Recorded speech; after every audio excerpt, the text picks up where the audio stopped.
Hello? Hello, hello. Oh my god.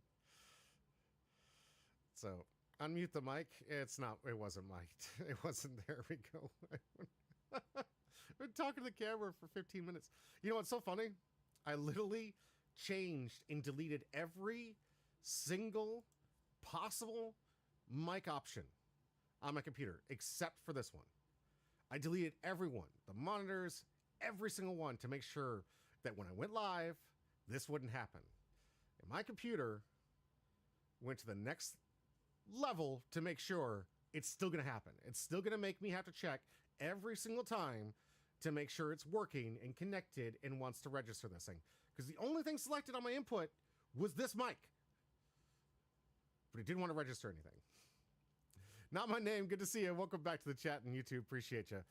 Okay, so most professional start to stream. Yes, I should have read earlier. I'm sorry, guys.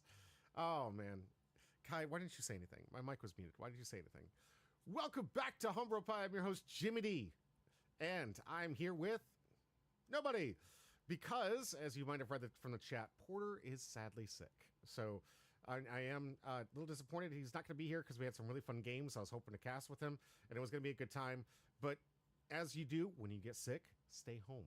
I know it's been going around. There's quite a few people at work that I work for in the day job, and a lot of people that I've been hearing from the local area have been getting sick. So please, if you're out there, please stay healthy. Make sure that you take care of yourself so you can keep moving on. Make sure that, like, if you've learned anything from all the years of these pandemics and everything, stay home, take care of yourself. Make sure that you get healthy and don't get those people around you sick. And Porter's a prime example of someone who really cares about other people and thus decided not to come tonight to make sure that the house and myself didn't get sick from whatever is walking around here. I do recommend, not a doctor, but if you're out there and you're feeling the crud, one of the things that I've been successful with myself has been doing Listerine. So if you're out there and you get some Listerine, it sucks at first. It stings a little bit, but I definitely recommend all of you, if you're out there, if you're feeling like you're getting some crud in your mouth, you're getting something in the back there, take a swig of Listerine. Make sure you kind of like swish it around for a good 1 to 2 minutes. Spit it out there and clean the system up pretty quickly. Do it once a day, never more, because you don't want to ruin the enamel in your gums. But do it for a couple days. I promise you it'll clean yourself out. And it actually has been one of the number one things to turn me around fastest when I get sick. So that's just my own do-it-yourself recipe, if you will. Not a doctor. This is what's worked for me. If it doesn't work for you, I don't know. I'm not a doctor. I don't know. So vitamin C, always, yes. One of the things I love to do also is immediately when I get sick, grab some vitamin C, get a big old thing of orange juice, get myself some water, sleep, drink, sleep, repeat. And then as soon as I'm done with that, of course, take some hot showers to help clean up the system, and of course, get some Listerine. You're good to go. Thank you so much for the chat that I'm muted, but I guess it's all figured out now, but thank you for that. What's sleep? Uchiha? I don't know. Uchiha, I'm out there wondering the same thing.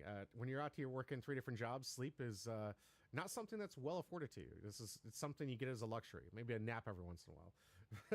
But I know what you mean. Yes, I was talking to you guys. Yes, we're back in full form. We've got 4 amazing rounds tonight. Some content to showcase to you guys. We have some amazing games that are going to be showcasing some awesome decks. We got I can't wait to showcase what these people have. I was talking while I was muted about how happy I am to be a part of this community that we have at Lifelink Games, mostly because we have these people putting together some amazing decks that I don't think would be possible if it wasn't for the community that we've been hosting here at Lifelink Games, where individuals will claim that they want to build a deck and other people go out of their way to help them get those cards. They did it for me for Nefeltari Vivi because I really wanted to play the deck, and I had, of course, 3 cards. Technically, one was common, a lot easier to get. And I had 2 cards from the new set from EBO3 that unfortunately made it extremely difficult to make sure that I was going to be able to get it. But the whole community came together. I was able to get my SRs, I was able to get my rares, and I was able to get my commons. 3 nights of the pre-release for Lifelink really helped out a lot of people get a lot of the product. Made sure we spread out the wealth as much as possible for all those that could attend. There were no boxes to be sold from this one, which honestly, it comes down to what we've been talking about in the chat. I mean, what Little Pound Cake's been saying in the chat and everything else, that the truck taking 7% of our inventory. Of course, we've been dealing with Crypto Bros and scalpers and all the rest of the stuff that's been kind of screwing up and making it harder for us to get product. And of course, even us at Lifelink Games, who held a higher status, I think gold or silver, for the Bondi card games for One Piece TCG, couldn't get enough of that allocation in order to ensure that everyone got a box. And in lieu of that, to make sure that the product still gets out to as many people and to the widest variety of people, we have made sure that the prize support for every single one of our events, including this one coming up this week, the Hero and Adventure, looking forward to it, we're going to have a Hero and Tournament. You're going to have EB03 prize support. What? Uchiha says, a certain host has helped me build like 4 UA decks. Absolutely. I appreciate that, Uchiha. That's the Union Arena, the community that we've built. And I got to say, for all the communities that we've had so far, for all the different card games, we've kind of gone through it the same exact process as a card game store to, 1, host the events. 2, make sure that they're friendly, inviting, and as always, is safe as possible for everybody out there to feel that they're at any age, anything that they're welcome to come and play the card game, because at the end of the day, the only barrier to entry that should exist, while price sometimes does, the only barrier to entry should be, do you like to play the card game? Come on in. Should be the only barrier to entry. You want to play the game? Come on in. And that's one of the things that found from day one when I've been working with Lifelink has been our ultimate goal. Make sure the community knows that we look out for each other. Make sure that we're out there to make sure that we look after people's stuff. Nobody gets anything stolen, and I hope it stays that way. I'm not saying it's permanent, because we're growing, and I want you guys to be nimble with your stuff. We can't trust every new person, but we haven't had any stuff stolen. People turn in the stuff. I've had thousands, tens of thousands of dollar decks turned into the front of the desk for people who had left their deck behind, and they had an opportunity to walk off with thousands of dollars worth of cardboard and decided not to, because that's the kind of community we've collaborated together here at Lifelink Games for all of our card games. People just always eager to make sure, and I find it really funny that I've played a couple of new people over the weekend, and they driven quite a distant way to get and play the card games, and they were talking about, hey, I'm thinking about getting into Riftbound, and 4 of us came up and said, hey, what do you need? What do you need? We got cards. We got uncommons. We got commons. You need this stuff? And he just looks around. He's like, I love this community. I just said I wanted to get into it, and everyone here is just trying to help me build my deck. Yeah, because that's what you do as a game store. You cultivate a good, generous society that wants to help each other make a fun environment that everyone's welcome to play in, and just have a great time playing these card games that we all love. Let's be realistic, guys. We love these games. I love these games. I've been playing them my entire life. I've loved them so much. They're a great social outlet. They're a great way for you to get to talk to your friends and just get to spend some time together. And especially in a very dying breed of businesses that happen to be existing today, it's still nice to be able to come to a card game store and have some place to go, play some cards, have some fun with your people, and just chill and hang out. And there's so many things that have been dying. The bowling alley is dying. The arcades it's seldom found if you can unless you live in a big city. There's so many things that just seem to be dying in cities, and I'm so thankful that these card games seem to be coming and replacing that void. Not to the complete, need, but it has been replacing that void. Little Pound Cake says, I steal stuff all the time. Okay. Little Pound Cake says, Chris stares Mohan's attention, Wolf's binder. Yeah, right. That's an expensive binder. Uchiha says, best part about Lifelink is that none of the toxicity some of these TCG communities are infamous for. Honestly, yeah. And I think it comes, again, down to making sure that you take care of your community, and the community takes care of itself. It's All Might, welcome back. Good to see you in the chat. Thank you so much. I digress. You guys don't want to hear about me talking about all the greatness that is Lifelink Games in our community, but I want you guys to know that you're truly appreciated, loved out there. So thank you so much for everything you do for all the people in our community, especially the new ones we have, because we got some new ones today. We're going to go and talk about Market Watch. Those that may not have heard, there is a massive shift happening to the crypto bros. You're not going to believe this, guys. But like 4% on the shares for One Piece have dropped. And the crypto bros are going nuts. They've lost 4% of the money that they have invested in the game. They're leaving. They're running. Are they all gone? No, they're not gone. They're not gone. This is something we've seen before. It's so ridiculous. I'm going to showcase some of the stuff that I have already propped up for you guys to show you what's been dropping in value and tell you where all the value is going. But I'll tell you right now that the crypto bros, and if you listened to me weeks ago when I was saying, don't buy from them, don't spend your money, hold off, use your wallet to get them out of the game. That's one part of many that I'm going to go over that have caused them to say, wait a minute, I'm not making Insta money. And if I'm not making Insta money, then I have to go find something else to do. Little Pumpkin says, we have a Decade Arcades. Oh, okay. I don't know about the Decade Arcades. Or is it Arcades? Let me know about that, where that's at. But yeah, Bowling Alley is overpriced now. Yeah, unfortunately, a lot of those things are getting way too expensive to go to. Only Granny's Bowl? Okay. It's healing. A little bit of it's healing. We're seeing a great go back to helping people getting those game pieces, which is, for me personally, I think is where the game needs to be at all times.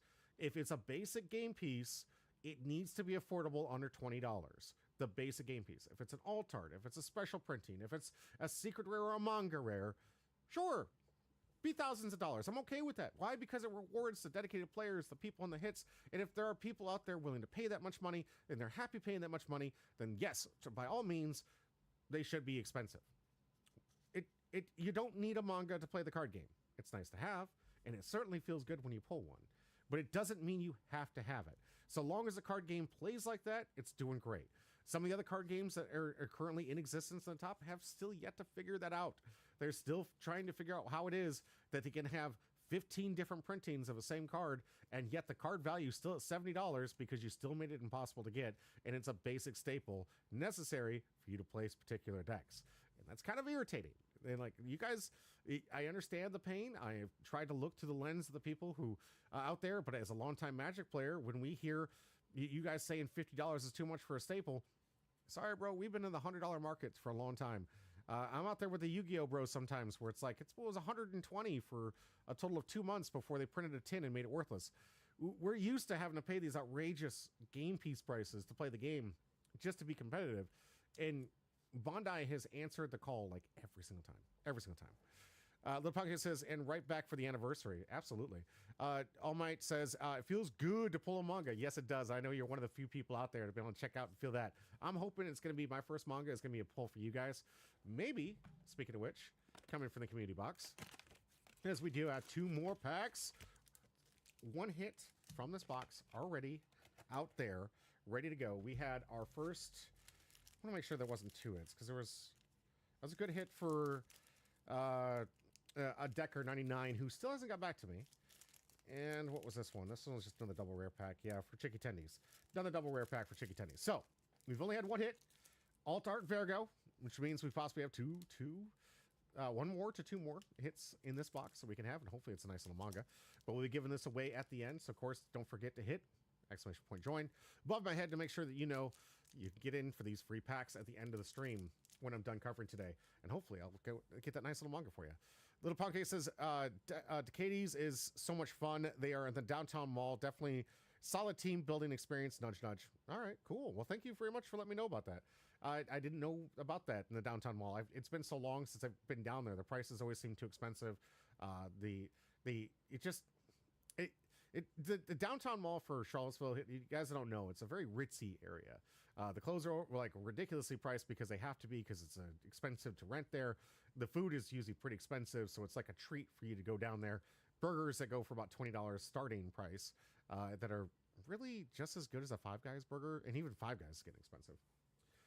Yeah, I digress. Yeah, maybe I should come down there and check it out. I do appreciate that there are some arcades out there, and I'd like to see some more of those out there, because we need more social groups, entertainment. But getting back to the Market Watch. So I'm going to go over a few things that I think, honestly, are the cause of this market switch, because I told you all that these crypto bros have an attention span of a toddler, and if they see any number go down, they go, oh no, Oonga Boonga must get out, must freak out. Oh, no, number went down, I can't handle this, I gotta go. I deal with these guys every day. I work with these guys. It's so annoying. I get these guys that want to work from home because all they want to do is watch their stock. They complain every 5 minutes that, oh, I looked away from my phone for 2 seconds and I lost 2%.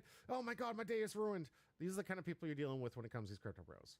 They just want to see number go up. If they see number go down, they have panic attacks. And the easiest way to get these guys out, starve them. Starve them for a couple weeks, watch the prices go down, and watch them freak out. Because the market is recovering for One Piece. Is it perfect yet? No, mostly because of EB, and that's mostly not an alternative factor to the rest of the market watch here, but or the rest of the game piece market watch, if you will. But it's healing, guys. It's healing. We're gonna have our product hopefully more affordable as the scalpers hopefully move out along with these crypto bros, but we'll see. I think as long as the prices for the expensive stuff stay relatively close to what they've been at, I'm okay with it. The good stuff. I'm talking mangas. I'm talking SPs. I'm talking rare to hard to find stuff that's been off the market for years. That stuff, cool. That stuff could stay up. Anything that's brand new on the market, getting released today, come on, guys.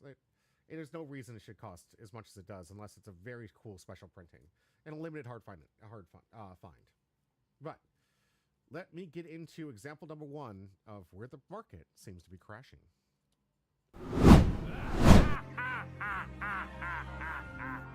Example number one, Romance Dawn Booster Box Wave 1 Blue Bottom. Those not tracking this thing, because who cares? Well, I couldn't afford this product anyways. What do I care about the price of this? This is the downturn. This box had reached as high as $10,000. Something, of course, yours truly was paying attention to. So I'm always interested where this is going. Am I interested in selling right now? No. Was I interested in selling when it was at 10 grand? No. No. It's a collection. It's part of me. It's something I can use in the future, maybe for future content. Who knows? There's a lot of things I can do with this box, but I am not interested in playing the short-term game. But this box was going for as close to $10,000. And for some reason, it's not even showing up on here. Market seems to have dropped itself down to here. I know I've seen these things up here. I remember talking these with Wolf. I don't know why the graph seems to be showing the way it is. Let's see. Yeah, but these boxes were going for a significant chunk, which are now settling down. Blue bottom box, unopened, all English, which is what you want to be looking for these boxes. Massive drop from what used to exist in some of these. And it's good, too, to see more in the market, because there used to be just one page of this, where this was closer to what we were seeing on this page. Right here. So this right here, all the way to there, was the only thing available on the website. And now people are coming in saying, hey, if people are willing to buy, here's some more affordable options for this deck, or for this box if you want to get it. I think there's a lot of great potential for creators out there that want to open these up and have that experience. For the blue bottom, kind of give that once-in-a-lifetime experience for you players out there, make some good content. There's some stuff out here right now. It's a bit expensive, so hopefully as a content creator, you can make your money back through advertisements or anything else outside of your customers, of course. But anything external to help you pay for something like this would be great. Great for content and a massive upgrade, in my opinion. Even though I have stock in this, I'm okay with this price the way it is. I cannot tell you how to invest, cannot tell you where to spend your money. I am not legally capable of doing so, and nor should you ever look to any social media person as how you should spend your money. You should spend the money how you want to. That's ultimately your choice at the end of the day. I have no stake in your wallet, and I have, like, I don't ever want to be the guy that just tells you to invest when you could possibly get hurt. But personally, in success stories, and I can share my personal success stories, I'm one of those guys that likes to get in early, likes to get in low, and likes to sit. One of those guys that was sitting on the, I didn't have near as many shares, but like the Netflix stock back in the day. Netflix I thought was a great program. I liked it. I bought a couple of shares. Those shares have all gone up. If I would have invested simple $2,000 into Netflix, I would be a millionaire today. So, I mean, it's one of those things I really probably should have invested harder in, but it's one of those things that I did invest in to help for my future because I believe in long-term investments on good valued products. So that's what I do. Romance Dawn is low-key doo-doo to, but sealed unless you keep it sealed. Yeah. Those cards are kind of ugly. They are the earliest first batch. I can understand where Little Pancake is coming from because it did have a lot of stills from the show. This was the first couple waves where before they started doing some really cool stuff with artists making new stuff. But it is iconic in that it is the very first set that was ever released. And those member berries. Little Pancake, member? I member. The member berries. Yeah, the set is kind of like, oh, if I get a manga, I'm sitting with money. But if I don't, I'm probably losing a lot of money with this investment. A lot of misprints too, because of course the reason the blue bottom is so coveted is because a lot of the cards that didn't have the errata yet were in the blue bottoms here. So a lot of good value in those cards. Ain't gonna have the same reverence as a base set of Pokemon cards. You think today? I'd like to see your opinion in 20 years from now. And yes, I'm one of those believers that think OPTCG will be around in 20 years from now. And you guys can fight me on that. That's fine. Everyone's entitled to their opinion. I truly believe that this IP is strong enough to have spin-off adventures and just a renowned reverence to the anime community, similar to things like Hunter x Hunter, which hasn't seen an animation for God knows how long. We're still waiting for good manga. Like the Yu Yu Hakusho, which we will never see again, but still has great reverence and callbacks. You have the Sailor Moons, which I don't even know what's going on with her, but I know that you put that stuff up there, it's still going to have a bunch of people going crazy. Especially in Union Arena, we've got Inuyasha coming back, and that IP is still beloved, even though that last rendition that they tried doing, the newer one, was just kind of like Garbo. It still has its fan base and love for all of us who grew up watching Adult Swim and watching Windscar being called out every single day. That Marco, oh yeah, the Marco's kind of ugly in that one, the pineapple head. But yeah, let's see some other product out here that's been seeing some prices. This was at 121. See if we see a correction here. Try to keep this the last time I showed. No change in the older leaders, which is pretty good. This is decent. This is a hard to find older product I told you about. OPO1. These alt-art leaders and stuff that you can only get back then. I'm okay with prices like this. Little Punky says, well, my opinion is that the base set of Pokemon has the art behind it. It does not, unfortunately. Oh, I get what you're saying. Because, yeah, they started off with like some individual artists doing the base set Pokemon, and it was so cute to see those. It was the weird stills based on the video game entries, so a lot of the Pokemon definitely don't look like they do today, that's for sure. Xander the Dragon says, yo, welcome, Xander. Good to see you. Thank you for the chat. Little Pocket says, it may be up there, but I don't think it will hold the same RIP ability as Pokemon. All right, that's a fair assessment. You guys, there's a lot of factors that have to go into card games. There's a lot of, like, how much the demand for love of the IP. Is it going to be as strong? I think it can be. I think it can grow stronger. It's hard to beat an IP that started off with the most indoctrinate-inducing slogan that I've ever heard in my life. Got to catch them all. Got to catch them all. Like that, as a kid, bro, way to push everyone into this. Oh, got to catch them all. Got to catch them all. Got to get every card. Got to get every card. Got to get over this. Like, that itself was probably the most ingenious marketing plan I have ever seen in my entire life. And it did help for people to get into these various amount of Pokemon, considering there's thousands of Pokemon now. And you all have your favorite, and but you're still willing to go out and collect others and do other, there's more than just Charizard and Venusaur lovers out there. Let's see. Let's hope for a fix on this one. Please have a drop here. Looking forward to a drop. $13 is not bad of a drop. And shipping included, so it wasn't hidden in the shipping. Okay, so we are seeing a downturn. Oh, good. A significant downturn that we want to be seeing here. These boxes. Remember, these boxes will get reprinted here in a couple months. So if you can hold out, or you can come out and get the price support at your local game stores, please do so. Is this just a scam? Oh, packs. These are just packs. So you get 6 packs for $90. Okay. I thought these were boxes. Like, what am I looking at here? Don't buy these, by the way. I can't tell you how to spend your money. You do whichever you want to. Do not buy this. Do not buy this. Packs can be weighed. Packs can be scanned. Packs can have... There's a lot of stuff out there that people are noticing where you can find the hits. Do not buy loose packs unless it's from an LGS that you know and can trust. This reeks of all the people that went to the Heroine event and couldn't buy a box because they were ripping the top of the box off, and they just need to sell their release events kits and trying to make some profit on it, trying to make double their money up. This just reeks of the scalpers jumping into the market. So don't buy from these guys. Don't buy loose packs. Never a good investment. Look up the case of PRBO1. Okay, let's see. Do I have that? Are we looking for a case? Or are we looking at just a box here? Let's see. 12. Tony Chopper dropped a little bit. Good, because this promotional thing is out there everywhere, guys. We dealt with this all last year. I love this promo. I chased a real live Tony Chopper to get a copy of this card. It does not need to be any more than $10. I love having it. It's a coveted card in my collection, but When I saw this thing up to $20, I was like, come on. Like, almost everybody who went to these conventions got that.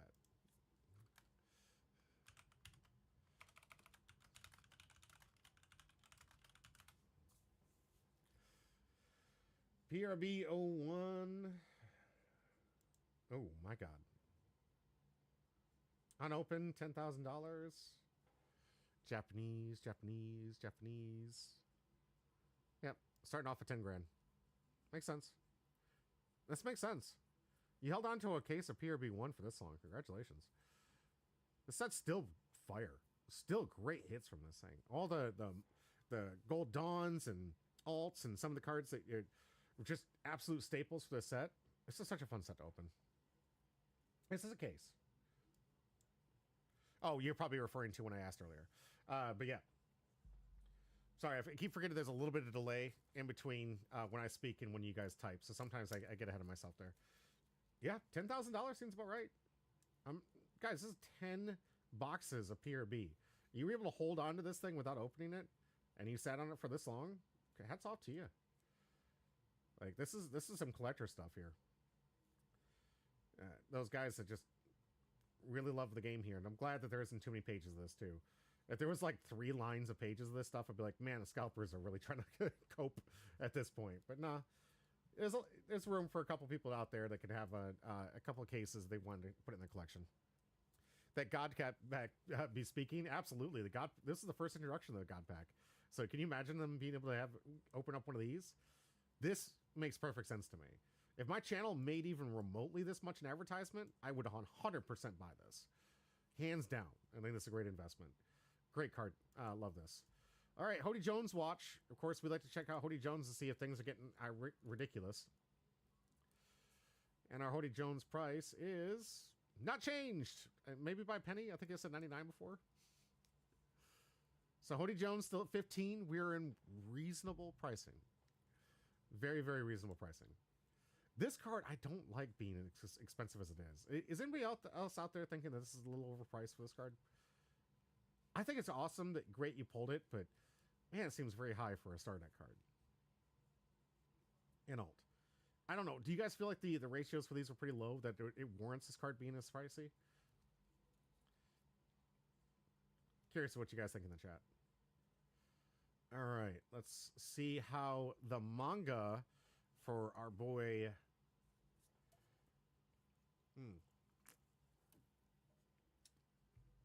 who won this in an event, how its price is doing. All right, so $14.50. Lightly played, though. He's got a PSA 10.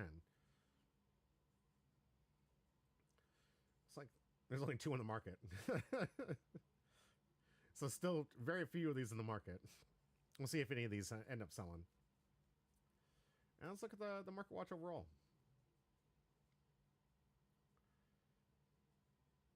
Seeing a lot here. This is also another thing that they're probably watching here. If you guys look at this market watch and make this part of your like dashboard or whatever, this is what crypto bros love doing. They love looking at all these things saying, oh my God, where are my prices? What's going on? But they see the changes in prices here from the greater 20s in here, and they see these numbers and they're like, the 21, that's higher than everything. Lithium, welcome back. Good to see you. Just looking at some prices here to see if there's anything outrageous that seems to be speaking up here. Insolent Fools, not surprised to go up by a little bit to 8 whole cents. Woo, boy. Gotta love those percentage increases. Because you know those crypto bros be hanging on to those singles. Gotta hang on to that bulk. Nefertari VV dropping to 24 cents. Of course it is. This is a 1 cent card. Everyone who's had anybody who knows that it's like these regular base leaders are very, very cheap and should always be cheap. Alti Boa Hancock SP dropped by 11%. Oh darn, it's still at 1,200. Oh, you know what I haven't checked out? Where's my Bubble Zorro? I think that thing's been dropping quite a bit.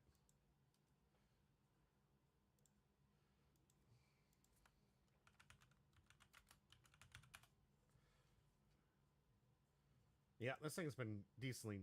Where's it at now? 950? Okay. So it's dropping down a little bit, kind of climbing a little bit. I've seen this thing all over the price, all over the place. Honestly, $950 seems about reasonable.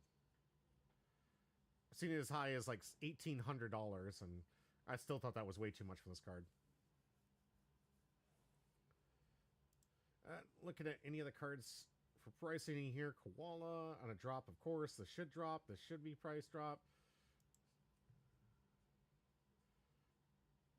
This is a beautiful card. Congratulations if you're able to get your hands on this. Look at the tank. This right here is a prime example of why you never FOMO. Those out there that new to the channel or haven't been hearing me talk about this before, guys, don't fall for the FOMO. Never fall for the FOMO. The first 2 weeks of set drops, the price is never going to hold at that. Some may go up. Most will go down.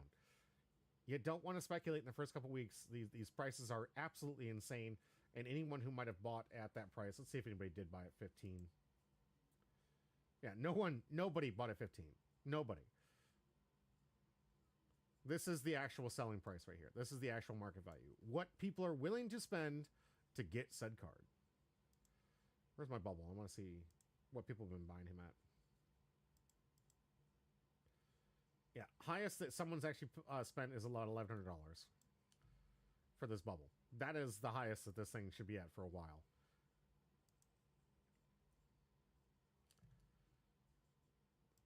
That is a prime example of why I tell everybody else out there, if you're out there, wait a couple of weeks, let the prices drop, then start buying your singles that you need for your decks. No reason to get involved with the FOMO market here. Average daily sold 35 of these. It makes sense. Nefertari Vivi is very popular here. Great to see this at $1.17.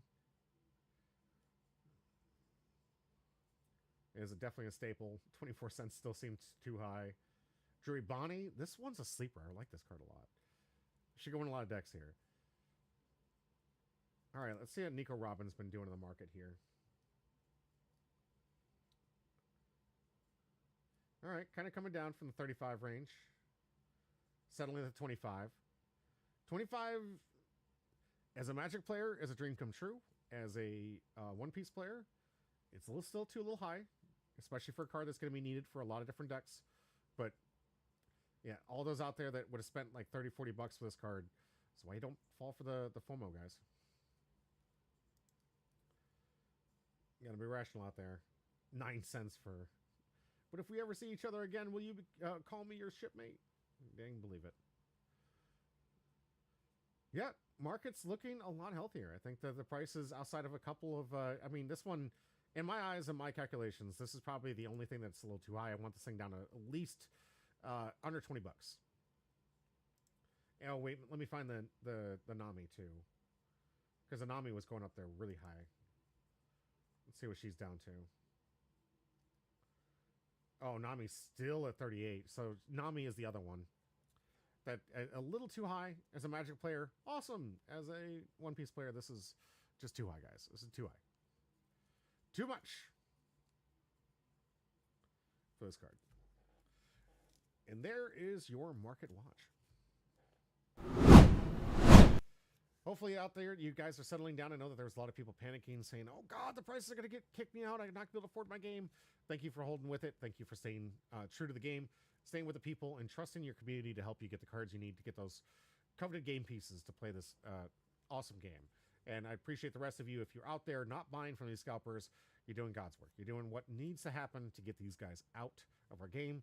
And thank you to OPTCG and Bondi together for asking shops to cut the plastic on the top, asking people to make sure that you sell at MSRP, and enforcing it, and asking people to go and report stores that we're not selling at MSRP. Thank you for going out there and helping the community as a whole and making sure that we can afford this product. And thank you for the reprint that you promised us in June. I'll thank you even more when I can get a box in my hands. Let's hope the day comes soon. All right, I'm about to take a break, but before I do, I want to remind everybody, hit ! Join, get the free pack, and want to remind everybody of the upcoming tournament. Why was I so focused on the bubble Roronoa Zoro? Wasn't for my interest. My interest is actually to you. I have an amazing tournament that I'll be working with Chicken Tendies coming up soon. No date determined just yet. No date. But it's coming soon. It's going to be on a Sunday. It's going to be in a camera match, so you can play face down, get that little camera set up, get ready for this cup. We are going to have a massive tournament. Winner of this event is going to walk away with the Zeus Nami mat, that coveted mat that was printed from Bandai quite last year, and it's still got a lot of people chasing after it because that Zeus is still a decent card. That and an EB02 booster box, completely sealed, still sealed. Winner walks away with an EB02 booster box and that Nami mat. The second place winner in that championship mat will be walking away with my last and only binder that hasn't been ripped apart for all the cards of this premium Bandai collection that is going to be out of circuit. I definitely recommend as a collector to hang on to these things. I wish I could have hung on to this myself, but in reality, I really care about you guys, and I honestly would just love to get this out to you. I like to keep usually one book for myself, and this is my only copy because it was a little bit difficult to get these books in the Bandai stores and all the games. But I know product in, product out. Someday when I can afford, I'll just buy it on my own.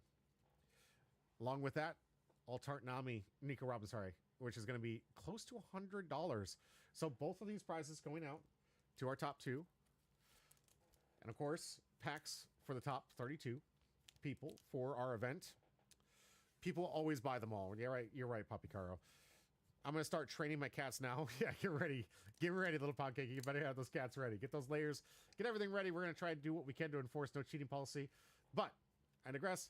The most awesome of all prizes, whether you compete or just watch, you can all enter for your chance to win this $1,000 Ronor Zoro bubble, as we just checked today. Could go up by the time I get there. Could go down. We'll see. I hope not. But this is going to be given away to one person on a random wheel. 2 packs will be given away, and the last person will get here. If you win in my tournament, you'll get your name re-entered. If you enter by texting in my chat, you'll have your name entered. And of course, if you go to my YouTube, you can enter again. So all those watchers have 2 opportunities to have their name entered into the wheel. And everyone playing in the participation of the tournament, for every win, will have their name re-entered in for as many rounds as it takes for us to find an undefeated for this massive event. It is, Puppy, we just checked it out. It's around $9.90. I mean, I'm rounding up to 1K, but I think $9.90 is a safe bet to say it's 1K. I don't know if it's that $10 difference is going to force me into, well, he wasn't completely honest with you. It's 1K, round up, whatever. You guys get what I'm saying. And I'm hoping it'll go up a little bit higher for the giveaway for you guys out there. Because I love that you guys were here for me to open this. It's one of the best openings I've ever had on this channel. And I'm super excited to give this away. Hey, my last fall. Now following. Thank you so much. My last fall. Hit ! Join. Get your chance to win one of the 2 free packs we're giving away at the end of the stream. And of course, please join my Discord, because that's where you're going to find out when that tournament takes place. That's when you're going to know when we're going to host it, because Chicken Tendies and me are going to, at the same time, post it to everybody to join. First 120, caps it out, get that event up and firing, and of course, we'll let the date and everything else once we get that fine-tuned together between me and Chicken Tendies' schedule. But it's coming soon. Get ready. It's going to be a fun and awesome tournament. I was here. Yes, you were here, Puppy Caro, for this. Thank you so much.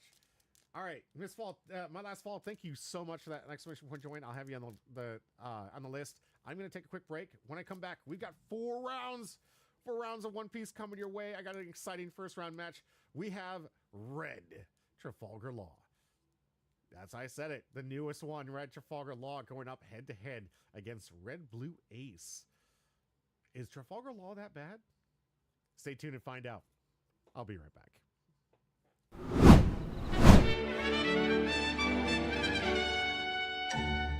I'm a curious man with some curious genes. I get that from my dad.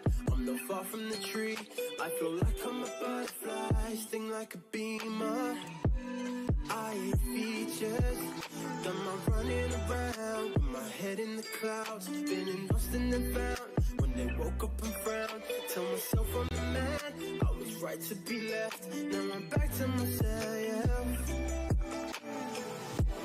Who am I to keep on holding you from everything you want? I can see you want to get you want. Who am I to? Who am I? Who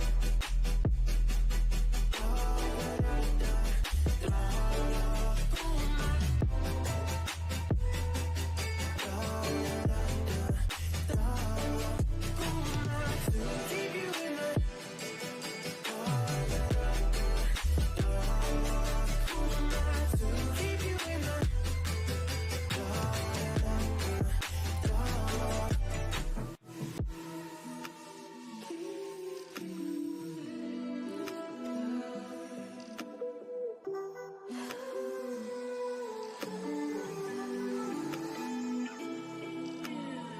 looking right, left, going straight. Don't know where to go, wanna hide away. I'm reflecting myself.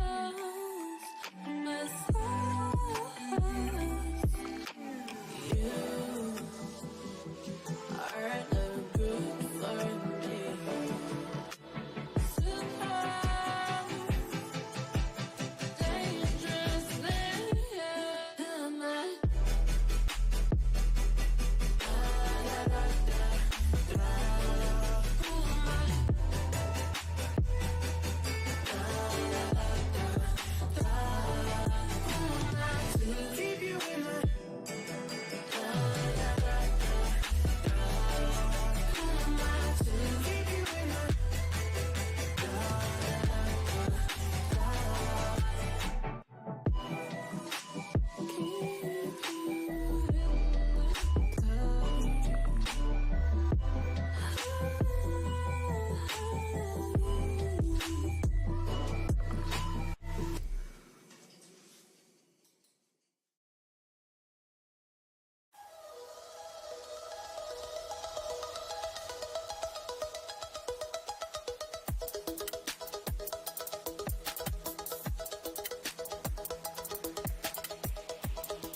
Welcome back to Homebrew Pie. I'm your host, Jimmy D, and we are ready for round one of what's going to be a 4-game series of this new championship series, Series 6. Back with us, long time waiting. We missed him in Series 4 or 5. I think we missed him possibly in, no, just 4 and 5. James K, one of the ones, my two-time, is back running one of his favorite decks, Trafalgar Law. One of the decks that me and Porter both speculated were going to be a dookie deck. I was like, oh man, I really wanted the deck to be good. I liked the concept of the deck, but when we looked at it overall, we're like, man, some of these other leaders just do so much. How can this possibly perform well? And we're going to talk about what that ability is and why we kind of like looked at that deck and said, I don't know if it's going to be good enough. But as we've been seeing throughout the last couple of weeks and even some play here in the locals, it still has some legs and it has the capability to steal some wins and is honestly one of the best red decks out there next to Red Blue Ace, which is still a prominent deck out here. And we're going to see Red Blue Ace go head to head against this law, and we're going to find out who is the true king of red in this current OP format. Myself as an Nefertari VV player, we're still working on the kinks. I think it's a good deck as well, and I think it deserves some attention, but I think also it needs a little more tweaking, and we'll talk about that in one of the other games that is going to be coming up here soon. We do have a lot of new cards being introduced, a lot of people playing with the brand new cards from the Heroine set. This first round will not be. This one was recorded a little bit earlier before the Heroine set was released. Of course, I have my YouTube video that I'm still creating for the Heroine event where I'm going to help all those out there and do a nice little YouTube video for all of you out there to know how to do all of these pre-releases. Because as we found out, as long as your LGS is using a 5-life leader, the Luffy, and trying to enforce it, which is the way to go. Honestly, it really is. There is a set strategy on how to build your decks and these limited abilities. And you know, honestly, it transcends to all the limited, because me as a player of multiple games out there and multiple different IPs, one of my absolute favorite is playing limited. I'm really good at it. I enjoy it. I understand the mechanics of it. And I really enjoy getting new product and this opportunity to open up something new and play with all the new cards that are coming out. Speaking of, this weekend, we do have the Ninja Turtle set coming out there. So those Magic fans or Ninja Turtle fans that want to come out and come to Lifelink Games for this massive release event, we're going to be playing some Ninja Turtles all weekend. We've got a lot of great events coming up with the RCQ for Magic. We've got the Heroines event that's going to be taking place this afternoon. That'll be taking place on Saturday. Really looking forward to playing that with my Nefertari VV deck that I'm still kind of tweaking. And a lot of other people are going to be bringing their favorite Namis and Boas and anything that made the top cut of that list. We also have other events going out for Gundam as it's back. And I finally got to check out to see if my new going live equipment worked out well. So today we're going to test that out as well, see how that that audio comes through and how it works. And stay tuned for that. If I remember correctly, I'm going to be checking in between the videos for when I tested the audio and see if we can get some good feedback from all of you on how good this new audio equipment is working for me, so I can now start going live from Lifelink again and make sure I can get even more of that content. Those out there wondering what happened to Wednesday live streams, those ones are being moved to direct to YouTube for Riftbound members right now. Tomorrow, both Spencer, Marcus, and myself will be doing some recordings for the straight to YouTube videos for us playing every Wednesday for Riftbound. So if you like to try it out, we got some awesome box tournaments, a lot of prize support. I pulled a Alt Art Timu last night that was going for like $75, and I had that bought from me as quick as I opened it. Devs, good to see you. Thank you so much for the comment. But yes, let's get into our first round. We have James K, the two-time, back at it again, trying out for Series 6, going up against Xander the Dragon. I believe it was Xander the Dragon. Let me double check that. No, against Ryder. Excuse me, against Ryder. Ryder's going to shoot me in the chat. It's all right, Ryder. You're out there. I know you'll be hitting exclamation point join here very soon. But up against Ryder in this round one match between these two titans in this red deck. Let's see which one of these can win. But first, let's talk about the deck list, shall we? Oh, come on. Buttons do things, right? All right, if you're new to the game, I'm going to let you know Portcast D-Ace has been doing a number on our meta. It has been the top and was the winner of our nationals, representing and will sending 3 of these people over to Worlds, which is taking place next month. Good luck to all of our participants in America, rooting you on. Hoping to see you do pretty well in this tournament. Last year, not so well. Let's hope that we can change that around.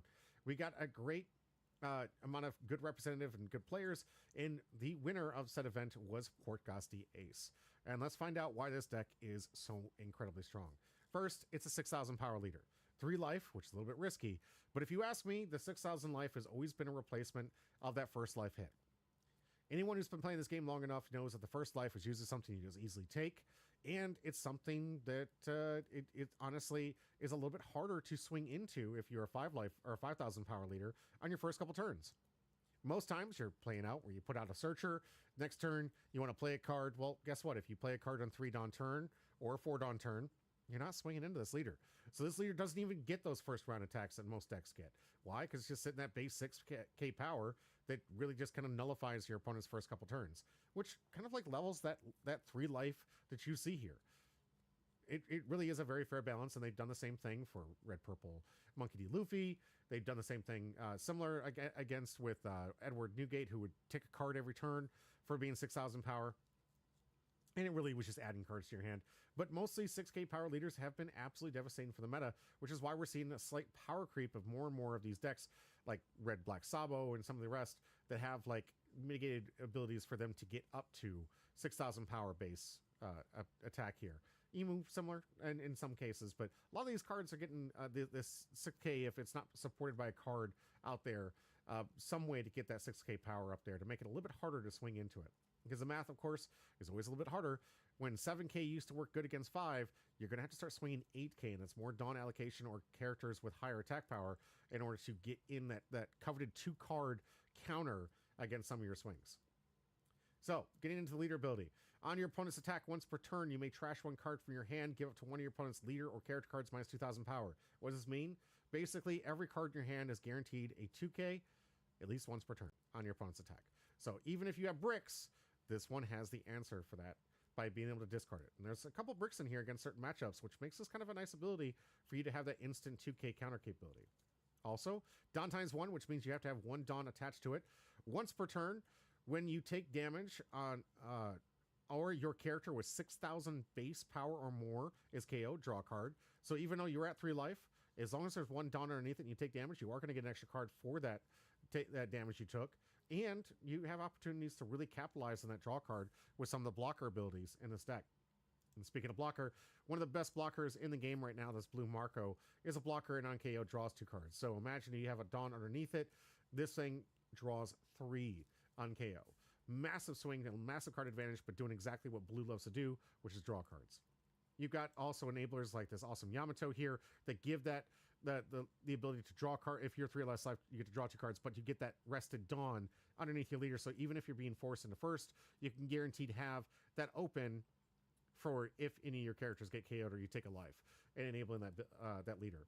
Uda, a nice little 2-cost blocker. Let's be real. You're not really playing her at that full 6 cost. If you have a character with 10,000 power or more, it reduces its cost by 4, so it is a 2 cost. You've got Jozu, the blue guy that's just been in like everything. He is Whitebeard Pirates finally, and in the appropriate deck. Jozu, just a beautiful card that allows you to bounce one of yours and one of theirs of 6 cost or less, and helps the tempo play in your favor. And you're trying to get to the tempo so you can get to the top of your game where you can start back-to-backing I Am Whitebeard. I Am Whitebeard is a card that is the absolute staple for this thing. Came from the starter deck. Great card, allows you to play any Whitebeard card. Also gives you the ability to potentially, if you want to, take a life and make your leader an 8k leader until end of turn.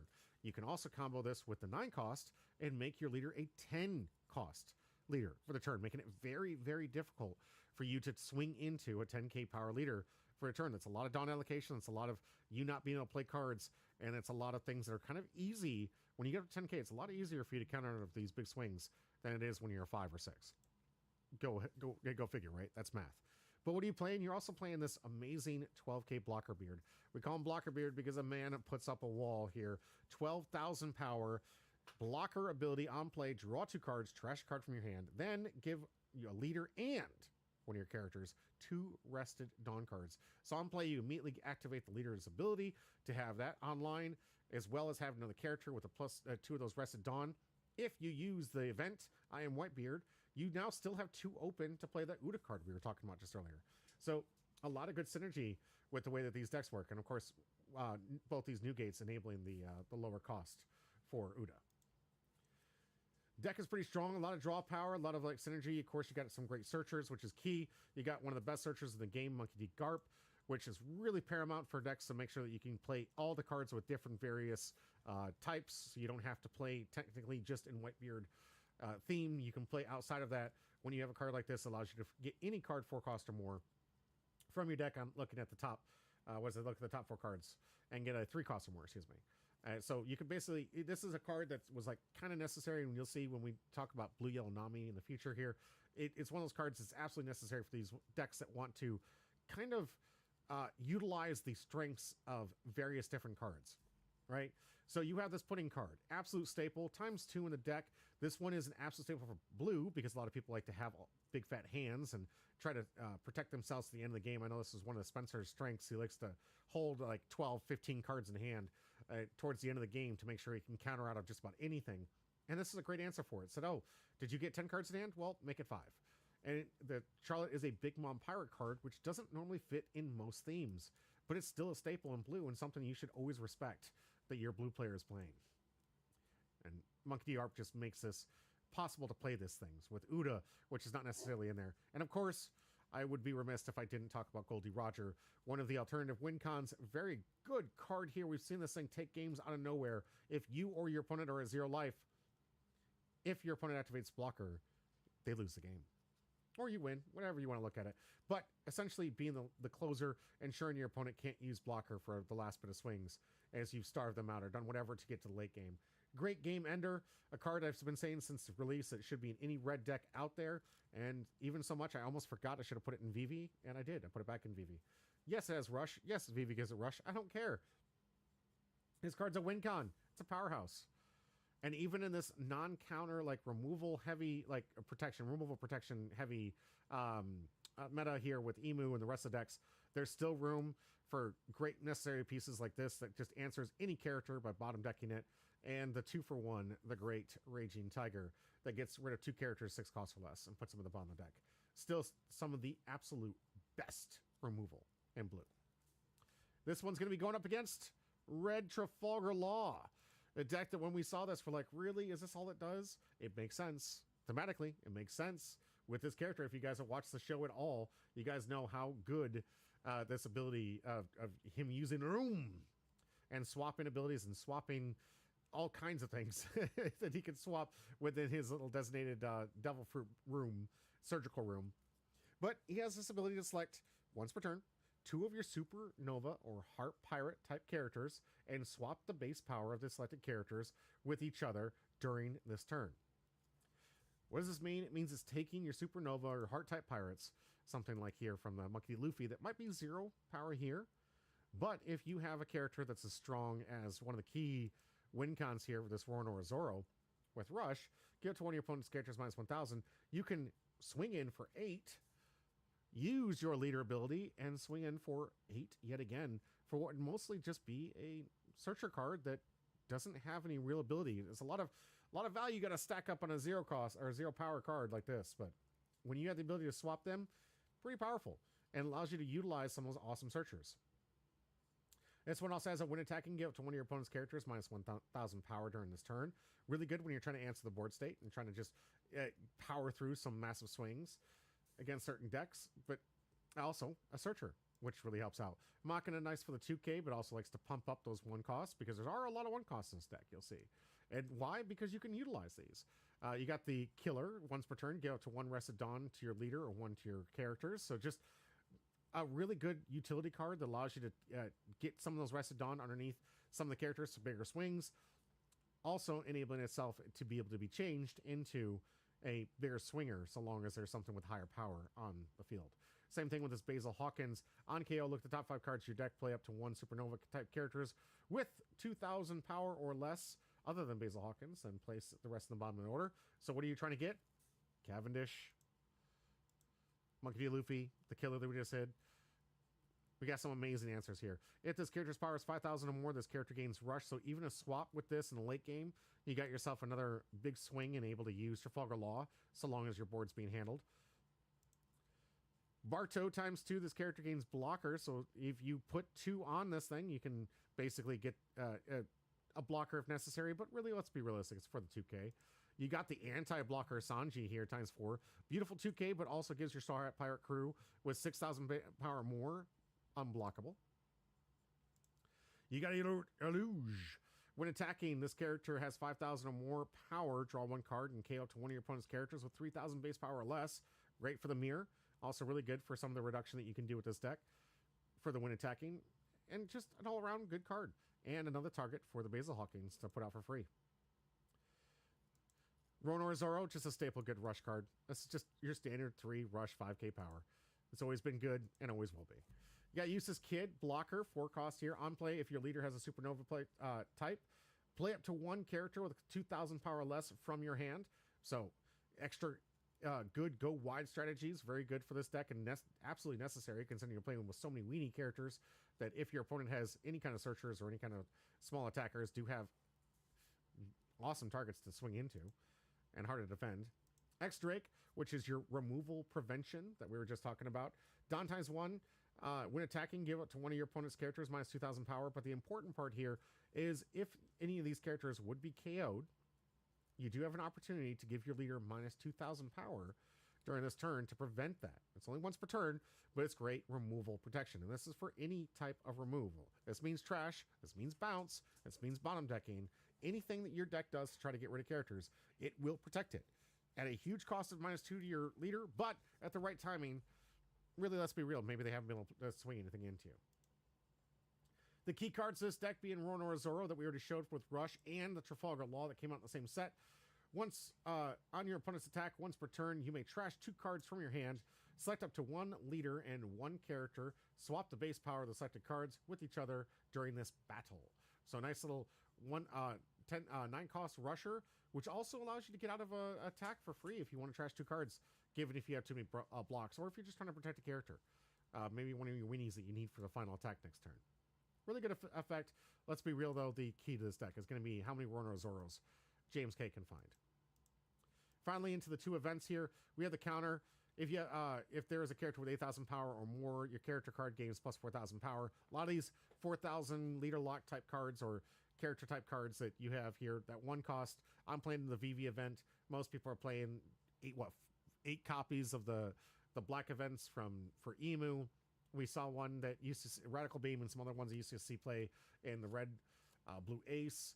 It's just a staple now. 1 cost, 4,000 counter. This is the power creep. We're seeing it come up. And finally, a search event here. Look at the top 4 cards. The top of your deck, reveal 1 Supernova or Straw Hat type character, a card, and add it to your hand, then place the rest of the bottom of the deck in any order. Good trigger for a draw card. Also just really good for good searching. And what we notice about this card game, searching is key. Find the pieces, find what you want to make that deck do, and make sure it's as consistent as possible. All right, let's get ready for our first round. James K. Ryder head-to-head in this Battle of Red. I want to see in the chat, who do you guys think is going to win this? Do you think Trafalgar Law is it's just not good? It's not powerful enough. And Porcosti Ace is just the red deck?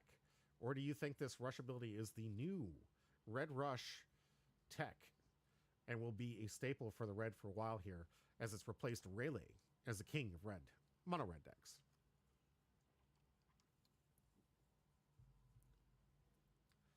I know who wins, so I won't be putting my money on anything. I'm super excited to have James K back here. I thought I got it up. Pass the shuffling here. All right, our players set 3 life, 5 life, starting off with Basil Hawkins. This one, remember, on KO, gets to search the top. Going out with double Basil Hawkins. Interesting play. Getting 2 Dawn underneath. I like Ryder's little miss. We didn't get to see it, but he liked to put a Dawn underneath it for habit, even though it really didn't matter. But didn't have a play, so he put a Dawn underneath his leader just to make sure he gets in the habit of putting Dawn underneath it to get that leader ability. Here comes a massive 9, James K. with that first take, like I told you. Always seems to be the case. Here comes 3, now having to swing 8 as our first one. Ryder on the immediate take. Interesting, but going to get a draw because he does have attached Dawn. And Monkey Luffy for the search.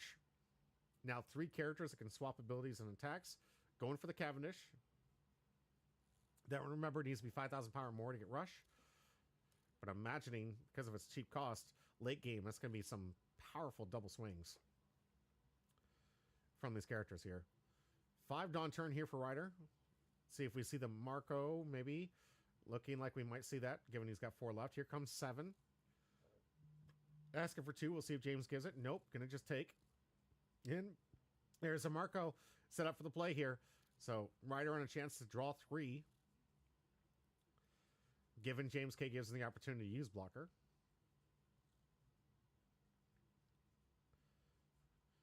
He on his 6th Dawn turn is going to swing in for 6, just asking for 1 or the blocker. Didn't want to give Marco a free block, which I don't think he would have taken anyways. And that would just been a useless attack, let's be real. And here comes Rush Zoro. In for another 6, we'll see. I like this strategy against Red Blue Ace. A lot of people feel like they need to go tall, need to swing with these big tops. Honestly, if you start pecking them with these just at-life attacks, and you can get enough of these pecks in, you could kill them with the death of 1,000 pecks, really. They're going to eventually have to start using some of their 2Ks or bigger counters just to stop a basic 6K swing. It's a strategy that me and several of my other players have gone over, just saying, hey guys, this is actually a pretty neat tech for you to be able to utilize getting through some of these massive counter decks. Here comes another 6 with a swap with leader ability.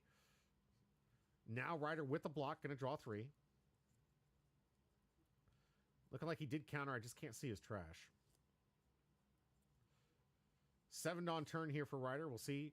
Just a little bit outside. Needs 1 more for him to start playing the I Am Whitebeards. Let's see if he comes out with another blocker strategy here. Maybe a Yamato. Not much of a board stay here for Ryder. And really getting punished, honestly, for not having a bunch of early game searchers able to take care of some of these. But here we got our first search. Monkey D. Garp. Something I'm sure Ryder would have loved to see a lot earlier. Love to have these little 2Ks that can swing into your opponent's 2Ks. Or 0. Make sure you can answer the board state, and that way they don't get too many swings using that swap ability from Trafalgar Law. Found a card. I didn't see what it was, but...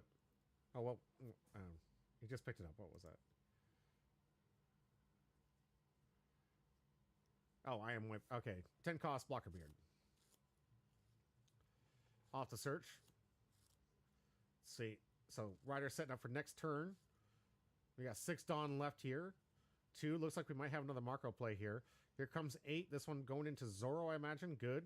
Get the high cost off the field. Yep. And followed up by Marco. Pass him back. All right. James K with 3 base 0 nothings. But we'll see. This could be the turn he comes out with that Rono Zoro rush. Absolutely critical here. Going in for the first poke. Here comes 6. Not revealing all the cards here. A lot of bricks in hand here for Ryder. Gets the 1. And there is the key Rono Zoro coming in for the rush here. Reducing the attack of the Marco here. 8K coming in swinging. Ryder, who we just saw with a lot of bricks in hand here, is going to use the Marco and draw 3. Looking for some actual answers here. Swapping is Basil Hawkins here. And now we're going to see a 2K, 1K out. No. No. Oh, a pitch with the, I'm sorry, leader ability. And then, of course, the 2K. Or 1K. Ryder at 9. So imagine this is going to be the first I Am Whitebeard we're going to see today. Don't imagine Ryder's going to take a life. It's a little too risky this early in the game. Has a few options, but I definitely think the I Am Whitebeard is a route here. Could go for the 6 cost Red Rock removal. Wouldn't recommend it in this situation. Definitely needs to get a blocker up and running. Yep, there we go. Get the blocker beard out. Give 2 Rested Dawn to the Garp, 2 to his leader. This gives him an additional swing with the Garp to take out the Basil Hawkins, which will replace itself. Likely, if it hits. But you got to get these things off the board. So let's see if he answers it.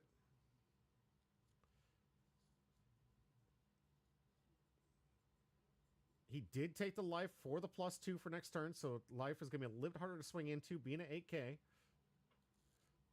Little risky here for Ryder, but we'll see how it pays off for him. This is 10K going into, imagine the Rono Zoro.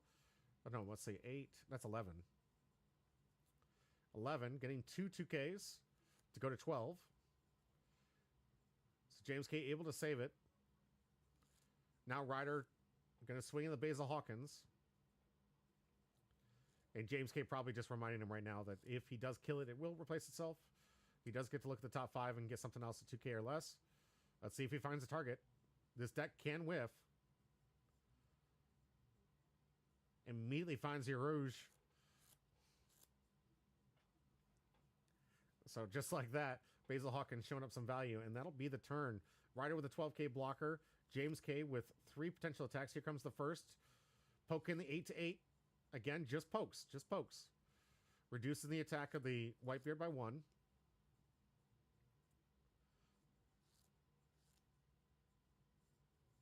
Giving it the 1. See if he activates the leader ability to have Basil swing in again. Here comes the Rush Trafalgar Law. Here's 10K. So when we were telling you they could use 2 to protect or swap characters' power, we'll see, does Ryder give the block? Gets the block. Now 10K going into Yarouge. Yarouge swinging 10 again.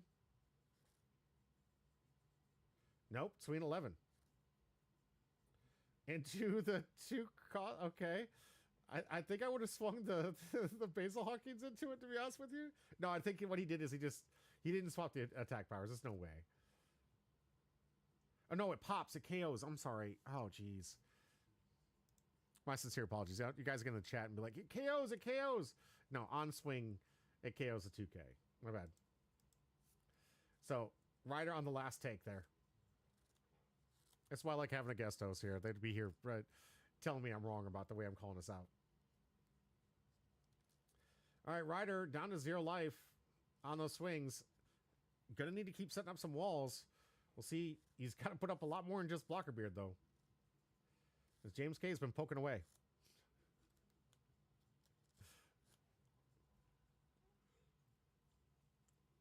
Send to his side. I am Whitebeard. Another Blocker Beard. He's going to be able to attach 2. Can't take a life for that extra power up. I don't recommend him swinging with a Blocker Beard. But he is going to be able to draw 2 trash 1. Hopefully get some of those counters, because every time we've seen his hand, it's just been brick house here. Does he have the 2 for the Uda? I'd hope to see it. Maybe. Here is the Uda there. There it is. All right, good, good. Putting up a couple more blockers, so he could survive James K's onslaught next turn. James sitting at a comfortable 3. And Ryder forced to have to do board cleanup here. So 8 going into Yarouge, I guess, because it is the only target that will just disappear forever. However, leaving James K with a 10,000 swing, an 8,000 swing, and the lost swap ability. So that's 3 massive swings. Here comes the first 1,000. 10,000. Blocker Beard for the free block.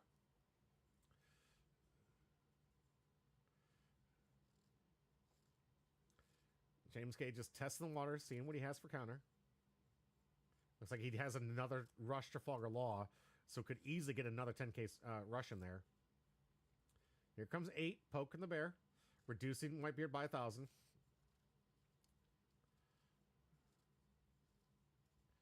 See if he gets a free block or a 2 and a 1 from hand. Looks like a 2 from 1 from hand.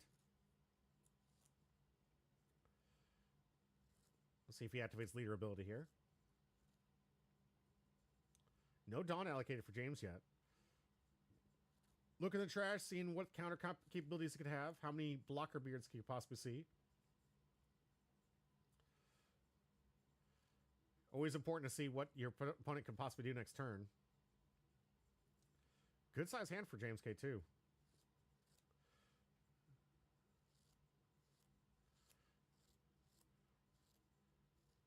In the tank here, wondering, do I go out with a rusher? Do I set up some defense if necessary? I don't think Ryder's in the offensive swing territory just yet. Especially where how healthy James K's hand is and still at 3 life. See how he wants to handle this. He does have all 10 Dawns, so he could do some massive swings even with the swaps here. Needs to get rid of both blockers and get the last attack for free. Only going to be able to use the leader ability for 1 swap.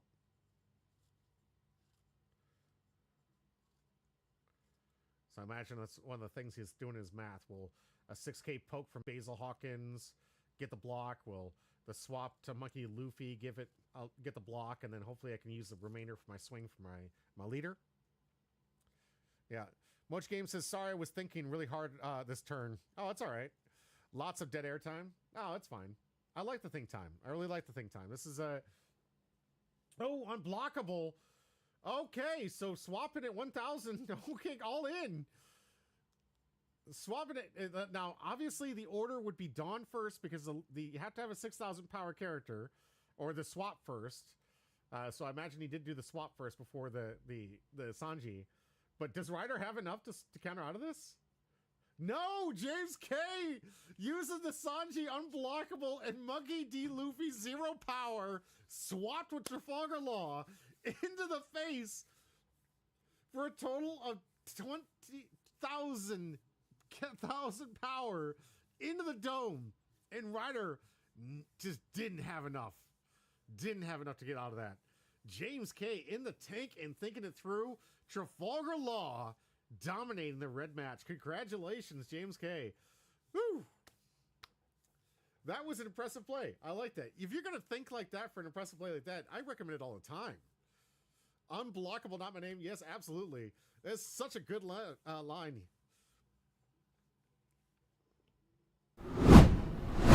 That is how you win with this deck. Sometimes you got to see the line. It's like, do I want to use my attacks to punch through to maybe get some use out of these blockers? Do I want to just keep poking like I was? Or do I just want to see if I can end the game? And James K doing what I usually do too. Count how many cards in hand, do an average. What is the most I can counter out of this situation? Do I have an answer? I'm going to put 2 out for the unblockable. You use 8 Dawn after that. So 8 plus the 10,000 on the board. That's an 18,000 swing, meaning my opponent has to have 13,000 counter in hand with no open Dawn. So I don't have to worry about those easy 4K. But no open Dawn needs to have 14,000 counter into hand. That means 7 of those cards need to be 2Ks. And I don't even think he had that up there. I think he had close to 8. The likelihood that 7 of those cards in a Whitebeard card with an 8-card hand were 2Ks, kind of low. Kind of low. That's why I like to do the average. So basically, add up half the hand is going to be 2Ks, the other half is going to be 1Ks. Add it all up together, and then you got yourself a basic average. That is the way that I usually do math when I do, like, how many cards in hand? You got 4? All right, that's 2 2Ks, 2 1Ks. The most you could probably swing out of 6 on average. On average. Doesn't mean it's guaranteed. But if I can beat that 6 based on that average, maybe then I go for game. But that is how the math I do when I look at quantity of cards in for my swing. Sometimes I'm overthinking it because I have no cards, and if I'm paying attention, and if you're paying attention there, I think James K was really noticing Ryder was kind of bricked up there. So definitely noticed a little bit of tweaks there and said, I don't think he has a counter. I don't think he has it. And found the right moment to swing in and steal the game. Congratulations, James K. Huge win. Huge, huge win. All right, guys. I'm going to take a very, very short break. We're going to get into round 2. I just need to get the leaders swapped, get the new names on the board, and get myself ready for round 2. We've got 2 new players. One of them who I had the pleasure of hosting during a live event for a pre-release this set ago. Big Sexy is back on camera, and a brand new player. I forget his name. One second. Let me pull it up here real quick. I want to get it right. We have a brand new player with his deck coming out and trying out One Piece. Super awesome of his parents to give him the opportunity to come out and play.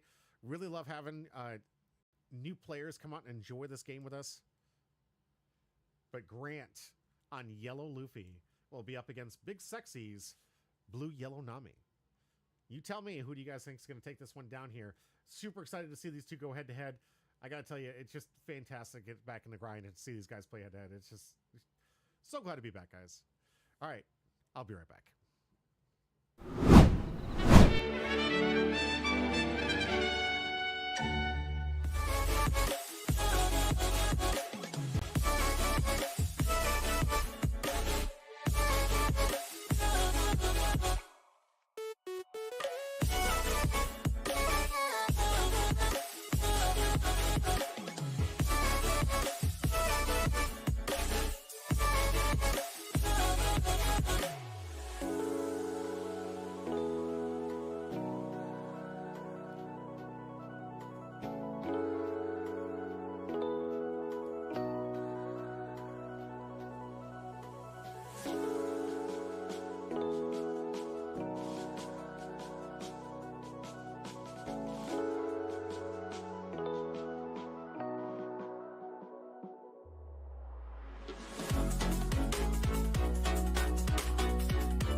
And welcome back to Humble Pie. I'm your host, Jimmy D.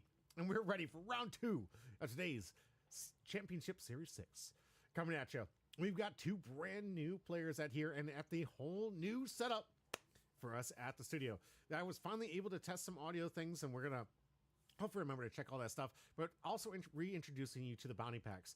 I bought a box back well before we moved of the new set. I picked this thing up right before we moved, and then I wanted to make sure that I had the bounty packs because I know limited stock is out there. So we're back to hosting people at the table. Winner gets one of these coveted packs where I have their own community box. It has completely nothing to do with ours. This is the one for the channel is always here.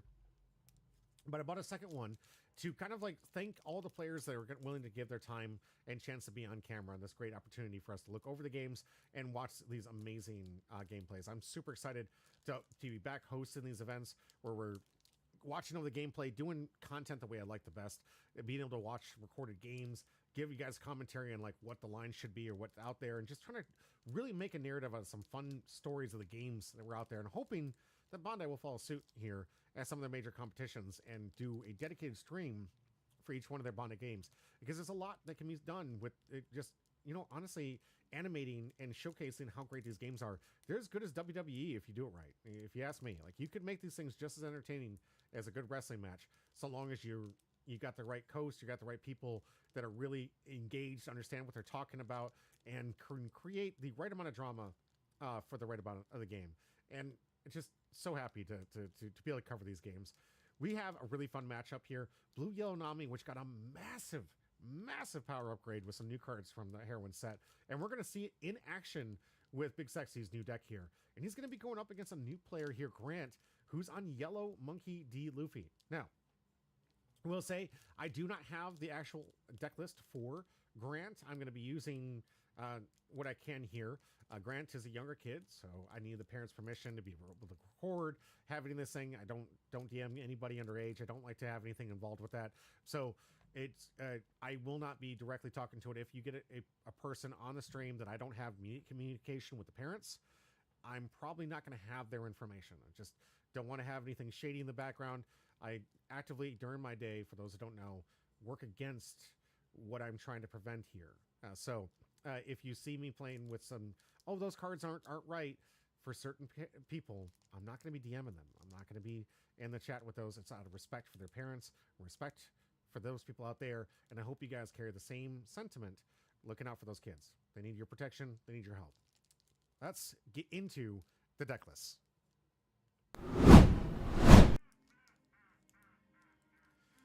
All right, starting off with Nami, the card that was released in the Learn to Play event, had a really cool alternate art leader for this, and a card that is really just it kind of fundamentally creating the best of the blue-yellow good stuff. Blue-yellow has always been a deck of choice. Queen back in the day, coming up to the blue-yellow Nami, and all other leaders that were like this. It's always just been the best of blue and the best of yellow mixed together. No type matching, no theme with the straw hats or theme with something. It just was all over the place. And what made it difficult was searchers were hard. You couldn't really find things. And now with the power creep, the way that it's been building, we're getting more and more search events that are just generic good search events. They tried with that EBO2 search, that 2-cost event. They could find anything. They tried it, realizing that 2 cost was probably a bit much for a searcher. Most people probably weren't going to do it. So they kind of stayed away from using 2 of those too many 2 costs. Now you've got things like GARP. You've got things like this new event, Will You Be My Servant, that I'll be going over here in just a minute. But there's a lot of other cards that you're going to be seeing from a lot of these different decks that you can use to find the cards that are very generic. They're just cost related. And that's awesome. We need to see more of that. That allows for more really cool, ingenuitive deck lists. It allows people to play outside the theme, which I think is amazing. I love a meta that likes to reward its players and reward its the deck builders and theory crafters and those people out there. But the Thriller Slop Nami, yes, not my name, Thriller Slop Nami is in action. We've got a good theme to it, but also some other good cards that you're going to see from the EBO set. And let's see what we have to work with here. First, starting off with Kamansi, the beautiful teddy bear, the zombie teddy bear. A nice little 2K counter, and on trigger, play up to 1 Thriller Bark type character card with a cost 4 less from your trash. You're going to see this a lot. Get used to that on these triggers, but really activating this like non-stop trigger happy graveyard revival. Obviously going to get off of the Kazoki Hiyori to it's yellow. You want to stack your life the way you want it to make sure you get those triggers when you want to see them. The new girl promo right here. On play, draw one card, trash one card from your hand. Activate main once per turn. Give it to one rested on to one of your Nami cards. So really activating that leader ability. By the way, we didn't really go over that, did we? What's this card? 5,000 power, 4 life leader. Your turn once per turn. This effect can be activated when a card is removed from your or your opponent's life cards, and you have 7 or less cards in your hand. Draw a card. So anytime you take damage, or your opponent takes damage, you get to draw a card. Really good. Dawn times 1, though. This is that one that's being enabled by the girl card here. On your opponent's attack once per turn, you may trash 1 card from your hand. Your leader gains plus 2,000 power during this turn. So, I want you guys to pay attention to that. Something that gets seldom used for some reason. You can, if there's a Dawn attached, discard a card, trash 1 card from your hand. Your leader gets 7k till the end of turn. This is the most broken power leveling thing I've seen in the longest time. But you got to make sure you have the Dawn underneath, obviously. And most people who play on the curve are really bad at making sure that Dawn was underneath it. But this is for the turn. Don't forget that. Read the card. Read the card explains the card. Kikanojo, which is always great when there's 3 life leader formats out there. A lot of people playing 4 and 3 life, so it's really easy to get this trigger. Basically, Kikanojo can be free played from life so long as your opponent has 3 or less life. You got the Baby 5. Ooh, absolute respect. And also came out in that new binder that we just got from the Bandai Card Fest here for the new alt art. But a lot of respect here. 2k counter. If your leader's multicolored, draw 2 cards for a trigger. But nice little 5k power, 2k answer, and Baby 5, my bae, right there. Dr. Hogback on KO. Play up to 1 character card with a cost 4 or less and a trigger other than Dr. Hogback from your trash. So more recycling. And of course, the trigger. If you get a trigger, you get to get a 4 or less life for back. So this is that, what Not My Name was saying, the thriller slop. A lot of recursion from the trigger in the yards here. You have the Perona on play and on KO up to one of your opponent's characters with a cost of 6 or less. Cannot attack until the end of your opponent's end phase, which is really nice. Cannot attack means it can defend. It doesn't shut off blockers, but it definitely stops against some massive swings from your opponent, and which can be very good in a certain offensive type decks. Marco, obviously, I told you guys is the best blue blocker in the game. Of course, I see him play. Pudding, told you it was a staple. The card's just good. This is, you just play it. You play it. You're in blue. You play Charlotte Pudding. Respect it. Now on to the new cards. Nami. Give up to 1 rested Dawn to one of your leaders. Then, if your opponent has 3 or more life cards, add up to 1 card from the top of your opponent's life cards to its owner's hand. Yes, an on play, take a life. An on play, take a life. Do you realize how much take a life yellow has? It's insane. Also, on KO, you may turn one of your cards from the top of your life cards face up. Play 1 character that costs 6,000 power or less from your hand. Okay. So you could play this one too? It doesn't say not other than Nami. You could play this and hit him twice. So be careful. That's a little gross to see this back to back, but it is 100% possible. You got to be careful running into this. A lot of anti don't swing at my cards type cards here. I'm a little surprised Akuma's not in this deck, but we'll see what he made room for. I imagine it was for the Nico Robin. Nico Robin on play, you may trash 1 card from your top of your life cards. If your leader has the Straw Hat type crew type, add up to 2 cards from the top of your deck to the top of your life cards. So you take 1 damage, trigger off that Nami ability, you get to draw a card. Then you get 2 cards off the top, so a heal +1 essentially, and activating the leader ability. On opponent's turn, on KO. On opponent's turn, on KO. You may deal 1 damage to your opponent.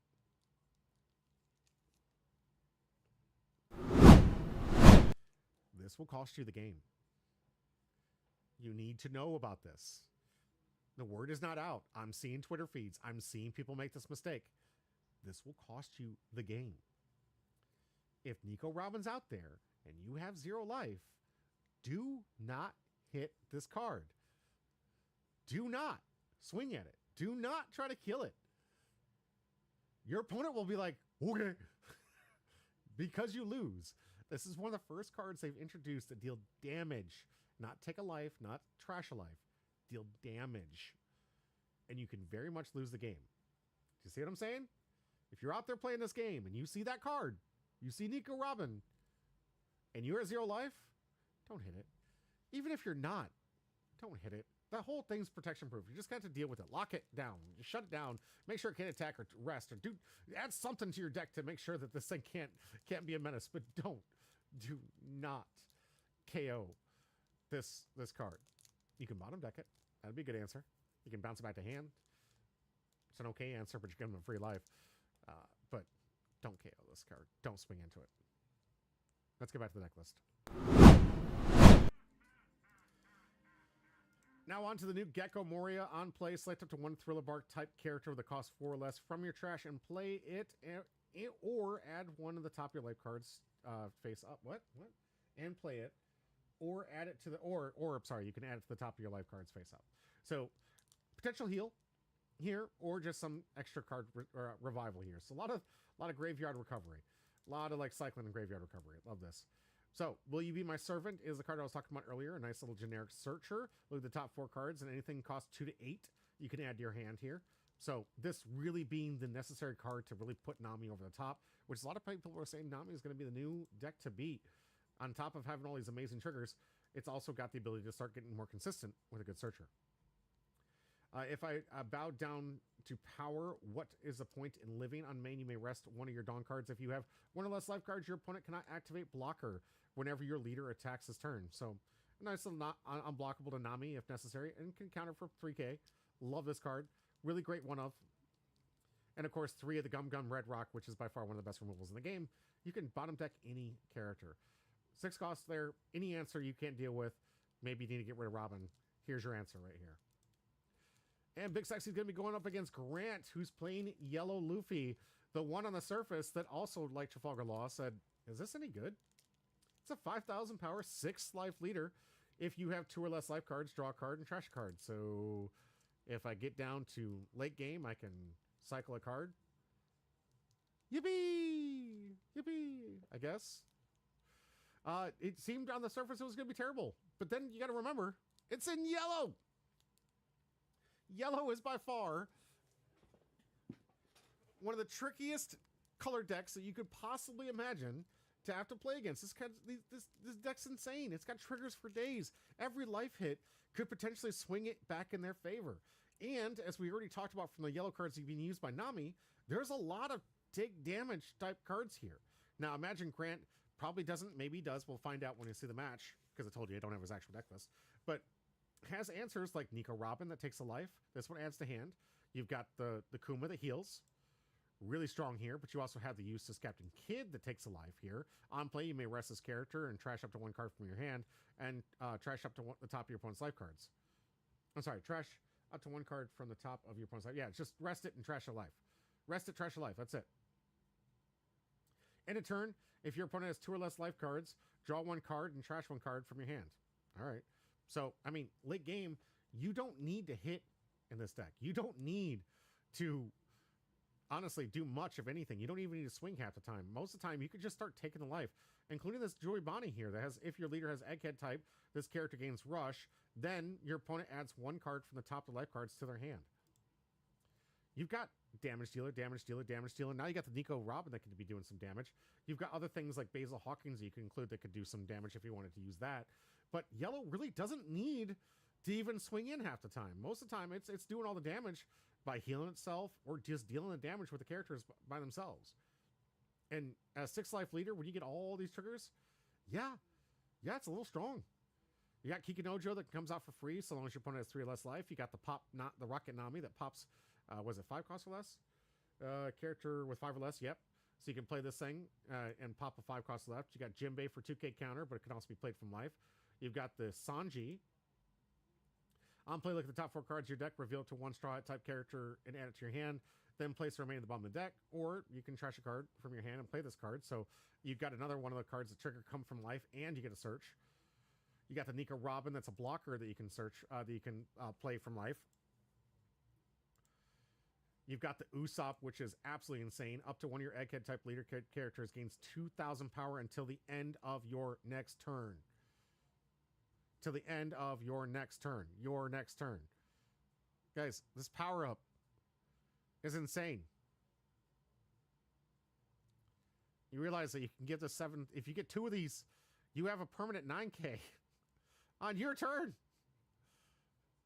And it's a 2K counter. You got the search events, of course. You got the you'll frighten me, which is a counter. If you have 2 or less life cards, up to one of your opponent's active characters can attack during this turn. So a great way to shut off an attack if you're worried about getting KO'd. Blaze Slice, great counter here and main. Up to one of your leaders or character cards gain plus 1,000 power during this turn. Then your opponent has 2 or less life cards. Rest up to one of your opponent's characters that cost 4 or less. It's always been in and out of different yellow cards, but of course, the trigger rest up to one of your opponent's characters with a cost 4 or less is always relevant. Get a rest that blocker so you can go in for the alpha swing. And quite possibly, a card that absolutely spiked in price here from Start Deck 13. You have the counter to give up to one of your leaders, gains plus 4,000 power, but most importantly, look at all your life cards and place them back in your life area in any order. Guys, this is devastating. Nominating says, can't wait for April 1st, no more Red Rock. Yeah, it's true. I forgot about that. It does rotate out here. So we'll see if they're going to introduce that back. But yeah, Red Rock will be going away come April 1st. We are merging with the Asian meta here. And you guys got to be prepared for that. We're going to have, we're going to be in tandem with them. So we're going to be able to build decks just as fast as they do. And we'll actually have a market in where we can actually start creating the meta on our own. And I can't wait to see if they differ. Because personally, I thought for the longest time, we've leaned a little too heavy on the East.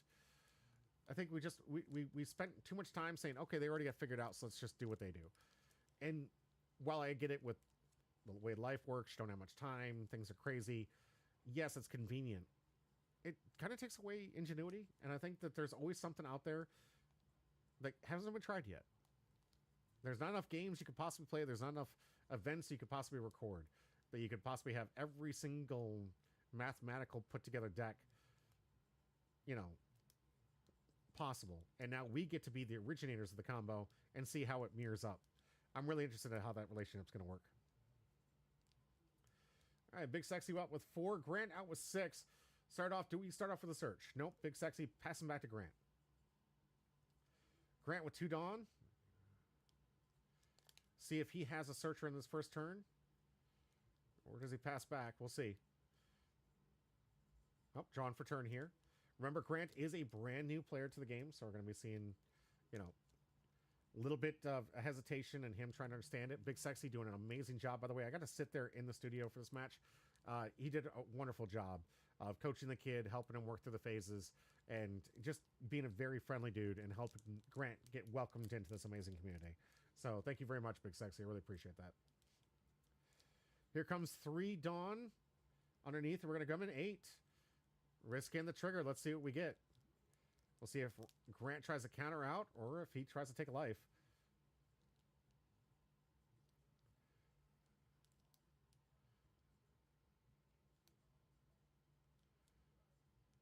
Grant not immediately going for the deck, so he might be trying to protect himself. Hopefully, if he's out there and he ever watches this, nope, takes a life. Do we have a trigger? Do we have a trigger? Always check for trigger. This is what our deck does. Let's see if we got one. We do. It's... All right. Discard a card for Sanji. So Sanji out in the play gets to look at the top 4, add a straw hat to hand, and immediately, just like that, Grant has an attacker.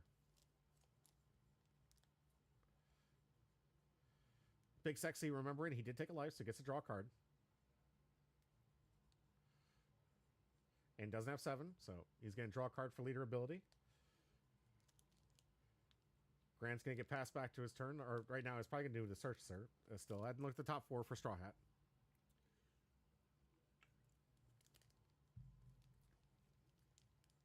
See what he finds.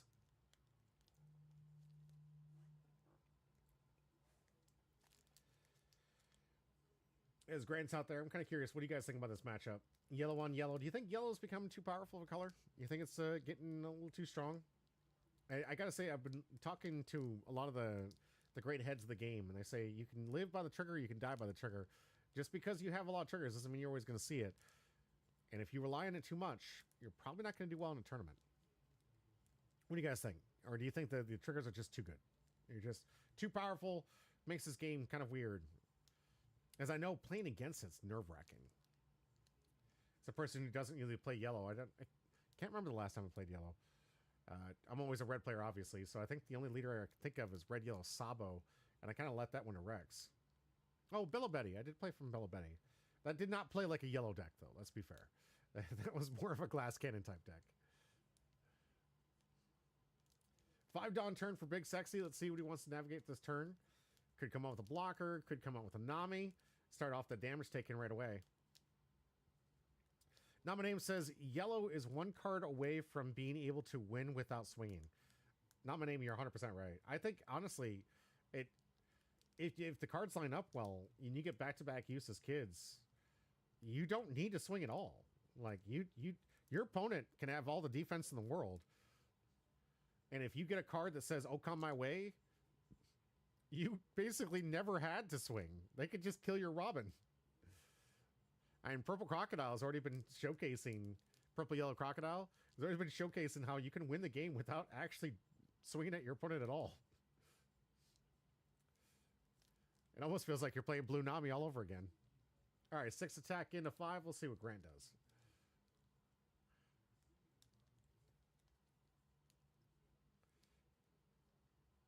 Yeah, just one effect that, oh, come my way to redirect into Nami, and you can win a game without ever having to attach your opponent.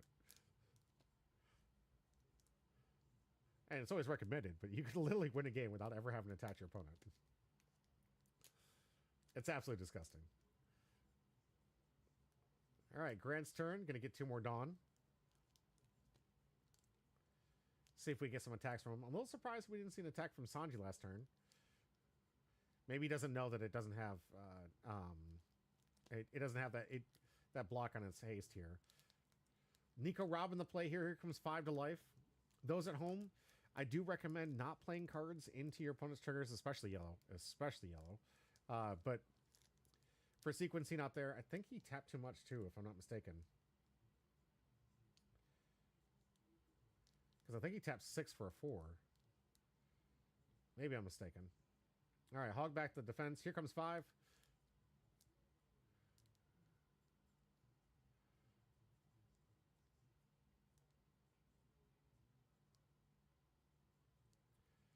Looking for 1 is Big Sexy. And Grant, if you're out there listening to this commentary, just know I'm here to help, not here to criticize. Help you get better at the game. We all started off this way. Oh, here we got a trigger from Baby 5. We can draw 2 or not. He decides not to. There was an option to draw 2 there. But Big Sexy should be drawing a card regardless for the Nami ability. Didn't see that. Okay. All right. One of the things, again, a lot of people seem to forget with this Nami. Don't forget to draw your card. If you take a life, or maybe he had too many cards in hand. I didn't see how many cards he had in his hand. But want to be mindful. Especially if you have your hands too big, you can't draw from the leader ability. What's this? 1, 2. Let's see. How many cards he has here? 1, 2, 3, 4, 5, 6, 7, 8. Can't tell if there's a hidden card underneath that on the stack here. Because he's looking at the 7 cost. Yeah, there is. Okay, so he did have more than 7. Couldn't activate leader ability. Could have activated the Baby 5, though. So I'm a little surprised he didn't do that. Does Baby 5 have a hand size requirement? Or just looking at it?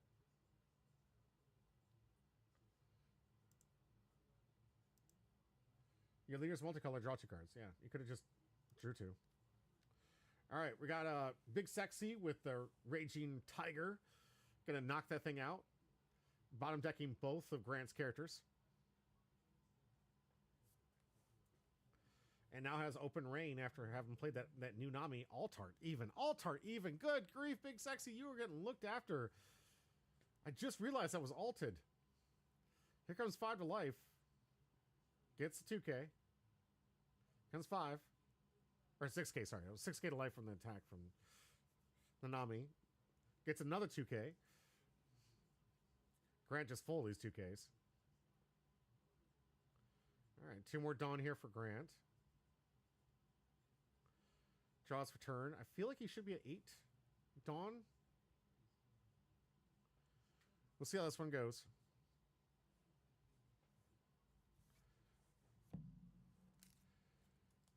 Grant gonna count how many Dawn he has left here. See how many times he should be at 8.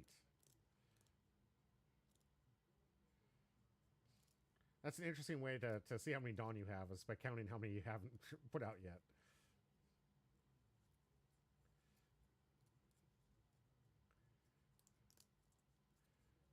So you can advance the board. Imagine this would be a really good opportunity to play down the 6 cost Nico if he has it. Maybe even get out a... If he is at 8 Dawn, which I think he is, he could Kuma heal. Which would be a great answer to this deck right now. Can you imagine a deck made of just nothing but life takers and life gainers? It'd just be the longest yellow versus yellow match. You're going to take a life? I'm going to play this card that heals me a life. And then you're going to take a life. I'm going to play this card that heals a life. You're going to take a life. And Nell thought... You guys thought a Nell was the worst meta. Imagine playing on this one.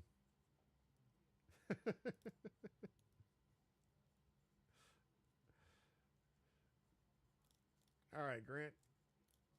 Brand new to the game, still thinking through his turn, trying to make sure he makes the right play. And also, a really good thing for Grant here, he's getting the opportunity to be on camera to get that kind of that nerve-wracking stuff out of the way, especially being up against a really friendly opponent here. All right. Here comes the 7-cost Kuma. I feel like I'm taking crazy pills because I'm pretty sure he went second, so he should be getting 2 down a turn. Did get a free heal off the Kuma.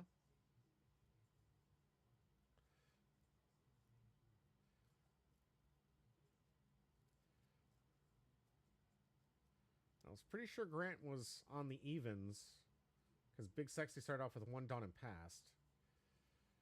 So here's a 5K swing. What's up, Captain Little? Good to see you. Welcome to the chat. We got Grant, a new time player, playing yellow Luffy versus the new blue-yellow Nami with all the new Nico Robins and Namis and all the great stuff from that Hero 1 edition that just making this deck a little OP. Talking about how yellow doesn't even need to attack. Something I know you're quite familiar with, given that you get to play with Nico Robin. And if you could play with Oh Come My Way, I'm pretty sure you would lose your mind with the absolute... Blue-yellow Nami is disgusting with EBL3. It really is. We got a lot of power-up cards, a lot of new Taking Life. Not My Name is in the YouTube chat, talking about how we are literally just 1 card away from, like, Oh Come My Way, that's played in Crocodile, from having, like, all yellow decks be like, I never need to attack you. I'll just take your life. All right, Big Sexy with a counter out from the swing from Grant here. Imagine that's going to be it for Grant's turn.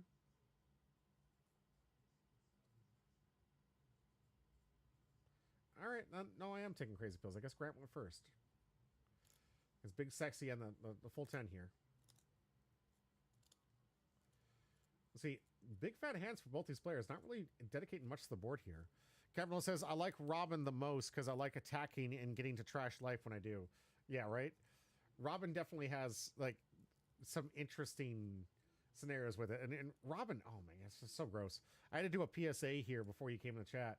Remind people that damage does lose you the game. So don't attack into it. I'm already seeing it in social media. People are already showing me posts of people attacking into their Nico Robin and as 0 life. And I'm like, why are you doing that? I mean, it's a good way to be like, I kill myself. You can't kill me. I've done that a lot in games. I'll tell you that. I've done a lot of times in games. I've been like, you can't beat me. I beat myself.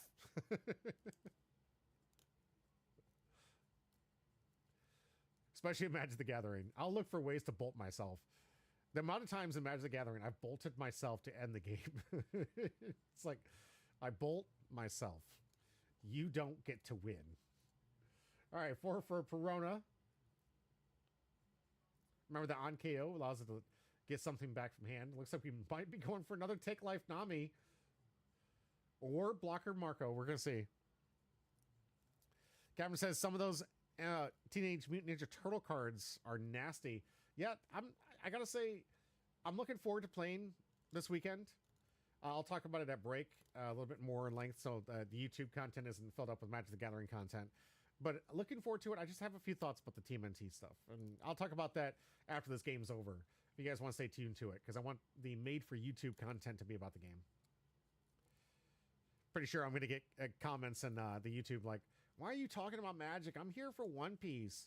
If you guys watch the Nationals game thread, the live chat was freaking out anytime it wasn't One Piece. Why is this Gundam? I want to watch One Piece. Why are you watching Uni Arena? I want to watch One Piece. Oh my god, is this Digimon? I want to watch One Piece. And is another reason why Bondi should desperately divide the IPs so we don't have to deal with the whiny babies about their favorite IP being watched. And while I was talking about that, Nami Damage Taker was played by Big Sexy here. So Grant still without another trigger. Another one of those live and die by the triggers.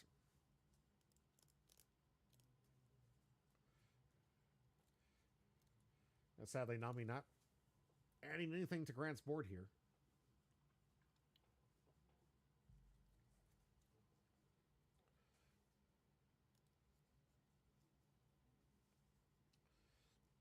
Big Sexy, looking at all of his options here, has an open search capability or a counter. Looks like he's going to go for the search. Yep. Will you be my servant is the play.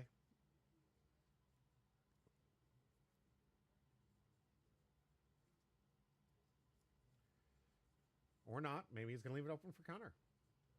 He's down to 5 cards in hand, so at least now when his opponent takes life, he should be drawing. Do we know if he drew for the Nami? I'm too afraid to go back. I'm too afraid to go back, guys. I think Big Sexy's missed at least 2 or 3 draws from his leader ability. One of them that I called him out on was actually illegitimate. He didn't have 7 life, or 7. He had 7 cards in hand, but yeah. James Strong, good to see you. Thank you for the chat on YouTube, man. Good to see you. Oh, what are you doing? I can't say the T word. Captain, this is literally a yellow match. All right, your 5 minutes start now. Thanks a lot, Captain. That's great. Good commentary. Stop me from saying the T word in a yellow match. That makes for great commentary. All right, here comes 6. Jeez. You know, I really got to stop this ban thing. I need to do something better with these points. Let you guys use them on something more productive.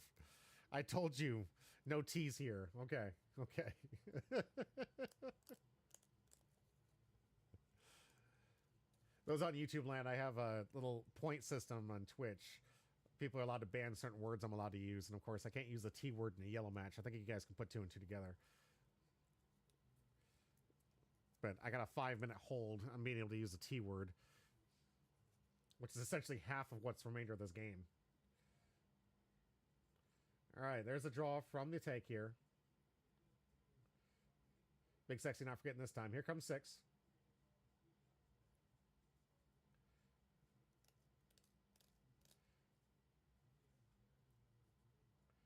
See if Grant gives the 2K. Yep, there's another Nico Ram 2K blocker. And a pass back. Grant at 9. Or it should be at 10. 9. Yep. I don't think Grant's been putting out his Dawn correctly. Because if Big Sexy's at 10, then Grant should be at 10. I'm pretty sure Grant missed a whole turn of putting out 2 Dawn. Either that or he's playing with 12 Dawn. And we're going to have to count those Dawn.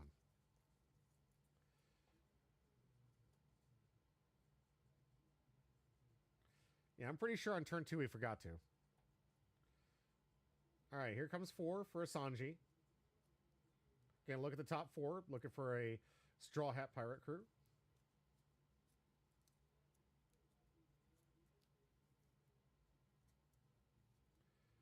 See what gets out at the top from here.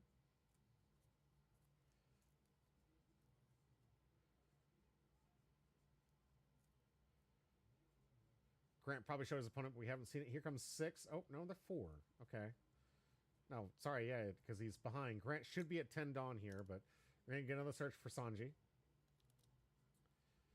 Going to get 2 attacks in, at least here. No blockers on Big Sexy's side here.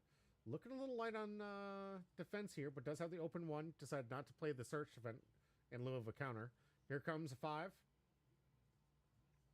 Asking for 1.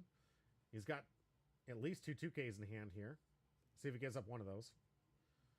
I wouldn't recommend using the event knowing a 7K is coming your way next turn, next swing. Is it 7?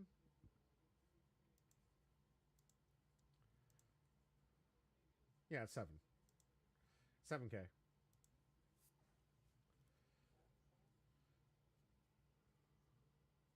right, looks like he gave up the baby 5.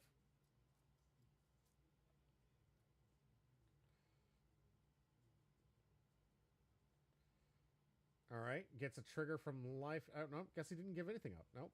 Decided to take the hit. Gets a Kiko out of life.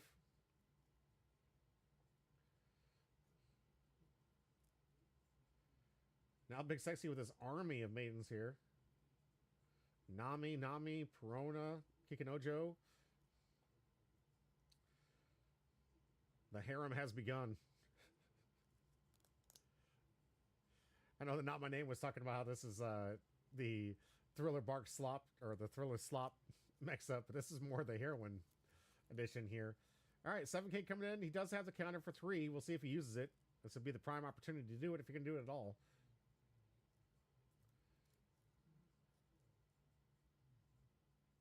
He's got the 1 cost counter right there. He got the Dawn open for this reason. This is when you use it.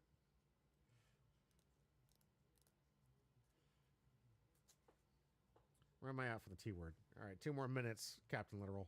2 more minutes, I can use the T word again. All right, gives up 2 2Ks. Okay. I don't know if Big Sexy's just being nice to him. I mean, you have the 3K counter in hand.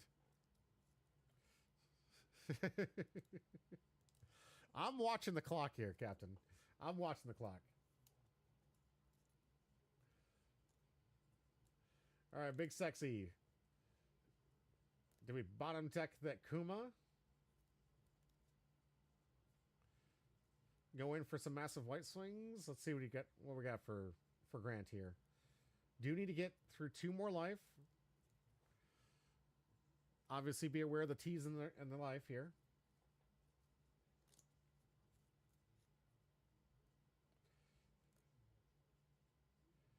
Grant with what looks like 5 cards in hand. So running a little low on counter here. Naburu, good to see you. Thanks for the chat. Put exclamation point join into the chat if you want your chance to win one of these 2 free packs in my stream. We have 2 more games after this, and then I'll be giving away 2 of our community pack boxes.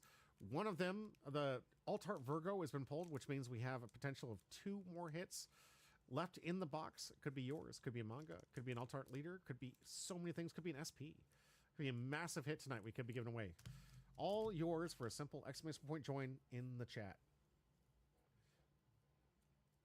At the end of the stream, every time I go live, I always give away product in the IP that I happen to be covering. Today is One Piece. But thanks so much for the comment, Naburu. All right, 4 tapped. And a cheer. Thank you so much. Appreciate that. Ooh, appropriate. Appropriate for the ooh. I got to get the sound effects on there for that one. Especially if we're going to have all these heroin editions, the ooh is going to be ever more important. Thank you for the follow, too. Appreciate you. Yes, the ooh is definitely going to be important coming to this heroin edition as we get more and more. Especially this Saturday, if you guys join us over at Lifelink Games, we're going to have our heroin event. Next Monday, I'll be doing the coverage. I'll be trying out Nefeltari Vivi and hoping to win that event. We'll see. Gonna be a lot of great players. Looking forward to playing them. But yeah, I need the ooh button. I know Porter, one of my other casters that was supposed to be here today, he would love that button. Who do you think does the best ooh voice out there? Which one should I try to take the voice clip for?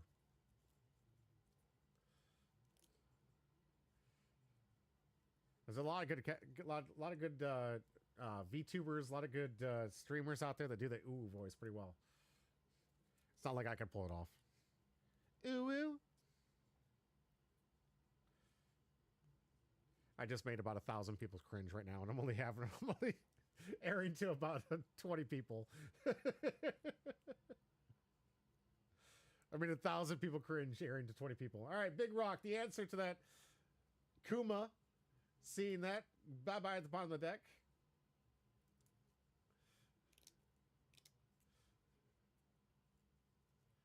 Here comes our first six. Our first 6K swing. We'll see if we got 2K from Grant.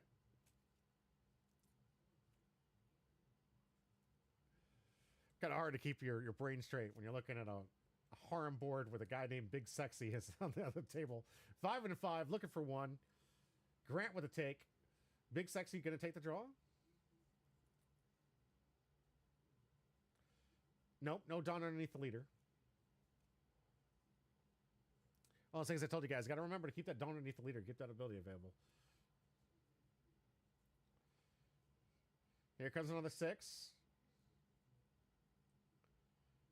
Showcasing his non-counter Jewelry Bonnie. Okay. So here comes 6 in the life here. And that must have been his trigger. Using... Does Jewelry Bonnie have counter? I don't think the card has counter. Oh, he's using the trigger. Yes, I could say it. I could say it. Yes, I'm well within my limit to be able to say that. I can say the trigger button. He's using the trigger. Okay. And another 6K. Grant on the take. Here comes 5 in the life.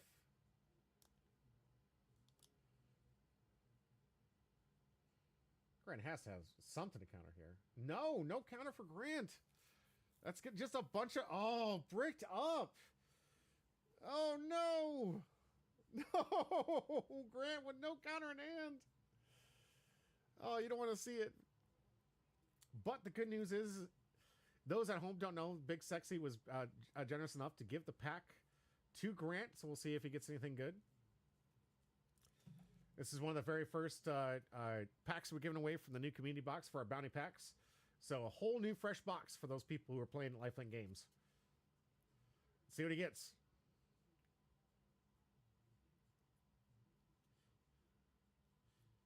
Okay, getting closer. Cavendish. Leader pack doesn't mean nothing anymore. But it's still a 2 double rare pack. All right, Mr. 3. Nice. Always nice to get it. Big Sexy. Thank you so much for being so generous to Grant there and being a good steward. Really showcasing some great sportsmanship, allowing this kid to learn how to play the game. It looked like you were very patient with him, teaching him things. And it's the same treatment I gave Big Sexy on his first time playing. When I got to meet him, like I said before, where we were playing the release event here, and I spent the entire hour. I had no idea it had been that long. It was such a good time. But I spent an hour with Big Sexy teaching him how to play the game. And we have that video out here on this channel. It's out there, and I don't think I made it into a YouTube video, but it was a really good time. I sat back and taught him how the cards worked, and out of that respect, and I gave him a pack during that time, he returned the favor and keeps the cycle of goodness going around by giving Grant the pack, which is just phenomenal. I love to see it. This is how you cultivate a good group. You give, you watch them give back, and you just start helping people around, and this is just why we have such a lucky ability to have such a great community here at Lifelink Games playing all the TCGs that we play. All right, I am going to take a decently long break. It's going to be about 5-6 minutes, guys. Stay tuned. We're going to I'm going to get ready for the last 2 matches. Of course, we have 2 more before the end of the night, and with that, we'll be giving away 2 packs at the end of the stream. Thanks for being here. Thank you so much for the bits and the cheers. Thank you so much for the follows. Don't forget to hit an exclamation point join for your chance to win one of these 2 packs at the end of the stream. We'll be right back.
Why can't you just love me? I'm a human too.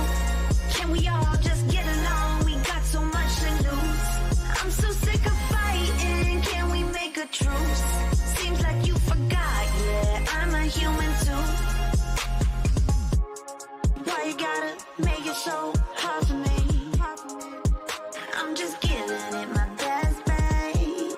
Every time that I try, you go deep.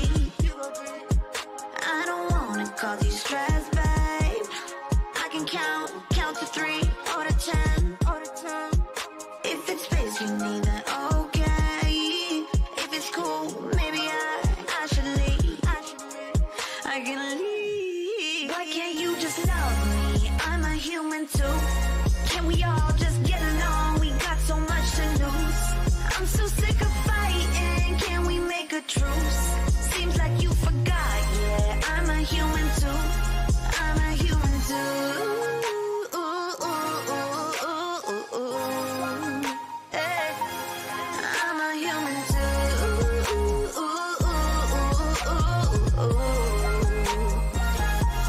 You didn't even point. Yeah, you just got to shoot and you tired of the loop.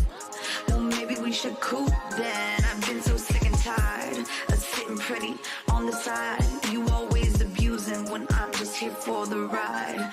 I'm here for the ride.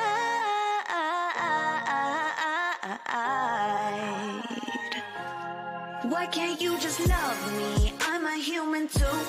Can we all just get along? We got so much to lose. I'm so sick of fighting. Can we make a truce? Seems like you forgot, yeah, I'm a human too. I'm a human too.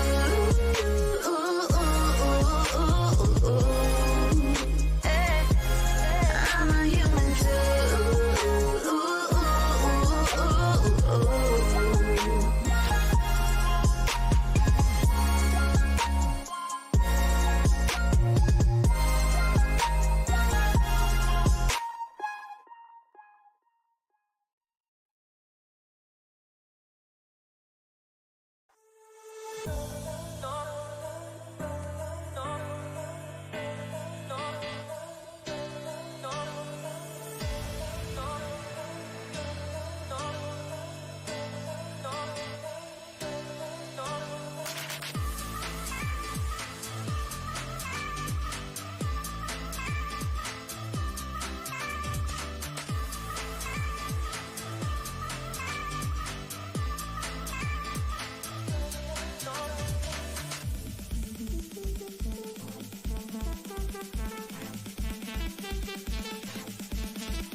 Welcome back to Humble Pie. I'm your host, Jimmy D, and we're back again for the third of 4 rounds for today's Championship Series 6. Guys, we only have a few weeks left of this Championship Series 6.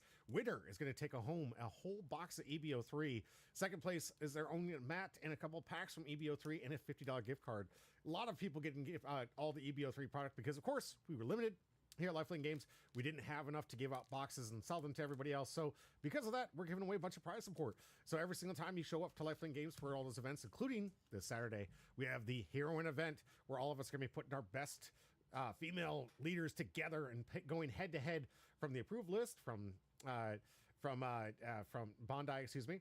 And I don't know if you guys noticed, this is what was the talk back when they first introduced this Heroine event. This was first introduced over in the East, in the Asian countries, and you notice that Emu was not present.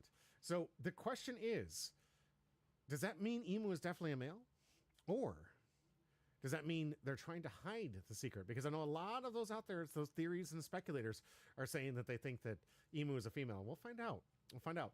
We gotta stay tuned and watch read the mangas and wait for the animation to tell us. But it's one of those great mysteries out there. We got a great list of awesome heroines. One of them we just watched.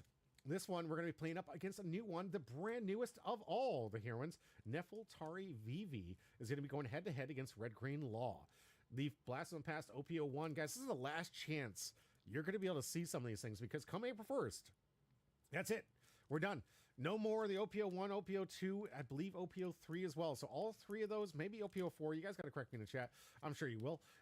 The first block, anything with at the bottom of the corner of a card here, there is a block number. And down there in that little fruit, this one has block number 3. So anything with a 1 that is not a manga, anything that doesn't have a manga treatment to it, will be rotating out of the format. So anything with that coveted little 1 down there, say goodbye to that card. It's no longer going to be in use for anyone in the regular tournament play. Now, we at Lifelink Games are going to be honoring both formats. We're going to be creating what is considered to be a legacy, which is all the cards ever printed.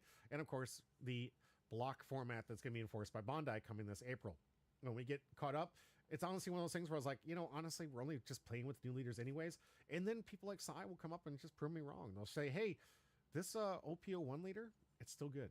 It's still good in this format. He's been doing pretty well. He's one of the leaders on the leaderboard, wrestling for the top place here. If you guys saw the numbers here, I think I saw the picture up here. I might pull that up here. Yep. I'm going to show you guys the point strategy, the point differential that happens between our two top people as soon as we go over the deck list and explain what's going on here. But we have Hazelnuts back on camera with Nefeltari Vivi. I can't wait to showcase this deck. It's absolutely outstanding. It's a deck I'm going to be playing. I've been tweaking a little bit. I'll tell you guys what my thoughts about this deck. I think right now it has potential for being a top deck, top tier, has an amazing ability, has an amazing capability of taking over the format and being a really competitive, good red deck. Problem, we'll go over that when we talk about the deck list. But I digress. Don't forget, if you're here live watching me, you can hit exclamation point join for your chance to win one of these 2 free packs that we're giving away, but you have to join me live if you're out there in YouTube land.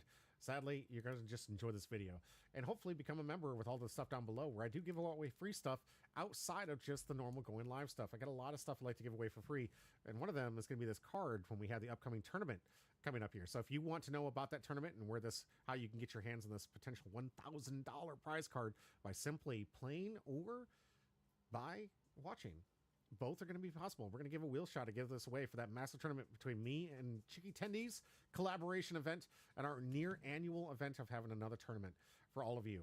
Stay tuned for that. Make sure you hit all the Discords, all the followings. Make sure you guys are following on all the social medias. We got great stuff to give away constantly. Thank you for being here. Let's get into our leaderboard and deck lists.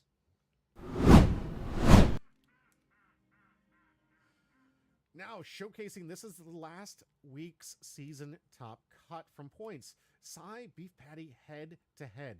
One of these two, potentially even Lithium and Porter, if they get enough wins and enough losses from Sai and Beef Patty, could potentially become our season 6 champion. One of these two going to walk away, or one of these 4, excuse me, going to walk away with their chance of an EBO3 box. But they're going to have to do it by showing up and winning.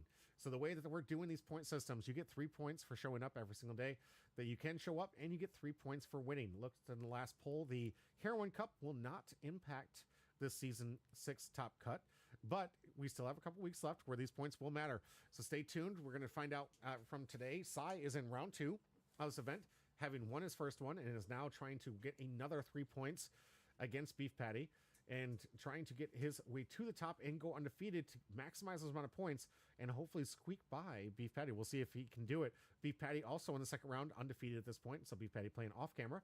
We'll see how he does after this and see where he lands in the overall standings. I don't have the top cut, but I do have an idea of how to do the measurements, so stay tuned to the end of the stream. I will let you guys all know who is currently in lead, and I'll give you guys my thoughts on the TMNT Ninja Turtles event. Saving that, of course, for the end of the stream, where I can just talk to everybody and I don't have to bog down my YouTube videos. But this is our current leaderboard. Sai going up against Hazelnuts and a brand new leader with Nefeltari Vivi. Deck list is somewhere around here. So starting off with the red-green Trafalgar Law Blast in the past, OPO1. Coveted one right here. It's going to get rotated out here. Card that really just started getting Porter, one of my casters, pretty excited to play the game. He loves Trafalgar Law, one of his favorite characters. This is one of the really neat abilities back in the day that you just used the weenie characters to constantly get value. And it looks like it's got some new pieces and upgrades from some of the new stuff from OP13 onward here. But let's go over the deck list to find out. First, leader ability. Once per turn, you can pay 2 Dawn. This is the old symbol for paying 2 Dawn. It meant you had to tap 2 Dawn to do this. If you have 5 characters, return one of your characters to its owner's hand, then play up to 1 character that costs 5 or less from your hand. That's a different color than the returned character. So it's a little different. You've got to play a mixture of the red and the green in here. It really diversified the way you used multicolor here in OPO1. You bounce a green, you can play a red. You bounce a red, you can play a green. And there's a lot of things you can do in these colors. You can get a lot of searchers. Here with the Monkey D. Luffy Searcher, you've got the Bonnie Searcher, you got the Perona Searcher, you got the Kid Killer Searcher. A lot of cards that can make sure that you're playing a lot like we've seen with the other Trafalgar Law deck that we see pretty prominently on this channel, the green-yellow one that Porter plays. But a lot of searching capability and bouncing these ones to get extra cards in your hand to get some of the key cards you want for victory. Some of those cards, Megalo, a new 2K that has an amazing power that allows you to KO, that you can arrest this character and KO to 1 character with 8,000 power or less. Simple on play. Nice little, just beautiful, beautiful card. Thing is absolutely outstanding. Something I recommend for any green deck out there, just because it is a 2K on the side, so you can't remove cards. You got something that has protection. You don't need to use it for removal. But if they're not protecting the characters, that's a great answer for an 8K power leader or 8K power character or less. X Drake here is one of the 5 cards, 5 costs that we're going to be playing out here. If your leader is Supernova type, which this is, rest up to 1 of your opponent's characters that cost 5 or less. Get the blocker out of the way. Then set up to 1 of your Dawn cards as active at the end of turn. So allowing you to play some 1-cost events that we'll talk about here in defense here. We have Cavendish, which is a big name state for green here. This one in block 2, so we'll still stick around. This one on play and when attacking gets to restand 2 Rested Dawn. Super good ability, super strong, something that we've seen abused, and it's so powerful that you can only have 1 of them out at a time. I didn't want to have this thing abused with multiple Cavendishes. You have the Bonnie blocker that requires 8 rested cards. That means you can have 8 Rested Dawn. That's non-attached, by the way, non-attached Dawn. Rested Dawn or rested character cards, but as long as you have 8 of those cards arrested, you're going to draw 2, trash 1, and set up to 1 of your Dawn cards as active. So something that doesn't get used too often in certain decks, but it's a very good secret rare, great manga from the set, and just an overall decent blocker. 6K power, 5 cost, good stats. We have the old school rushing Monkey D. Luffy that sadly will be rotating out here. Dawn times 2 when attacking your opponent cannot activate blocker. So one of the very first unblockable type characters back from Starter Deck 1. Nice little fun staple card here. We have the Trafalgar Law on play. Set up to 1 of your Supernova or Heart type pirates rested characters cost with a 5 or less as active. So essentially get to abuse the restand law to re-attack with a Cavendish to get some more attacks in there. Also have the opportunity to attack with a blocker and restand it if you want to do that. X Drake, which we covered in one of the previous videos. This one's your little protection. Your once per turn, you can basically give your leader minus 2,000 power to protect anything that would be KO'd or removed from the field by effect, excuse me. That's important. It's an important distinction. Can't trash, can't bounce, can't bottom deck, can't KO. Any way that they would be removed by an opponent's effect, you can give your leader minus 2,000 power and protect that card for that turn. And when attacking with 1 Dawn attached, give up to 1 of your opponent's characters minus 2,000 power during this turn, making it very versatile, attacking against board states and trying to reduce the attack power, because it is a full turn. So if you have to come up against the next big scary blocker here, the Eustace Kid that will be rotating out here. Dawn times 1, opponent's turn. If this character is rested, your opponent cannot attack any other target than Eustace Captain Kidd. So this becomes a wall. It becomes an 8k wall that says you have to attack into me if you want to attack me at all. It can't go to my life points, can't go to my other characters. You've got to attack my 8k wall. And when you have cards that reduce the power for the turn, it's a great answer to it. Yeah, honestly, because it's very, very hard to get over this 8k power. We already saw how hard it was to get against a 6k leader and swing into that healthily. Imagine having to swing into 8k. This thing has always been a great late game answer to some pushes to prevent your opponent from going immediate game, allowing you to use cheap counter to get out of massive attacks and just survive in the turn. It also has the ability to, on play, rest it and play a 3-cost character or less from hand, which means we can play those searchers or any little bounce, other smaller characters we want absolutely out for free. We've got the Hody Jones on an event card, the Demon Aura 9 style Asura Blades Drawn Dead Man's Game, which allows you to play 1 Dawn and rest 3 additional Dawn to rest 2 of your opponent's characters or Dawn, or 1 of each, your choice. And it has a counter for plus 3k, so if you need to use it as a counter, that is always available. Nice versatile card, but that Hody Jones effect, very, very strong. And nice when you have to be playing mostly a deck of 5 or less, because you want to be activating this leader ability as much as possible. You have, the other 1-cost event here that we saw in the Trafalgar Law ability. This one is the 4k counter. So long as you have a character with 8k power or more on board, this means you can also have Dawn underneath it. You just need to have a character of 8k power to counter out of this, but it is just a one-of because it's not easy to get these things up to 8k. Especially if it's on your opponent's turn, because the Dawn no longer represents the 8k power. Then you have Round Table, give to one of your opponent's characters minus 10,000 power during this turn. So for 4, you can make sure that you can kill just about any character in the game. Only 2 of them in the deck, makes sense. And I can understand why there's only 2 of these, because really, this is really only going to be useful outside of its trigger ability if the Eustace Kid is out. All right. Next, we have the new Nefeltari VV deck. Where are you? Here you go. New Nefeltari VV deck. Brand new leader from the EBO3 Hero Edition. Amazing, amazing leader.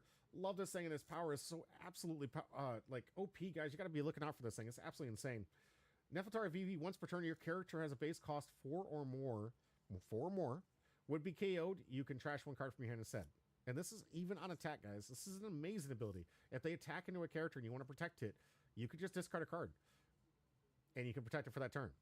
Or if they had an effect that KOs, you can protect it by just discarding 1 card. And it is 4 or more. And a couple of people misread this thing, thought it was for the weenie characters. No. This is for all the high-level stuff. So even on a block, you can protect it with just a simple card. So they're coming in with big 12k. You can block, discard a card, protect that KO. Make sure that you got that blocker for next turn, or have something else that they want to attack into. Beautiful ability. On top of that, activate main.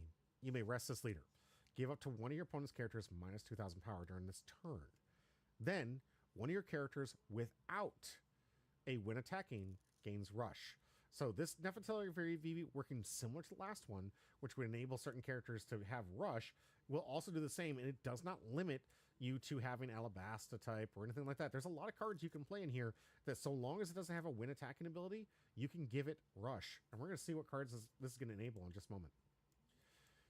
That ability most prominently likely going to be used for the Shaka Pell, arguably one of the greatest cards in this deck here, a 9k power double attacker.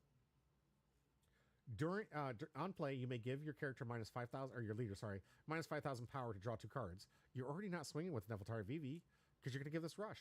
So you can tap that, give it a character minus. Well, first, obviously, you got to your leader has to be active, which it should be, because you're going to be given this rush. You give your leader minus 5,000 power. Oh no! Then you rest Nefeltari VV, give something minus 2k, and you give this thing rush on top of drawing 2 cards. That's absolutely insane. No counter on this card for a good reason, because this is a very powerful combo. And you can play this card absolutely for free using this Nefeltari VV here. On the 7 cost, play up to 1 Alabasta type character card with a cost of 8 or less, other than Nefeltari VV, from your hand. Then your opponent places 1 card from their hand to the bottom of their deck. So a lot of really good cards that you can actually play off from this. You've got the Nami. You've got the Shaka Pell.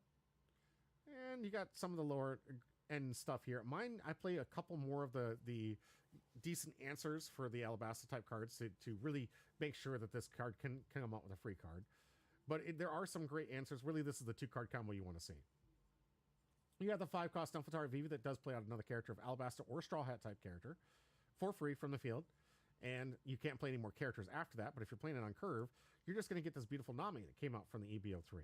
On play, if you're you can give your active leader minus 5,000 power and draw a card. So similar to the Chocopel, you give this Nefeltari Vivi minus 5,000 power. Oh no, I'm probably going to be giving her Rush anyways.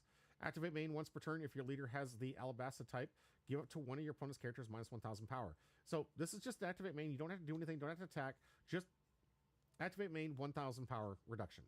And it combos pretty well with some other cards that unfortunately you don't see in this deck. But maybe you'll see it when I do my Heroines edition next week. We have, of course, a blocker Nami. It allows you to draw 2, discard 2 as long as your leader's... draw 3, discard 2, sorry. Is a multicolor leader here. And a good target here for the 5-cost. We have the 1-cost Nefeltari Vivi Searcher. We also have the 2-cost Alabasta Searcher that has that give an active leader minus 5,000 power. Look at the top 5 cards for an Alabasta card and add to your hand, then place the rest of them on your deck in any order. Super strong in the early, so allows you to play on curve 1 or 2. You can get those searches.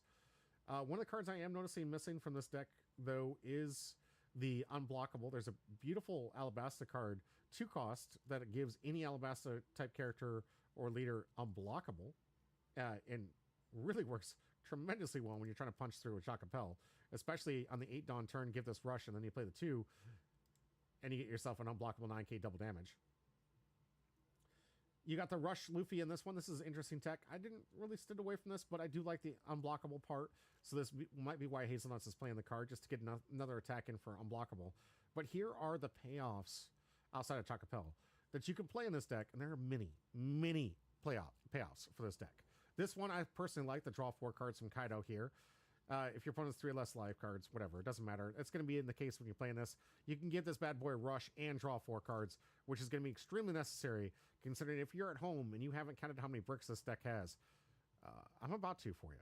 Secondly, you have this Shanks card. On play, KO up to one of your characters 10,000 power or less. So, got a great answer here. Can answer just about every single character in the game. You do have the ability to reduce power by a lot of the different cards in Alabasta, especially with the Namis. There are ways to get your 12k or 13k power characters down at 1,000 before you play it, and then you can just play this and basically KO a Goldie Roger, which is absolutely insane. On top of that, you can give it Rush. So great payoffs for this Nefeltari Vivi, which probably wouldn't do much damage anyways on the normal attack. Do note that you can attack with this one, which is a separate from the original one that was printed way back when, that had the static ability that you could not attack with this leader. You have, of course, the Raging Tiger and the Red Rocks, 2 of the greatest removals in the game. And now we have also the 4K counter, 1-cost. Really good in this deck, so long as you're playing an Nefeltari Vivi. You get that 1 4K power counter that we were talking about in some of the early matches. This seems to be a staple with a lot of new decks. Most of them getting kind of like a leader-locked 1-cost 4K counter ability here. And a deck that can sort of play pretty well with this, so long as you're not back-to-backing these Kaidos and Shanks. But looking at the no counter on here, look at this, guys. You got 4 Nami, 4 Monkey Luffy, 2 of these Gravity Blades, 2 of these Red Rocks, 8 of these Chocopels, 2 Kaidos, 2 Shanks, and of course the event itself. That's a lot of no counter. Myself, I've been adding the 0 cost in there just to make sure you have it. I had the best and worst of days playing this on the test event. I was playing off camera, checking mics and doing whatnot. And everyone's like, this brick's pretty hard. And I was like, no, deck's been pretty good. And then I played against James K. And he smoked me. Smoked me pretty hard because I played, get this, I draw 4 Kaido to get counter, and I didn't get any. I drew 4 cards with no counter. He swung in for 7. I had 8 cards in hand. I looked him in the face. I said, you're seriously going to concede this game? You're going to swing 7 at me, knowing I can kill you next turn? When I have 8 cards in hand? I have 8 cards in hand. You're going to swing at me after I just drew 4 cards for 7 as your last attack? And he was like, yeah, show me what you got. I had 2 1Ks. He won. He just won. Literally the only way he wins that game. If any of the other cards I had a counter in there. Any other way. He read through the tape. He knows there's a lot of bricks. There's a lot of bricks in this deck. So we got to work through that, guys. We got to work through it. There is an awesome ability to discard those bricks to keep your character alive. But if your opponent doesn't care about the board, you're not discarding much to protect those characters. So be aware of it. Try to figure out where the good 2K ratio is. Homie! Yes, it has been ages. Homie, welcome back. Good to see you. Glad to see you in the chat. We're going to give away the packs after this. We got 2 games left. Here's Nefeltari Vivi versus Red Green Trafalgar Law.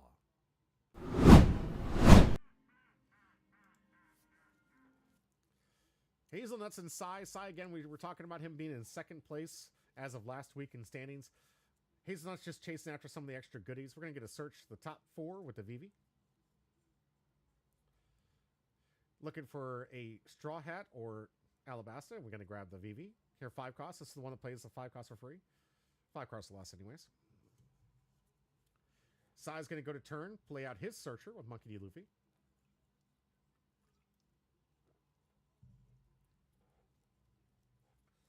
And looks like he's going to grab Napu. The Megalo Crazy? The Megalo Crazy? What do you mean the Megalo Crazy? Oh, yeah, the Megalo Shark? The Megalo Shark's insane. I really enjoy it. It could be a deciding factor in here because notably, Nefertar Vivi can discard a card to protect the KO of 8,000 or the characters of 8,000 less, but cannot protect anything 3 cost or less. So she's limited to the 4 cost. So Megalo could pop any of these characters, especially this one when it has a draw 2, discard 1, so long as you have Alabasta type. This card's a great 2K. Not a great card to like to play out too often, but it is an extra body 4. So looks like Sai on the easy take for the first 5K swing. Nothing Hazelnuts really want to give much credence to here, but looks like Joy Bonnie going to get her first search on. Sai tapping 1 for that. It's one of those reoccurring searchers that we had way back when. We're not seeing too much of that being printed nowadays with the reoccurring searchers, paying 1 to constantly research. X Drake, that protection card coming out here. Sai really just looking to see if he can get 5 characters on the board as soon as possible so we can start getting the ability. We're going to go for another Bonnie search here. Looking for another 1 cost. There we go. Got the Monkey Luffy. I imagine that's probably going to be the play. So as early as turn 2, he's already got 4 characters out. Next turn, if he can keep out 5 characters, this deck can go burr. Remember, paying 2 Dawn, he can bounce a character of 1 color and play a character of the opposite 5 cost or less. Looks like the search got him Cavendish. Add to hand. Oh, nope. Deciding against that. He's going for the blocker Bonnie. 5K to life. We'll see if Hazel takes. Nope. Gives up a counter. 2K counter at that. Interesting. Drawing for turn.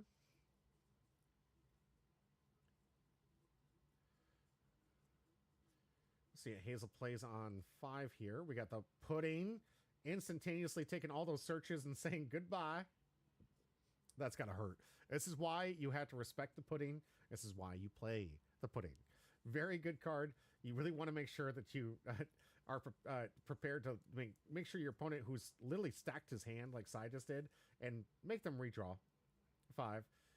It's really great late game, but in situations like this, Sai's got to be hurting considering he literally just stacked up with 3 of the characters he wanted to see. So he's gonna now lose 2 cards in hand and redraw.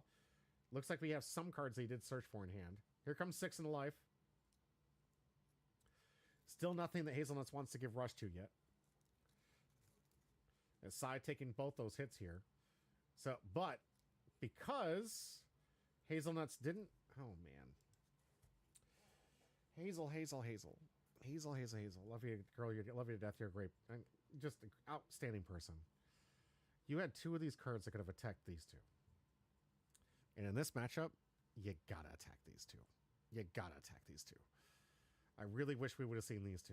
And I think it just comes down to she's not used to playing against this deck or actually being able to use these searchers for these attacks. But you definitely want to make sure Trafalgar Law can't get to 5. It's okay. Cavendish the Play going to restand 2 after paying 5. That will give him the 2 he needs, but he's going to use 1 to search first. Wants to make sure he gets a value target here. Probably going to bounce the Monkey Luffy or the Joey Bonnie he just searched to play out an opposite color character. using the 2 that he should have in the remainder here. I believe he has 2 or 3 open. Going for a Monkey D. Luffy search. Okay. So he does have an opportunity to bounce the Jewelry Bonnie for that if he wants to. Weird play because you really want to get some value out of it, but he's going to use another Dawn. So I imagine he still has 2 left to activate the leader ability. Going to get Eustace Kid. This one you can't play for free, but still a very good late game answer.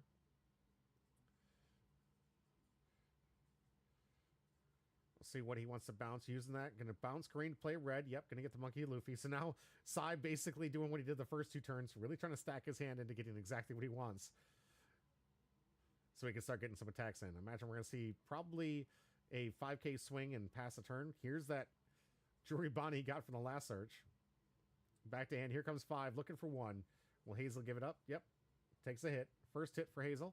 It looked like a Chocopel. If she has the 7 cost, this could be a pretty explosive turn for her.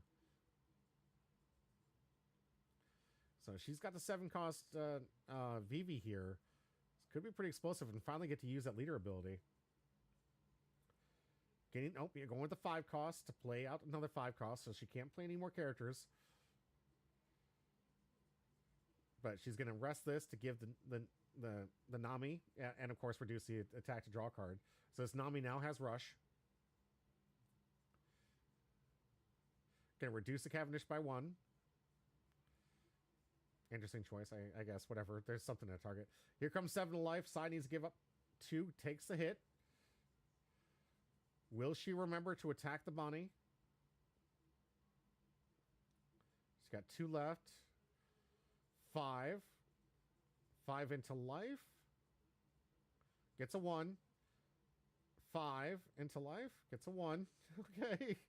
No! In the body! You still have the Vivi! You still have the Vivi! Oh, no, no, no, no, no, no, no, no! Hazel. Hazel, Hazel, Hazel. Hazel. Oh, alright. Gonna activate the kid to get a free kid killer search. I love you to death, girl, but no, you gotta get rid of these searchers. He's just getting value after value after value. Here comes Cavendish, gonna restand 2. Here comes 6, looking for 2. See if Hazel gives it up.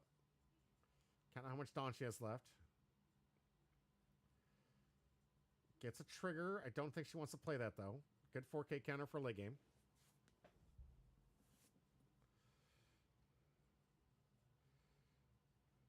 Sai gonna have to attach 1 if he wants this Eustace Kid to be the wall here. Tapping 2 to activate leader ability. To get the Bonnie. And Bonnie should be able to restand the 1 that he needs to put underneath Eustace Kid. Restand the 1, put it up there. There you go. 5 in life, asking for 1. Let's see if Hazel's all bricked up.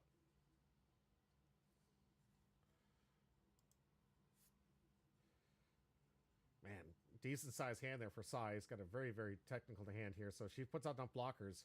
He's going to be able to punch through for life. Hazel on a full board here. Let's hope to see if she can see the 7 cost of Chocopel. That'd be a very good play for her right now. Should be at 9 Dawn.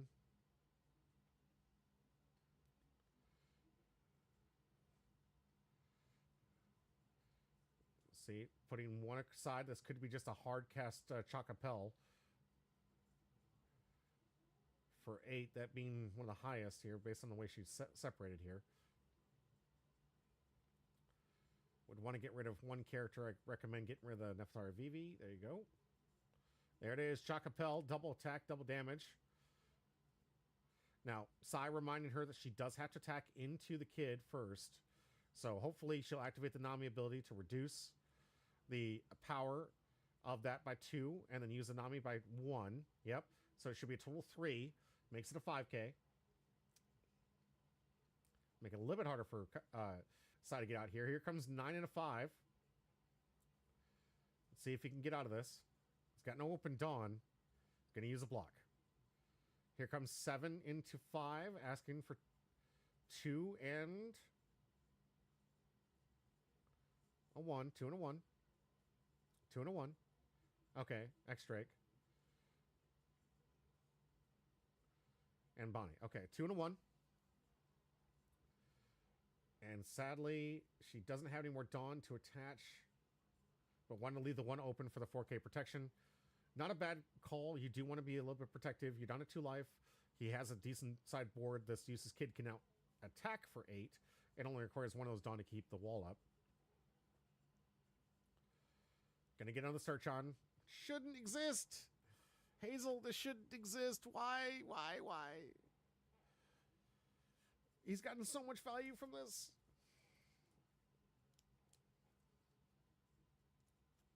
Curly, if you're out there watching this video, get her to watch this video. Let her know I still love her. I don't think she's a terrible person. I just know that she's possible of so much more. That's how much I care about my people around here. I know and I care about them, and I know that they're capable. All right, Protection X Drake. Going to prevent against KO abilities. Deciding not to. He hasn't used a swap ability, right? But he does need to have a 5th character out. Or did he use a swap? Did I just miss that?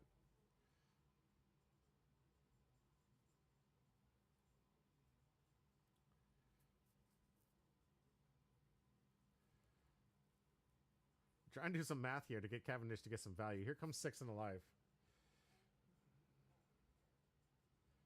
Oh, using a blocker this early is kind of a bad indication for what Hazelnuts might have in hand. Oh, gosh, even worse. Using a 4K counter for that. Here comes 9. Use the block. Use the block, girl. Or take the hit. Okay, there goes the block.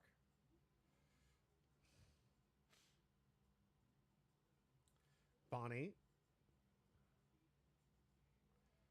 Now, he does have 2 now, so he can return the Kid Killer to hand to replay that extract he was talking about playing earlier. We'll see if that's the play here. I imagine it's going to be the play. Drawing 2, discarding another Cavendish because you don't need 2. Here comes 2 to restand 2. Or 6K to restand 2. Hazel on the take.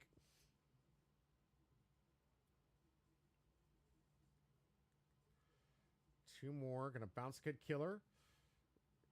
Get that X-Drake in the hand. We'll see. Yep, there's the X-Drake.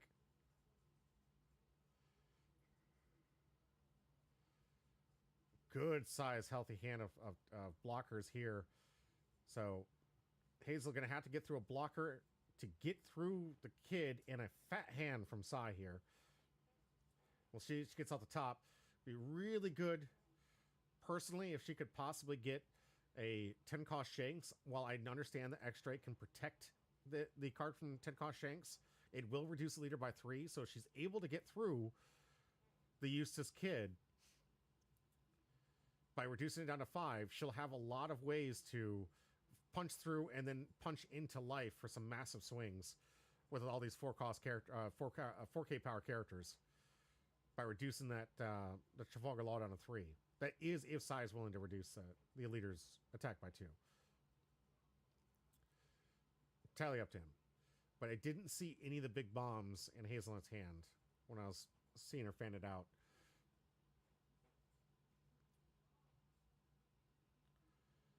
So we'll see what she does with this turn. Still has the effective Nami to reduce. Still has the ability to give something rush and reduce it by 2, which I highly recommend her doing first. Okay. Paying the Nefertari VV to get another Nami. Okay. So now she can reduce this thing by 4. Making it a 4K.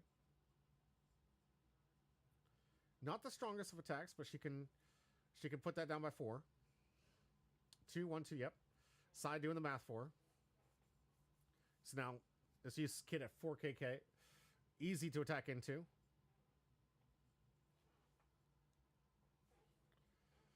Sorry, YouTube. I won't be able to see you for a little bit. My phone's about to die. So I'm going to have to put that in the charger for the next break real quick. 7 into 4. We'll see if we get a block or some counter from Sai. Here's a 2 and a 2. So there's the 8. We got another 7K swing coming too.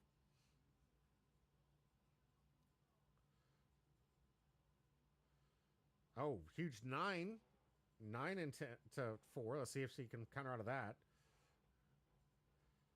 Gonna use a blocker.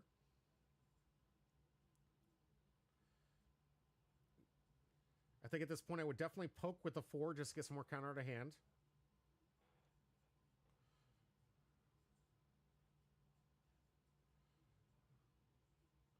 Or 5. She has to attack into the kid, so attacking 4 into the kid wouldn't be bad, but one attach is not bad.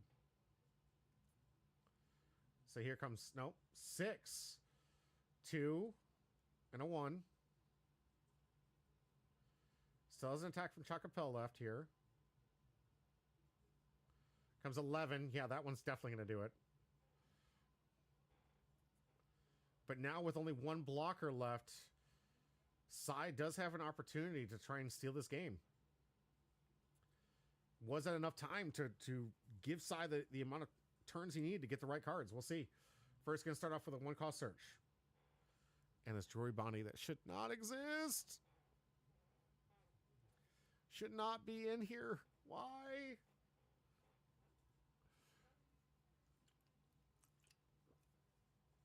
Otama. Okay. Reduced by 2K. Sure.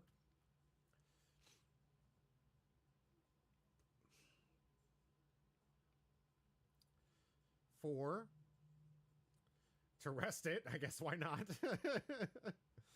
Rest it and potentially Adonis. She has one. Oh, good grief. Look at how many bricks that Hazel's got in hand here. So many low to the ground. Hazel, we got to redo your deck. You got way too many low to the ground stuff. Here comes 8.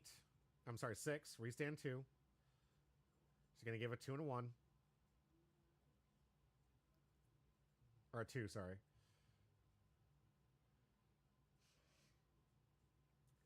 Here comes 7. Let's see if he wants to go. He does have the opportunity to play the Restand Law to get the Cavendish for another swing. He's pretty much committed to going for game here. You haven't used the Demon Aura. All right, gonna get a search. Get an X-Drake. Okay. Not the Restand Law we're looking for, but I imagine he's going to probably try to bounce that Otama for a Restand Law. Here we go. 10. Into life here. Using 5. Gets a 1. Are we going to see it? Activate leader ability. Restand Law. Yep. Get the extra 10. 10 into life. Does she have it? No! Too much and too many bricks in Hazelnut's hand. Sai able to take it down. Holy crap. Good game, Sai. Hazel, you got to hit those little ones. You got to hit the little ones. But good eye on Sai. That was an all in or all out. I believe he was going to lose that next game. So he realized that the turn, and this is pivotal, guys. This is absolutely pivotal to you playing the game. You got to recognize yourself that you have to determine when is the game going to be over. You've got to make that decision. If you can't figure that stuff out, you're really not moving to the next tier of this game that you need to understand. It's one thing to understand the mechanics of the game. It is direly important for you to understand how many turns you have left and when is the last time, because you have to go all in.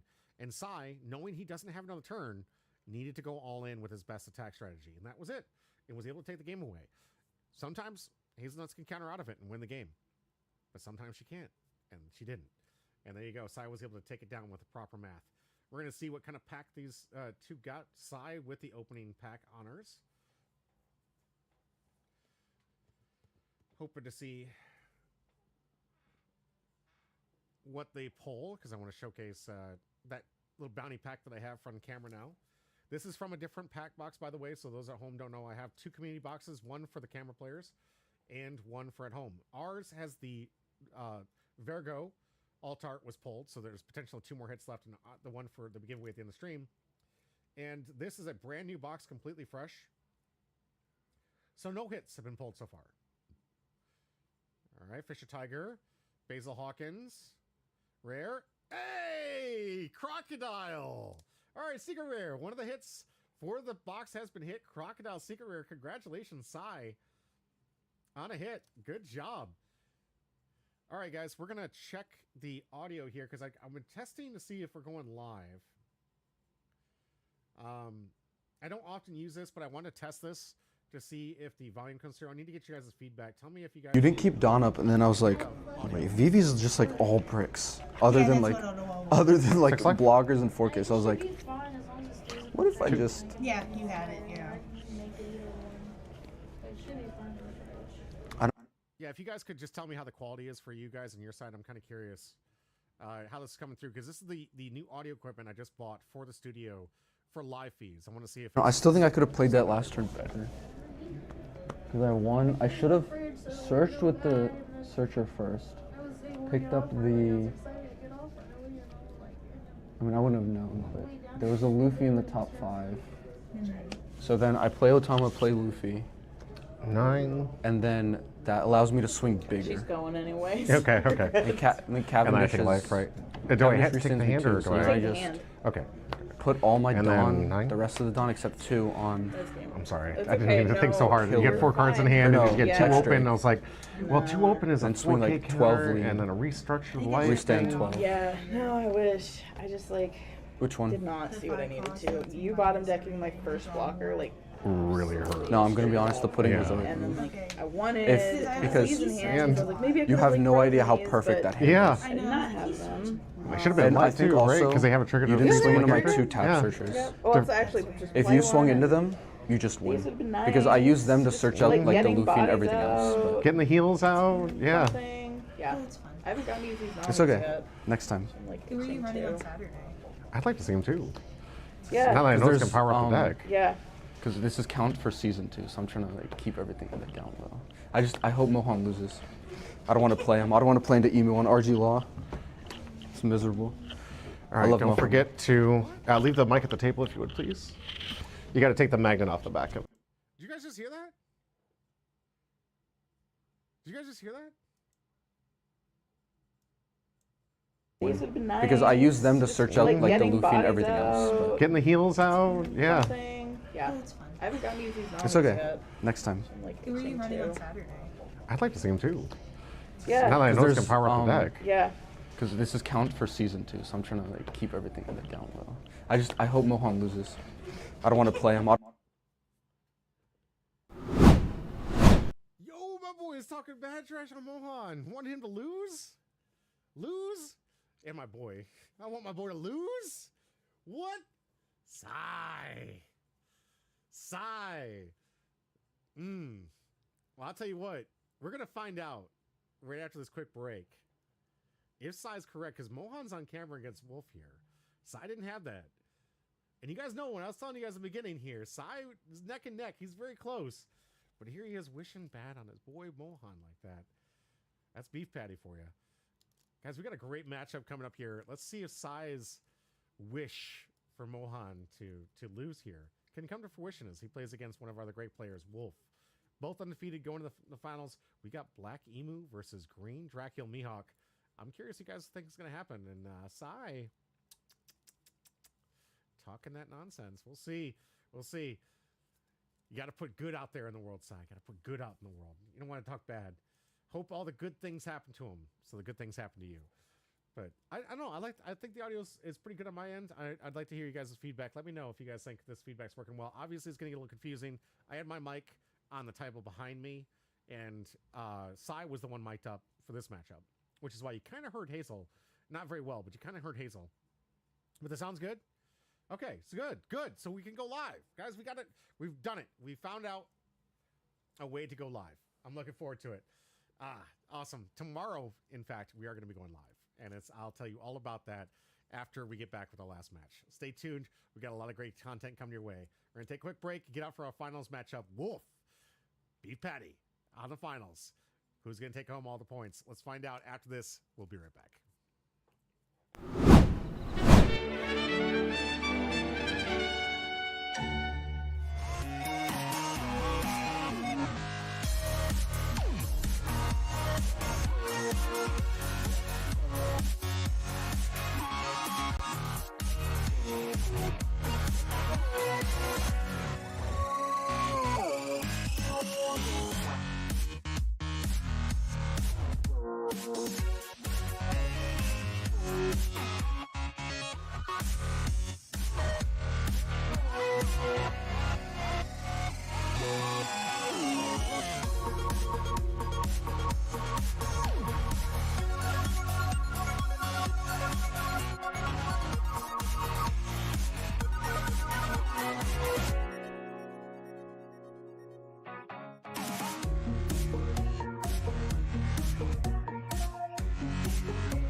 Let's get to work.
Well, if you're wondering what's happened, so am I.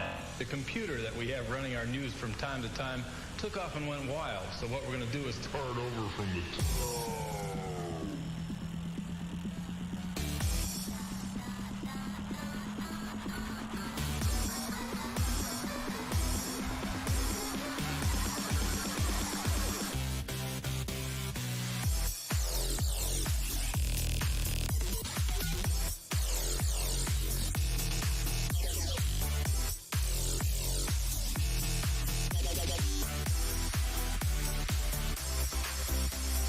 Drop.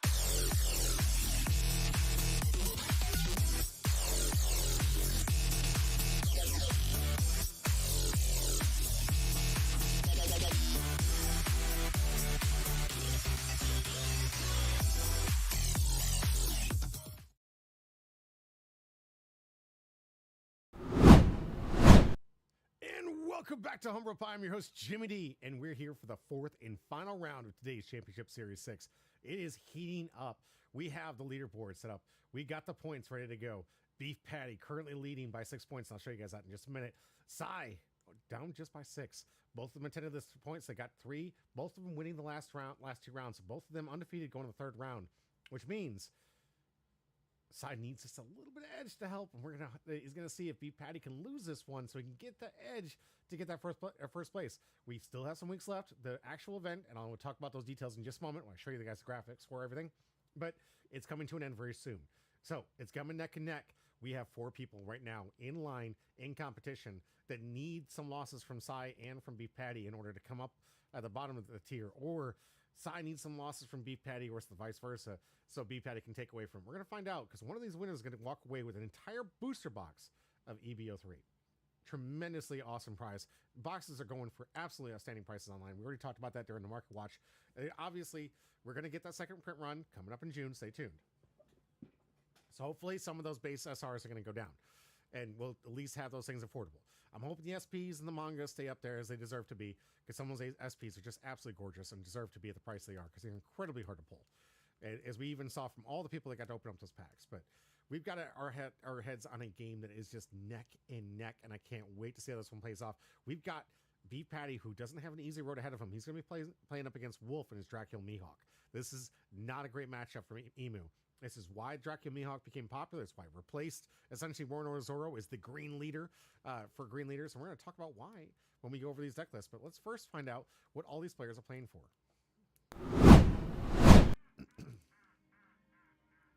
So as of the last cut, not the current point standings, Cy was just down by 6 points.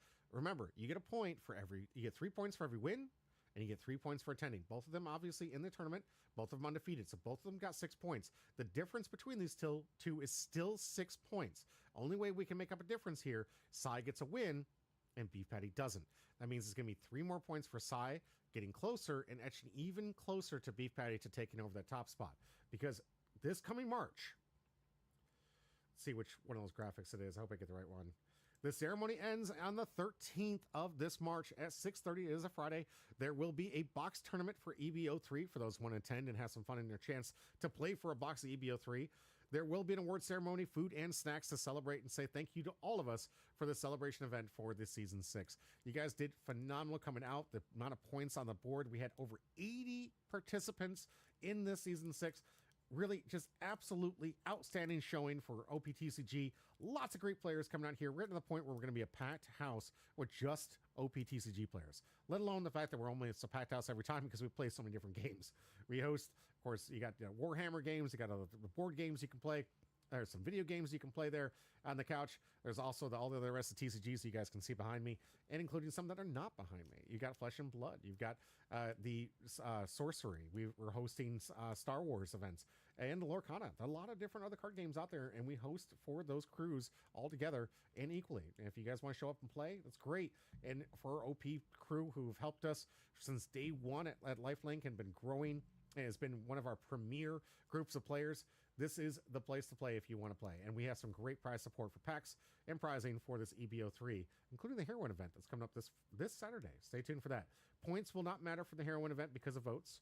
But to remind those people, the winner of this event is going to get a champion mat with a custom play mat here with the one of one from Lifelink here, and a entire box of EBO3 with a chance of thousands of dollars in prize support located inside this box. Second place, $50 gift card, and a non-champion mat of this Lifelink mat. It is fantastic.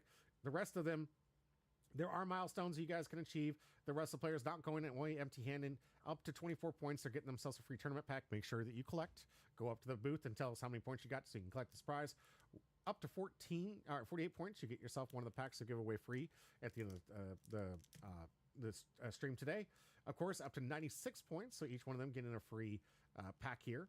And up to 144 points, we'll get a pack of OP sleeves, unique sleeves. It's really going to be great. Really great prizes for everyone in participation. makes it nice for everyone to get up there. There will be no complete tournament for this one, but there will be box tournaments that we'll be hosting and some fun events that we'll be throwing a side event. So stay tuned for that. I just want to say thank you to all the players that came out for this series and have made this such an amazing, fun series. I just wish I could have covered it from day one, but of course the move made things just a little awkward. So we're back in the groove. We're back where we want to be, recording live and going as live as often as possible, covering all the TCGs here at Humble Pie. Now, our matchup, as you can see in the left-hand screen, Emu, the big bad Emu, versus Dracula Mihawk. Let's go over the deck list. First, let's starting off with the Emu deck. For those that haven't seen this thing yet, it is an absolute menace because this deck is just plays itself. It's very good. It's a deck that has really one kind of win-con strategy here, and we'll go over that in just a minute. But under the rules of the game, events with the cost of 2 or more in the deck at the start of the game, you can't play with anything with the cost 2 or more, which is fine. That's a kind of restriction, but you do get a Mare Joie stage from your deck automatically. So you get a free card automatically in this 4 life, 5,000 monocolor deck. The free card is a payment for the 4 life here, and we'll talk about that stage that you get out for free automatically. And then, of course, activate main once per turn. You can trash a card from, you can trash one of your Celestial Dragon type character cards from your hand and draw a card, or trash one. So essentially you can cycle, or you can trash one of these Celestial Dragons to basically get an extra draw. And it is actually quite powerful given how much recursion this black deck has. So first off, you got some great searchers. You got, you start off with the Mare Joie. This one looks at the top 3 and you trash the rest. You want to get the card as filled up as possible because a lot of these things need set 19 or 7 cards or several other different abilities, but the trash really matters in this deck. And cards like this allow you to search and dump. Very good. You got the search event here. I believe this one's a search event. Nope, that's a counter.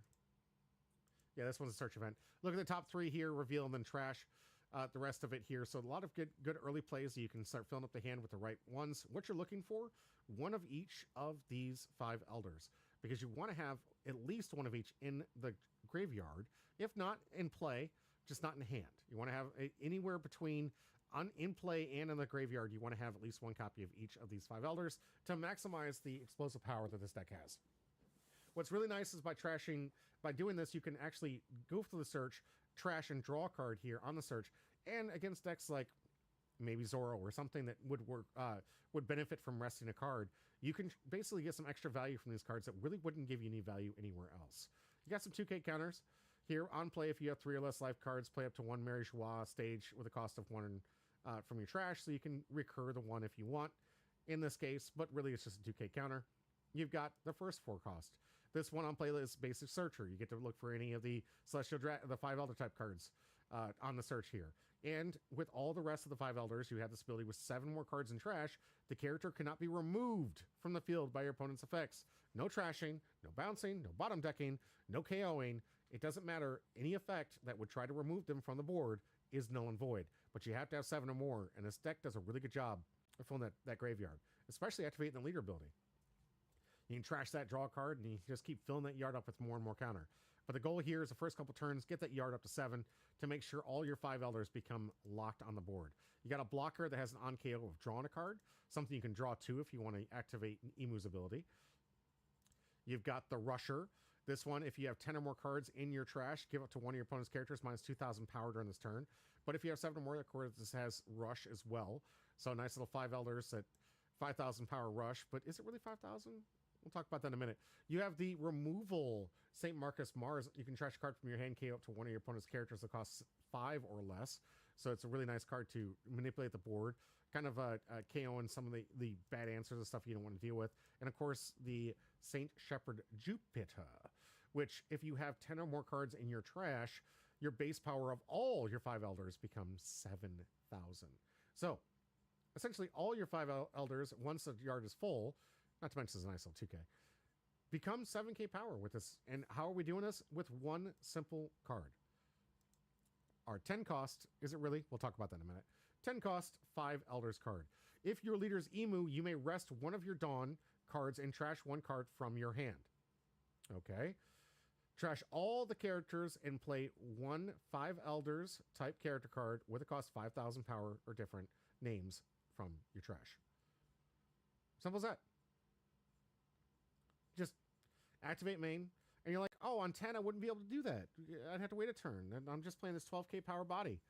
Well, that's where that free stage comes into play here.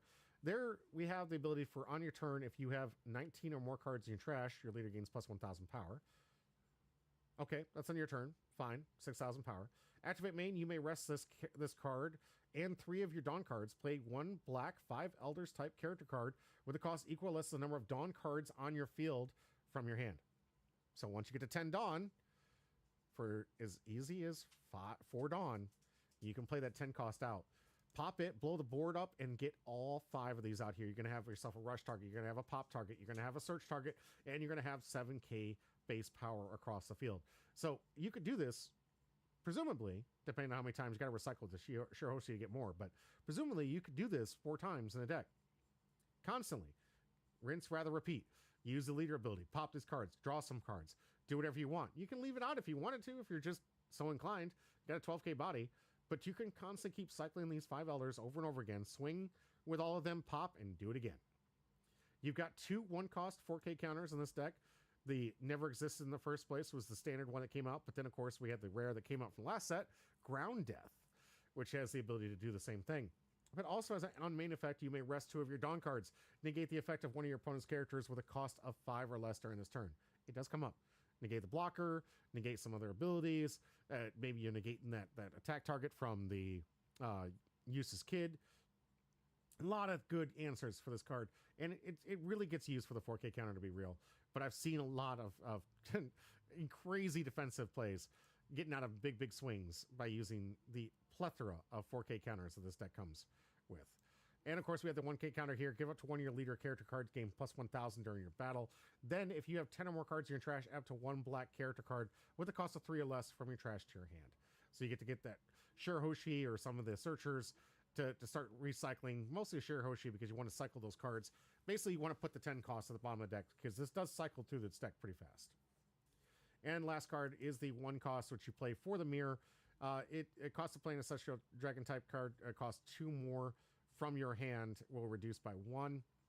It's really just there to if they KO the stage, you got yourself an answer. Simple as that. Allows you to play around the mirror match. Now, on to his opponent. Wolf did not provide me a deck list, and for deck lists that I don't get the actual deck list for, I'm just going to have to reference a static list, and we're going to use the one from onepiece.gg. Great article, by the way, going to be linked in the Patreon. If you guys want to see all the deck lists from all our matches, you guys can see it there on our Patreon account. But I'm using a static list here from the Dracula Mihawk that this may not be his list. I just didn't get Wolf's list in time for the announcement, or for the stream. So this is what we're working with. Dracula Mihawk, the newest big bad for green. If your opponent's character has slash type attribute, this character gains 1,000 power. This actually comes up. Something you want to be really cognizant of. There's a lot of matches that are surprising leaders of slash type, and this 6,000 power actually comes into handy sometimes. But while we were playing it, you may rest 1 of your cards. If there's a character with a cost 5 or more, set up to 3 of your Dawn cards as active. So you can rest any card, including your leader if you wanted to, and restand 3 Dawn. You cannot play characters during this turn after you do this effect, but still, it's a 3 free Dawn for extra attack power. Whatever you want to use, you can rest some of these searchers that would otherwise not have much value here. We got the Perona that's a slash searcher. You've got the Kikinojo. Set this character as active, so it's just got a nice little, it's really for the 2K, but if you need to use this for any reason as an attack target, you can protect it and use it again to rest for the leader ability here. You've got the Human Drill, or also known as the Army of Monkeys, that Zoro had to fight through. Your turn, when this character becomes rested, rest up to 1 of your opponent's characters that cost 4 or less. Really good about resting blockers and getting through with some attacks, but also good 2K counter. You got the Bonnie that you need 8 or more rested cards. Not given Dawn rested cards. That means your Dawn, your characters, your leader just need 8 or more. You can draw 2, trash 1, and you get yourself a nice little blocker. Dashigi came out here, same set. Opponent's turn, if this character would be removed from the field by one of your opponent's effects, you may rest 1 of your cards instead. So ingrained removal prevention. And this is what I talked about in the power creep earlier. Like a lot of these cards are getting this anti-removal. It's just blanket removal. It's like if it were removed from the field, it means everything. Once per turn, you may rest 2 of your cards. Any cards, could be Dawn, anything. This character gets plus 2,000 power until the end of your opponent's next end phase. So by doing so, once per turn, you can make this thing an 8,000 power. Don't attach 2 Dawn to it. Just pay the 2 Dawn, and you got 8k to your opponent's next turn. This green Shanks, which is absolutely devastating. The red one was bad enough, but this one only costs 7. Your turn, when the character becomes rested, rest up to one of your opponent's characters with 7,000 base power or less, so constantly getting around those blockers. But most importantly, on opponent's turn, if this character is rested, give all your opponent's characters minus 1,000 power. And it stacks. So imagine this in the red and green. Imagine having all that that reduction. Then we go into the namesake, 9-cost Dracula Mihawk. Your turn, when this character becomes rested, up to one of your opponent's characters with a cost 9 or less cannot be rested until the end of your opponent's next end phase. This stops blockers, this stops attacks, this stops all kinds of abilities that you would need, even searching ability for some of those cards. But you cannot essentially use that character with this ability. On your opponent's attack, once per turn, you may trash 1 card from your hand up to one of your leader or character cards, gain plus 2,000 power during this battle. That's actually relevant. Once per turn, trash a card from your hand, get a free 2k. Right there. On opponent's attack, just up there, really powerful with the Ace deck, now in the Dracula Mihawk deck. 10-cost Lawn Beppo. I love this card so much. Came out in that new starter deck. Rest up to one of your opponent's characters, and that character will not become active until your opponent's next refresh phase. So, instant freeze, rest the blocker, rest the big attacker, make sure they can't attack into you. You got yourself a great on play. Then, if your opponent has 2 or more rested characters, your leader gains plus 2,000 power until the end of your opponent's end phase. I mean, Dracula Mihawk is going to be a 7, potentially 8 if it's a slash matchup. Notably, this is not. But potentially 8k power with this 10 chop cost. Really great card.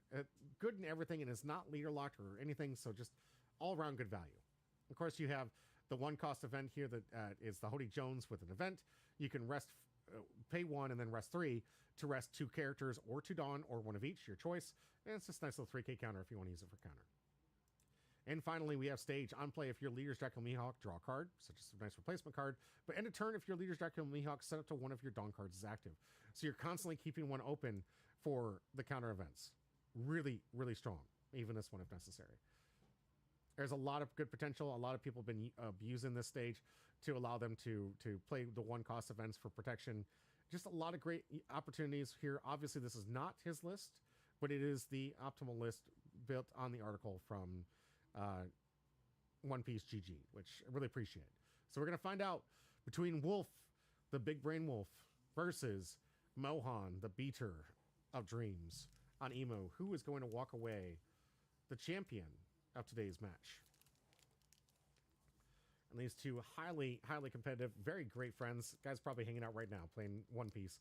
Knowing these two, they're playing right now or playing some poker or doing something fun. Beef Patty wasn't the most great hand I just saw there, but I don't think he really cares. Really just looking for an early game searcher. Started off with the 7 cost here. I think that might have been after a mulligan, to be honest with you. I know that a lot of people, Beef Patty and Psy, feeling the heat each one of these matches, realizing that 1 loss could be enough to take them out of the championship, and 1 win enough to keep them in. So playing for blood. Meanwhile, Wolf's just happy to be here. Doing pretty well. Did we see where Wolf was in the leaderboard? I know he was in the top 4. Yeah, he's down here at 84. So he's playing to get those extra packs. All right, starting off with a Perona Searcher and an open turn, looking for Slash. Let's see what he gets. Beef Patty's hand looking pretty dookie, I gotta say. A lot of 1-cost events you don't want to be using this early in the game. Didn't see a whole lot of early play. We'll see if he can get something alive or get something from his draw here. A lot of stress and sweat from Beef Patty here. He really wants this win. Wolf looking for the appropriate card. We'll see what he picks.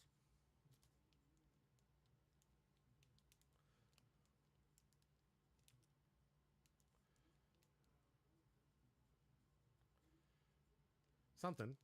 Looks like he picked it off screen. Maybe. And put the rest on the bottom of the deck yet. Or maybe he's just still thinking. There we go. Demon Aura Slash. There you go. That is a Slash event.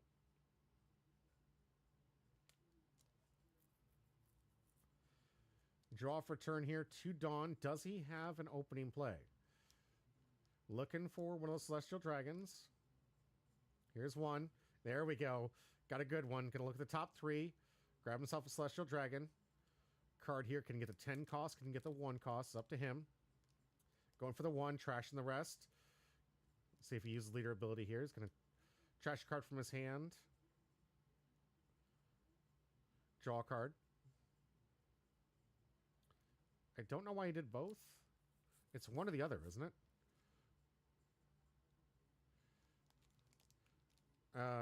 Okay. Am I mistaken on that? It's one or the other.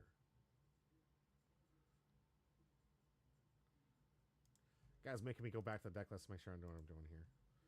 Activate main once per turn. You may trash one of your Celestial Dragon type cards or 1 card from your hand.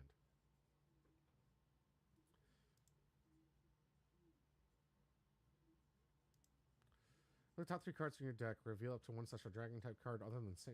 Add it to your hand, then trash the rest, and trash one. Oh, and trash 1 card from your hand. I'm sorry, forgot about that. It adds the 3rd. That's what I'm messing up on. There we go. The trash was for the Celestial Dragon. Not used to that. 1 cost having to trash an additional card on top of that. All right, good attack here from Wolf. 5K looking for 1.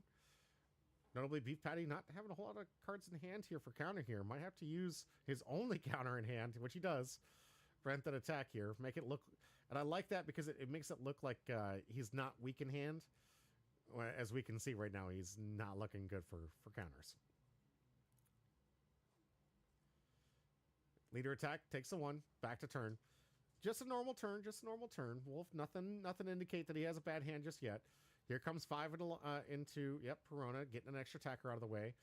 Beef Patty kind of indicating I really can't deal with these little guys right now, so get rid of it. We do have a 4 cost play, though. We'll see if we get the Searcher on.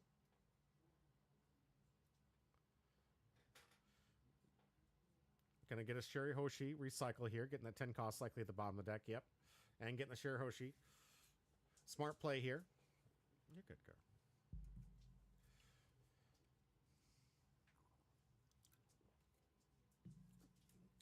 See if you can rest the stage to get out that 4 cost. In the tank for some reason. Does have, I think, 1 or 2 options, but I guess one of his things is, do I want to get rid of the counter in hand? And honestly, yeah, get the counter out. Get the characters out. You're not playing against Zoro. You don't have to worry about them Tashigi resting you. Unless that's the deck you built. We'll see. Gonna rest stage 3 here to play 4 cost. Maximizing Dawn. Alright. Gets the blocker. That has the on KO draw. Trash card, draw card. Alright. Comes 4-5 Dawn here for Wolf. See how he musters up an attack here. Paying 1 to start off. Their stage just replaced itself.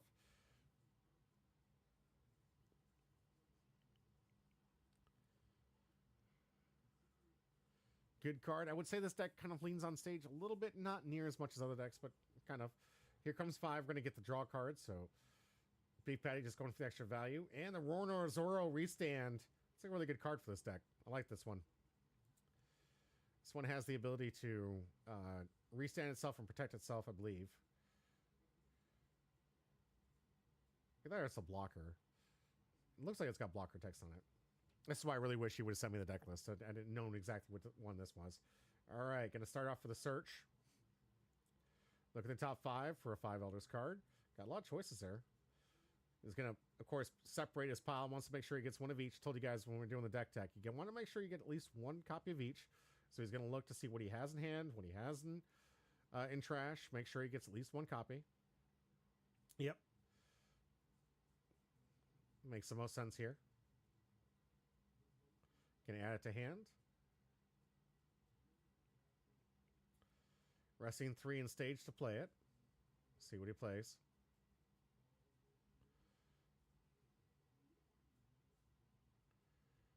Thinking about it, Beef Patty really in the tank for this one. You can almost tell his nervousness here. Think about what he wants to play. 6. Wolf on the tick. Shirahoshi.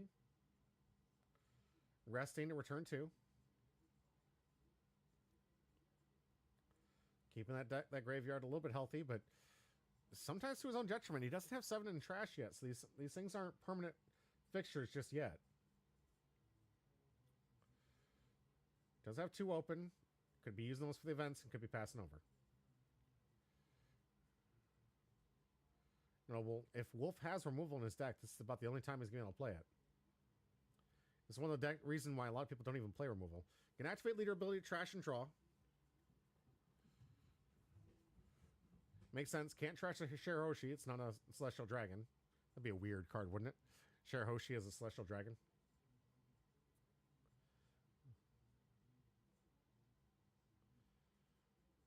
It's got some counter events here. All right, Kid Killer, going to go for the search.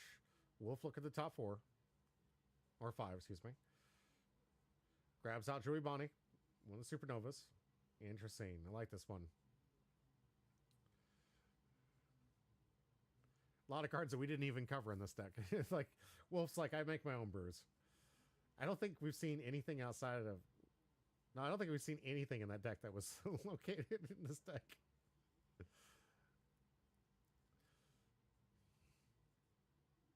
Oh, Joey Bonnie's not a Supernova.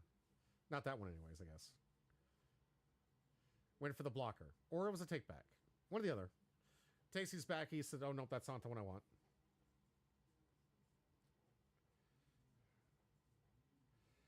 Imagine we're going to see probably an attack from Orno Zoro into the Shirahoshi. Stop that recycling ability. Or maybe he just likes the fact that Moan keeps cycling these cards back in. Nope, leader gets rid of it. Now, I think we do have 8 total for the draw 2 discard.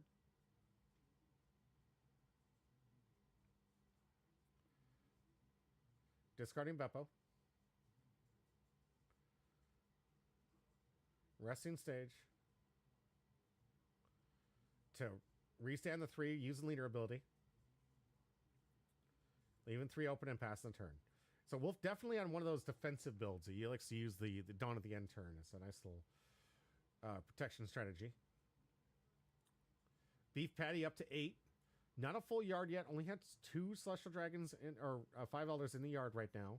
Looks like some of the other ones are in his hand at least. But he's going to have to start playing some of them or finding some way to put them in the yard if he wants to get this 5 Elders out. It's like he's already starting. Activating leader ability. Trash and discard. Puts his 3rd target out there. Now can play the 7 cost if he wants, but doesn't have 10, so it's going to be a 5k power body. Could potentially pay... I believe he's got another one that copy the poppers. So he could play the 6 cost, pop the Jewelry Bonnie. Unless that Zoro has some kind of protection I'm not familiar with.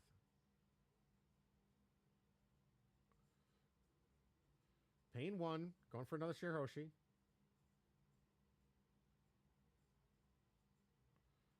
Beef Patty returning 2. I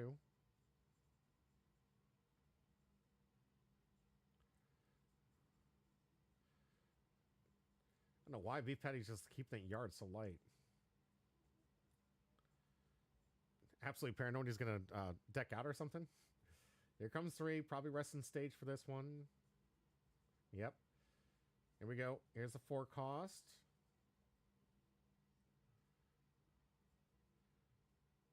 Isn't that the searcher? I believe that's the searcher. No. It's not a blocker.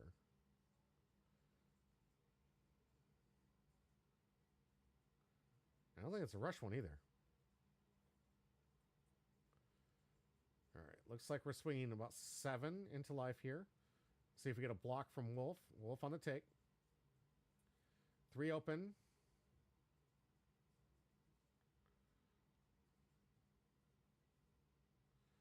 These 2 great friends. They're probably talking a lot of nonsense to each other.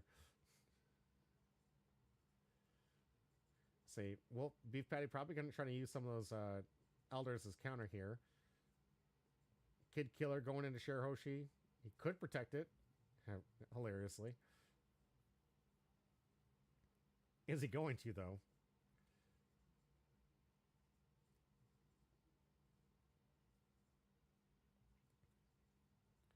We shall see. feel like Beef Patty's just like inviting Wolf to play some removal. Oh my gosh, he is going to defend the Shirahoshi. Okay. Maybe that's just a bluff to get him to keep attacking the Shirahoshi. I mean, sometimes I like to do that. Distract my opponent, get them to waste their attacks, trying to attack the weenie characters. It seems like a waste trying to defend those characters, but at the same time, if they waste their turn trying to attack into it, and you make them think that that's a valuable card... All right, yeah, the Shank says goodbye. Good grief. All right. Notably, there was 6 cards in trash. I'm pretty sure that Shank's... No, it kills Rested. I'm sorry. It only kills Rested, so it couldn't have killed the 5 Elders, but... That's one way to get rid of a character. Shank's 9 costs. All right, rest of the stage. Getting that 3 active. From the Mihawk ability. We'll see. Got a 5k swing.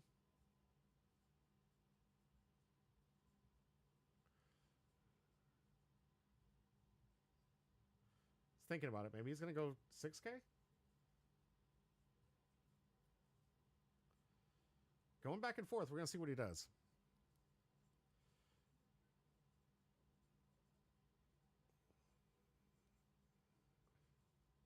So that is the blocker that draws a card. Okay. Me, Patty, really thinking about it.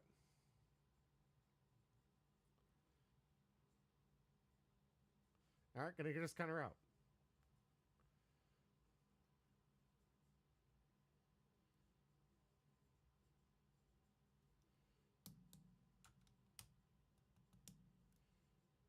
All right, back to Wolf.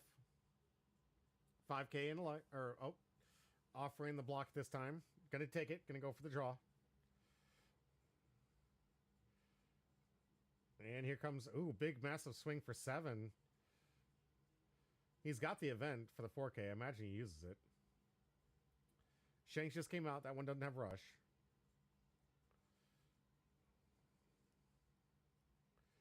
And should Beef Patty would probably use the event he has in hand for this turn, because next turn he's definitely going to be using the 5 Elders here.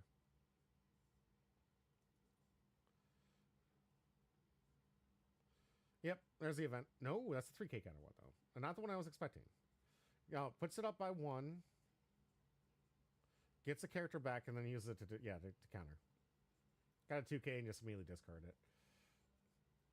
So, essentially, in a weird way, it's like a 3k counter.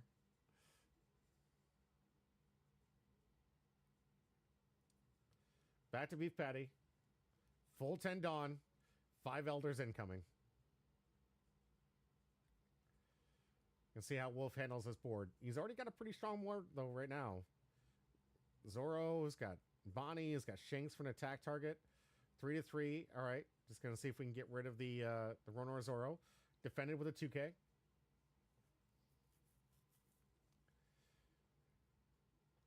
Ten Elders right up there. Ready to go. 5 Elders, excuse me. 10 cost 5 Elders. I do that all the time when it comes to numbers. When you got the name of the card here. Okay, so nope, just gonna... Interesting. Go for the search. He's slow rolling it here.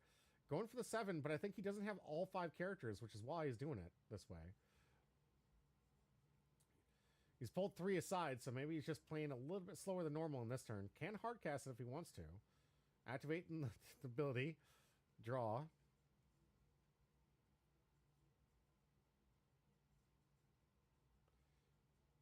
You've already used stage.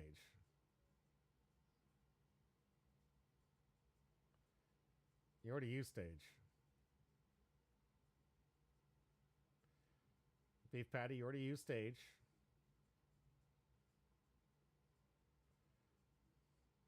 Yeah, yeah. Okay, it got fixed. That's why I was kind of wondering what he was doing with this. Like using stage for that, because he could have just 4 cost. He just could have cast it for 4. That's weird. That's just a misplay by my Beef Patty here. Not a cheat. You got caught in time. He doesn't make Tony Chopper cry yet. Still has 7 Dawn. Gonna pay. What? Are they letting him take it back? Okay, there was probably an agreement out there that he screwed up, then let him take it back.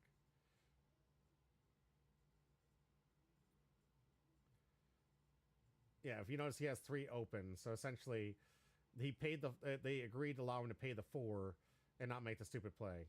That was nice of Wolf. That was nice of Wolf. You can pit of Ariel, I don't think he would have to take that back. Rusher coming in here.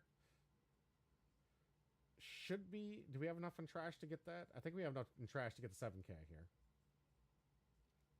1, 2, 3, 4, 5, 6. Do we have enough? Needs 10. Yep. Additional 4. That's 10. Yep.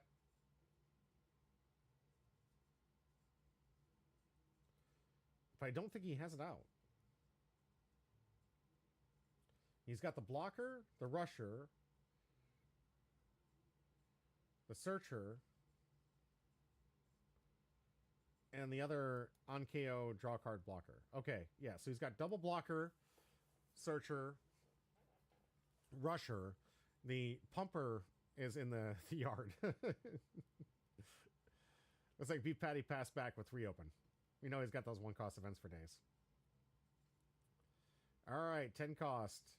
Making sure that the blocker is frozen here, the one that gives the draw card. Smart play here. Given 2K to lead here. Wolf gonna rest stage to activate leader ability to restand 3. Probably gonna get some swings. I'd respect maybe a 5 from Kid Killer, 7 from lead, 11 from Shanks. Be respectable. Is it 11 or 10? Been a long time since I've seen the green play. There we go. 5 asking for 1. Good pokes. Got it from hand. Here comes 7. Probably going to get a 1 cost. Nope. Going to get the block.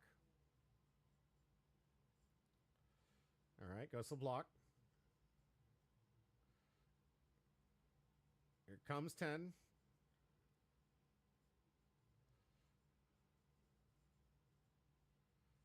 Debating on if he wants to go into board here. Just go into life. We'll see if Beef Patty wants to counter out of this one. Doesn't have a whole lot of activity to do next turn. Imagine he goes for taking a life in this one.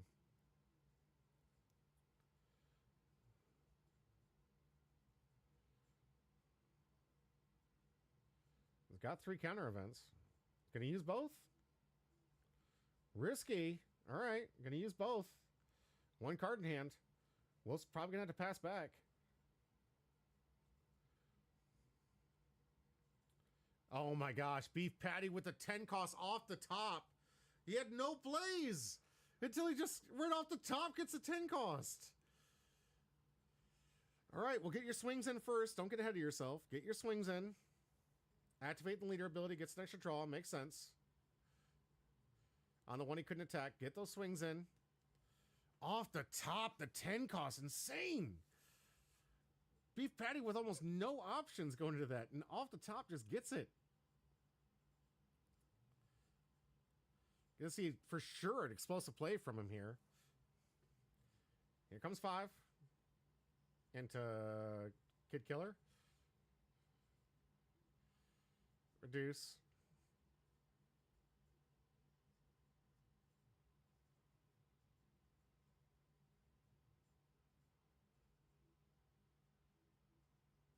Oh, I guess he didn't realize he was 7K.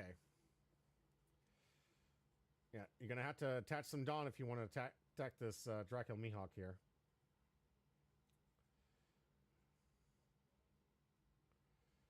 Could go into Kid Killer. It is 1 less attacker.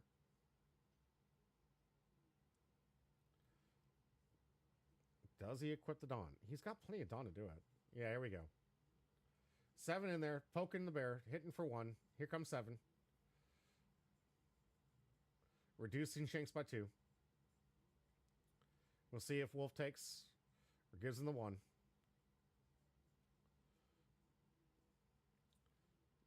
Wolf in the tank.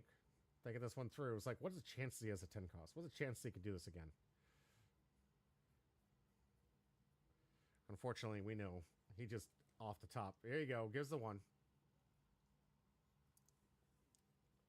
3 in stage. Here comes 10 cost.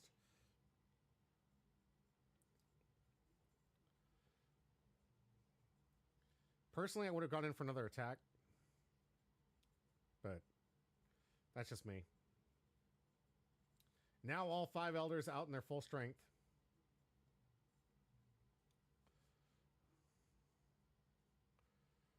I'm going to grab another one of the... Oh, which one is that? Man, there's so many of these alts, I can't really tell. I think that's a searcher.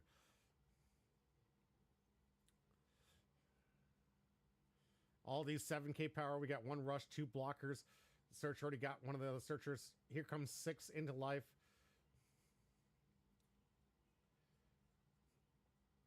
It's 6 and 7. Well, it was just 1. 7. He has the leader ability. I'm sorry. Leader's got the bonus from the stage. Does he have 19 cards in the grave?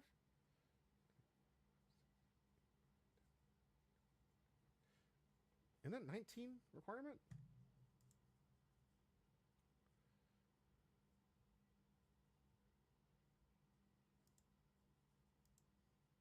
You have 19 or more cards in trash. Your leader gains plus 1,000 power.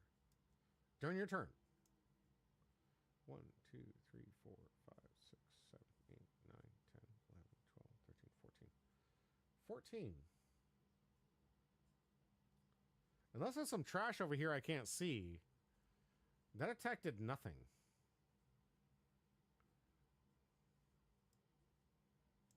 That's just 1 Dawn.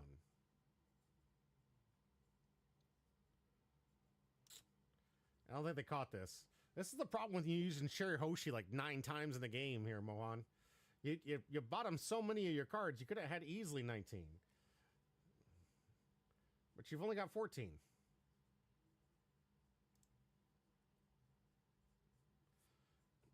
That's a Tony Chopper mistake.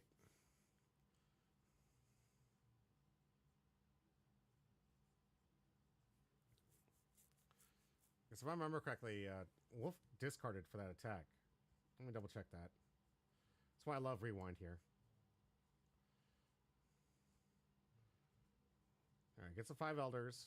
Goes for the search.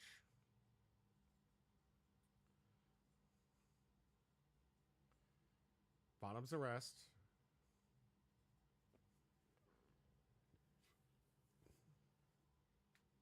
Gets the search in hand. Puts 1 underneath. 6k into 7. Down here. No, it takes a life. Yeah.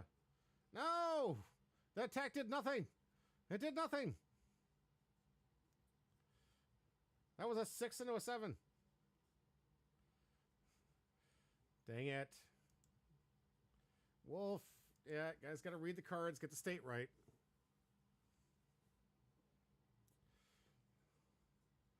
It's one of the things is late in the day, the guys aren't paying attention. Use that dice to represent he used leader ability, but he doesn't have the plus 1,000 yet from stage. Here comes Rush, though. This is going to be for 7 into Shanks just to reduce, I guess. What, did he have enough to reduce? Yeah, it had enough to reduce into getting an attack in, I guess. Jigaman, good to see ya. Welcome, and thank you for the exclamation point join. We'll be giving a pack after this match is done, so stay tuned. If you haven't joined my Discord, please do. That's how I get a hold of you to give the packs to and how I get the information. Discord is down below. All right. Wolf here on the play. And thank you for the follow. Appreciate you. Resting this Shanks card here, using leader ability to rest one of his and reducing the power of his opponent's characters by 1,000 next turn. I really got to set that thing up, little pound cake. But thank you. Please join the Discord.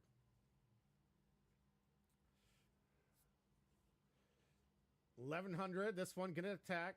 Trigger off the top. Gonna look at the top 3. Grabs 10 elders. Man, Beef Patty and these top decks are insane. He's back into back. He is the luckiest emu player I've ever seen in my life. That is absolutely insane. Gets a trigger off the top to get another copy of the 10 cost. That, wow.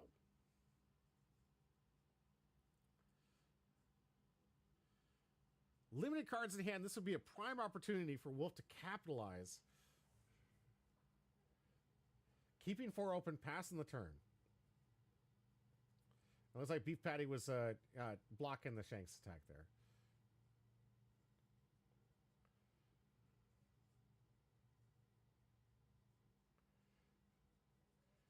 Insane. Got 2 in the yard. You're looking for a Shirahoshi to put him back in the deck, I guess.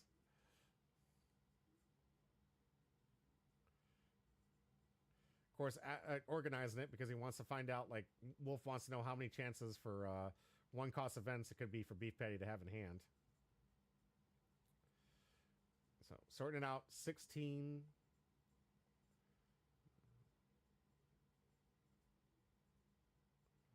What is that?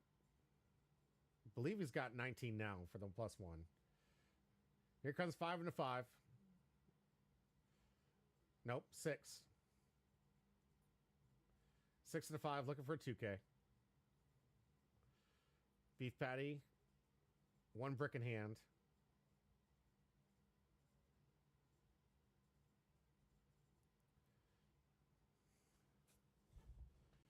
He does have enough, I believe, if I'm looking at the count right, the Emu is 6K on Beef Patty's turn. Finally.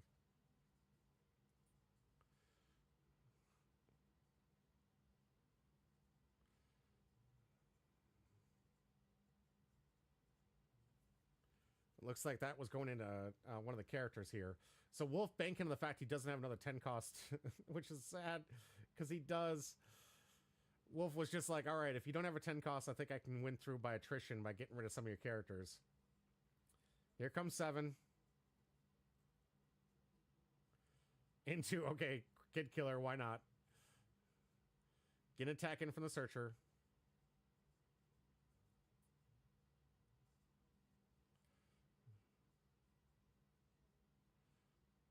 All right, so does it KO on swing too?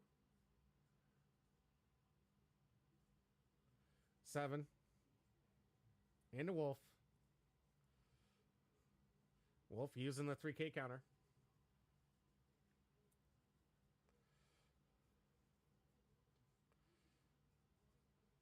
$6K into life. Looking for 2. 7K, excuse me. No, he has enough now. Gets another event. All right, going to activate Emu's ability to sack and draw. Imagine Wolf is just thinking, oh, I hope he doesn't draw it, but he already has because he got it from the event. Here's another 10 cost. Rest, discards another 10 cost to get all 5 back. Going to be able to rush in and leave open 5. Might have enough to actually clean up one of these big power characters, one of the Shanks.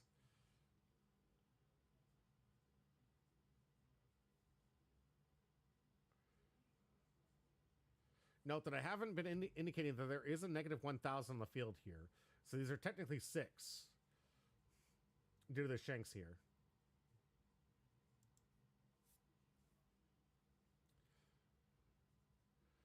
Wolf doesn't look like he's got any open Dawn to counter against, so could have a massive swing here. Should be 9. 9 into 9. Is Wolf hand empty? 9 into 9.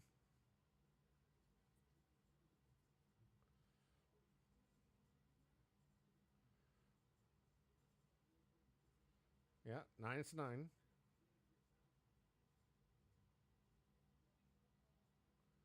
And reducing it by 2, so 9 to 7. Yeah, Wolf has to let that go. Forgot about the on attack, gives it the -2. All right, Wolf left with Shanks and Beppo. Come on, Beppo.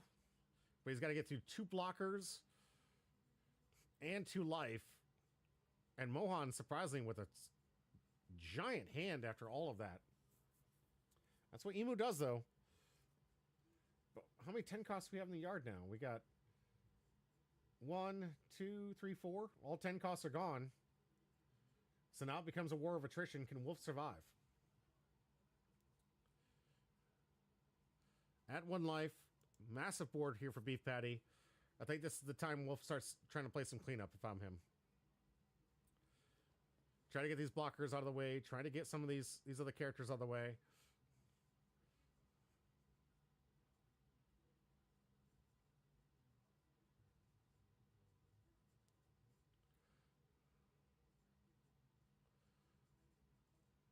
All right, Wolf draw for turn.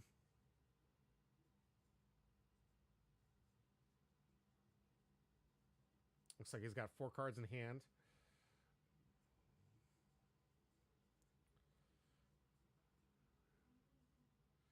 Should be getting into 4 or 5.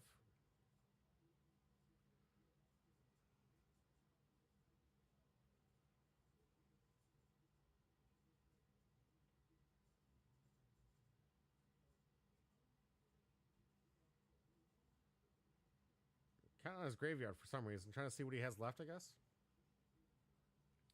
Hoping to get another one in Demon Aura Swords. Way he can rest 2 of the blockers and go for game. Could be his only route. But needs to fight through Beef Patty's massive counter heavy hand. Start off with nothing at the beginning of the game. Now he's just got a massive counter heavy hand.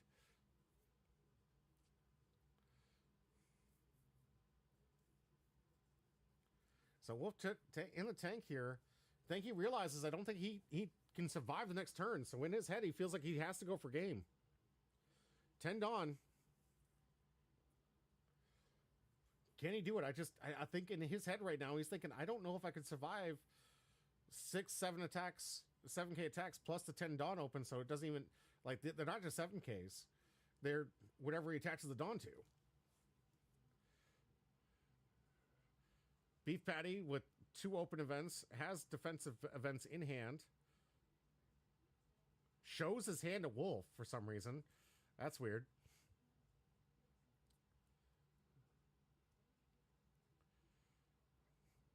I guess he's just letting Wolf know that he's pretty much locked up for these attacks on this turn. And Wolf thinking this is the only turn I can win this thing. But what does he have in hand?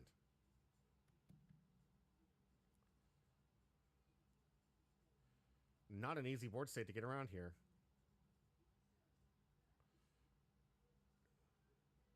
$10 Shanks just not going to do enough damage. 10 Dolphy would be pretty effective right now. Freezing 3 characters. That's just a thought. I don't think Dolphy's in the deck.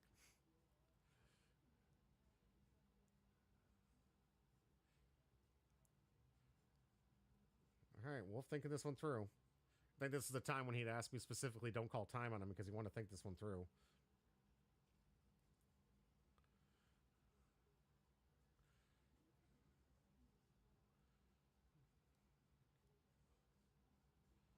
And this is a do or die time for Wolf here. This is why he's in the tank here. He knows he's at 1 life, has to face down 6 different swings. He only has 5 cards in hand. Likelihood of surviving all those swings with 10 Dawn are not likely. So he has to make sure he takes the best route to attack here. And then Wolf showcasing his hand saying, get through these 2 4K counters, get through all that 1K and 2K counter from characters. I just don't see a path for Wolf here. Is my audio is working fine. It's weird, guys. Do you guys see a path? Maybe I'm missing it. Think of any card out there in green. I feel like I'm rewatching the UA finals where the guy was like, nah, this kid's dead. This kid's dead. And he came out of it with nowhere. If there is any person in the game that could come out of this, Wolf would be the one. But what can he do? I just can't think of any green cards, especially 5 and 5. Walling up isn't going to be enough. Playing out double blocker is not going to be enough. He can stress to get rid of some of the blockers to try his best to stop the attacks for next turn. But here comes 9. First big swing. We'll see if we get a blocker.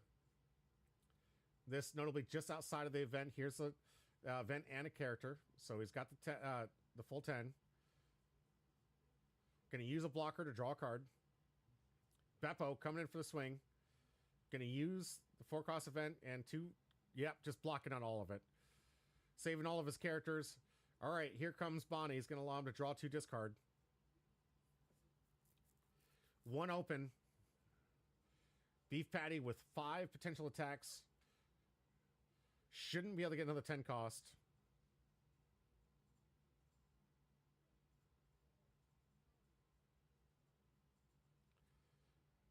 And Wolf with 2 active Dawn open.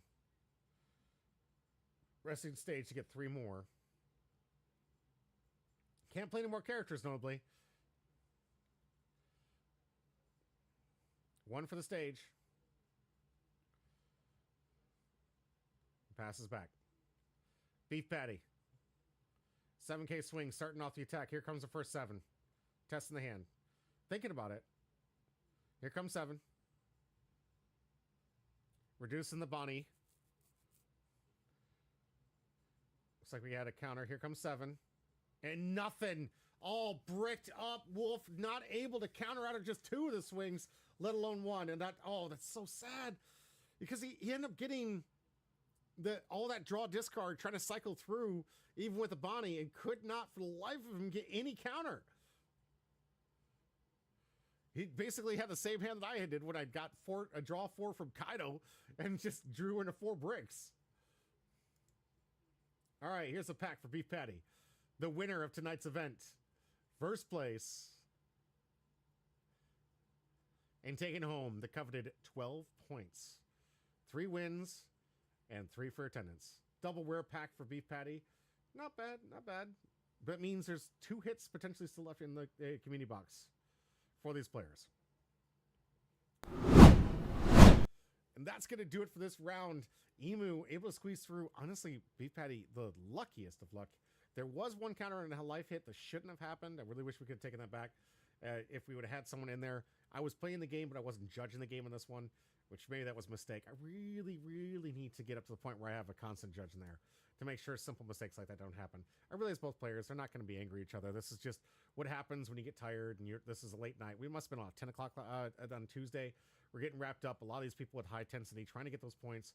I know that Beef Patty really sweating it, really wanted to make sure he got as many points as possible because Sai is right nipping at his heels with those points. And Sai was also able to top, by the way. So he's still 6 points away from the championship with only a couple of more games left to play for the season. Of course, the Hero event is not going to take part for the points, so that won't matter. But following that, we got 2 to 3 more game nights where these people can start getting those points. Jiggaman, you're going to show more games? Not tonight. That was the last one, Jiggaman. That was the last one, sorry. For tonight. I do have a YouTube channel for all the games that I have here. All these will be going into YouTube.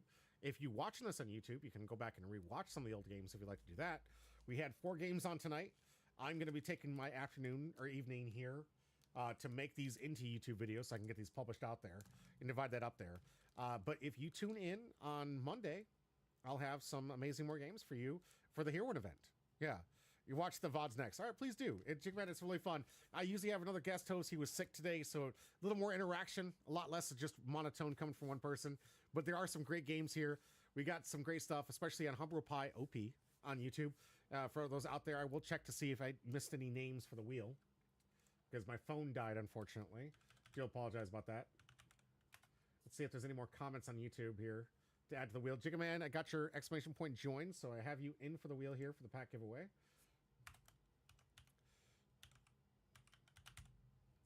Let's see on my Humble Pie.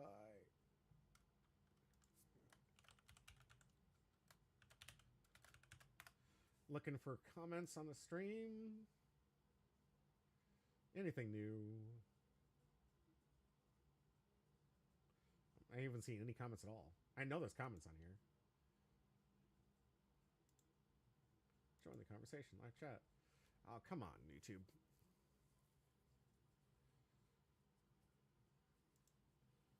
Come on. All right, do me a favor. If you commented here in the last 30 minutes or here, please comment on YouTube so I can get your name on here. It's not showing me the history log for some reason. I don't know what's going on. But yeah, we do have the pack giveaway. Thank you so much for liking the video. Appreciate you. Probably not my name. Let's see. Oh, there it goes. Here we go. Jameson, got it. All right, so the chat load did get up here. No new names here. Jigga gotcha. Little Pound Cake, I got you on there twice already. You're good to go. Let's see. All right. That is all the names of the brands. We're going to get to the wheel, but before we do that, I want to make a couple announcements to let you guys know about some things coming up. Now that I know that the sound's working pretty well, we're going to have live. Tomorrow is the coveted release of TMNT for Magic the Gathering. The first channel we ever created here on Humble Pie was Magic the Gathering related because that was the first game that I'd convinced Chris to allow me to do some coverage for. The channel's kind of a little bit dead. We still do lives, but only for release events. I'm really looking forward to playing this new TMNT set. It's a very small set. It is a set where I want to be real with you guys. I'm not one of those streamers that just glorifies everything and everything's awesome. TMNT is a small set, and it is a premium product at a small set. I've seen probably a dozen videos recently of people saying what Wizards is doing wrong. The biggest thing they're doing wrong is making these small sets premium. If you want to make a small set, make it cheap. Simple as that. TMNT, a big tournament. I have been a Teenage Mutant Ninja Turtle fan my whole life. I love it. I'm not a big fan of the universes beyond in the game because it kind of revolves around the story, and it really separates and elongates the chances for us to get more lore, which is what I like about Magic the Gathering, because the lore for Magic the Gathering is actually kind of nice. They had some great writers back in the day. The laziness recently is kind of getting on my nerves, but the older writing, they had some phenomenal writers that put in some great work, and it really made you feel like you were part of the world. Every time we do this Universes Beyond, it kind of takes me out of the Magic the Gathering world, but at the same time, I get to play with some of my favorite turtles. Donatello being my absolute favorite. We'll see if I can pull some Donatellos tomorrow and see if I do pretty well, but I will be doing a live stream event giving away TMNT packs. If you guys want to join me tomorrow, I will be streaming live on my main channel, Humble Pie. No acronyms after it, just Humble Pie, covering the Magic the Gathering. You can watch me open packs. I'll tell you guys how to build packs and how to strategize for Limited, because as I was telling you guys before, Limited is my favorite format, especially for a guy who plays this many games. I play a lot of games. When you play a lot of games, Limited is your best friend. Allows you to get into these games without having to invest too much, and you get all the product in the return for it.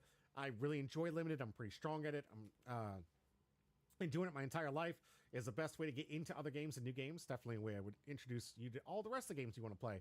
Try a Limited event. It's better. It's even playing ground, and most of the rules kind of apply across the board for most of these games. So tune in tomorrow. Check it out. I'll walk you guys through Bread. I'll show you guys how it works. You guys can check out some of the new cards from TMNT. Maybe we hit some of those bomb $100, $600. That's some amazing, overpriced cards.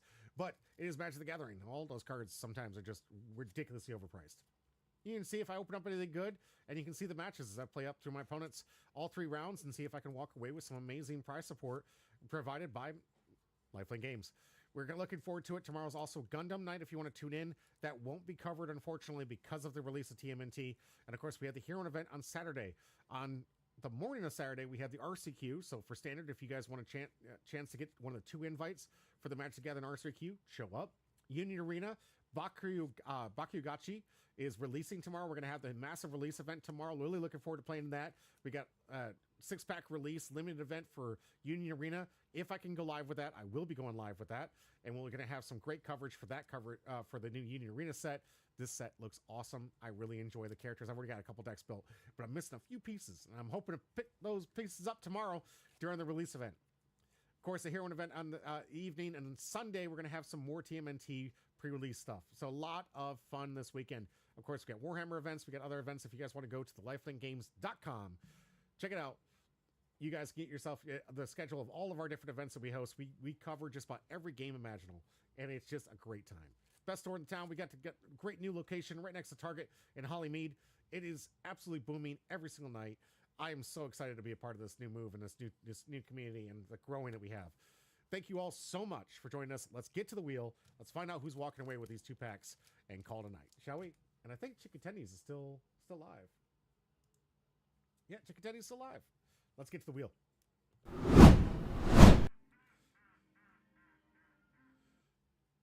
All right, Chicken Man, we're on there on the bottom.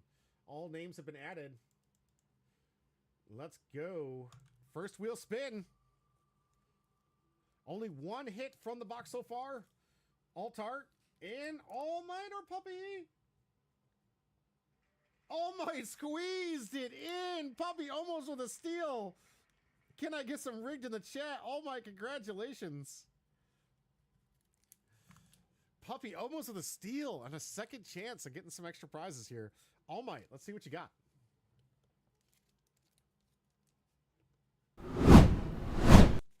All right, All Might, let's go. No red back.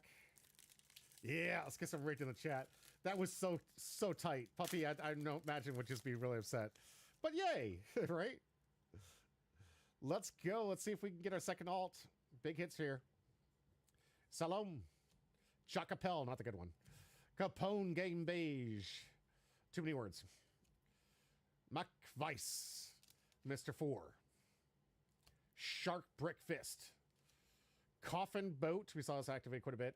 Boa. Now remember, this is a new set. So this doesn't mean dead pack anymore. My best hits have come from leader packs. I'm not even kidding. I've pulled two of these. Immediately traded it out to Spencer because I know how much he needed it. And this one is a gift for you guys.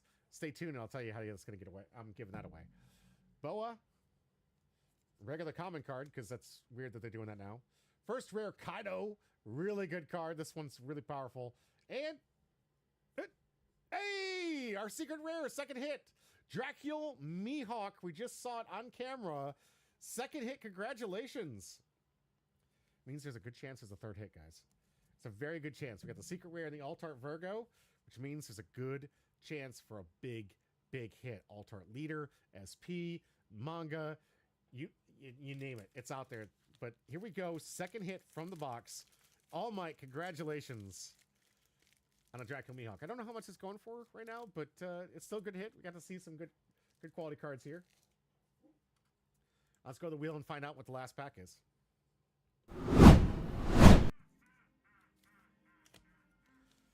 All right, mix it up.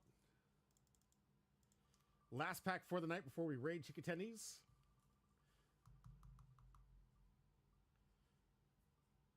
Devs 502. Congrats on the next win, Little Poundcake. You were so close. You were literally on both sides.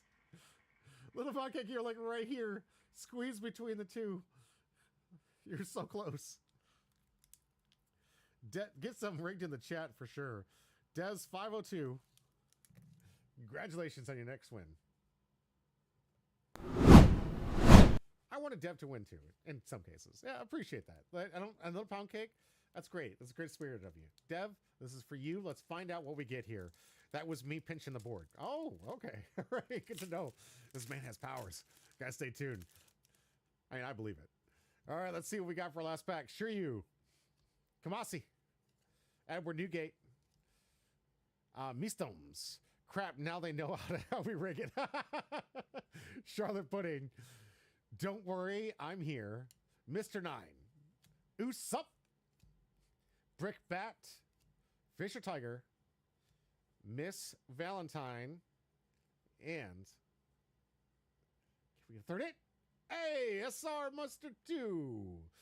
Very good for the Crocodile deck. Very, very good. Nice little SR for the night. I think I don't even actually own a single copy of this. So congratulations. It's great. Most of my SRs go to all the community because these guys help me out with my stuff too. But congratulations on the win and the pack. That means we still have a big, massive hit for this community box. A lot of packs to go, guys. A lot of packs to go. Give you guys a close idea. Got a lot of stuff here and a big hit just waiting for you to pick up. Stay tuned. We will be going live tomorrow. TMNT packs on the line. You can get those awesome lands. I know Little Poundcake was looking for those pizza lands. I can pick those up and get those to you, buddy. You got some awesome free giveaways. And of course, the giveaway for the Bakuagachi. I hope I'm saying that right. But yeah, we'll be giving away free the Baku new set that came out for the Union Arena this Saturday. And of course, on Monday, we'll be joining you for the Hero event, where I'm going to be hosting the amazing tournament for all those amazing heroines. We'll see if your boy or one of our awesome casters can take it down, or even be Patty, Sai, who knows, all of them chasing after that top prize. It's sure to be a fun night. All right, come on, baby. Work for me. No, I don't want to copy the entire screen. Really appreciate you all being here. It's been a great stream. Oh, come on. Make sure you check out those VODs. Stay tuned for all the really good stuff that's coming to you on YouTube and all the great content coming your way. Really appreciate it. And as always, stay humbro. And let's see if I timed it just right. I'm trying to time that 7 seconds.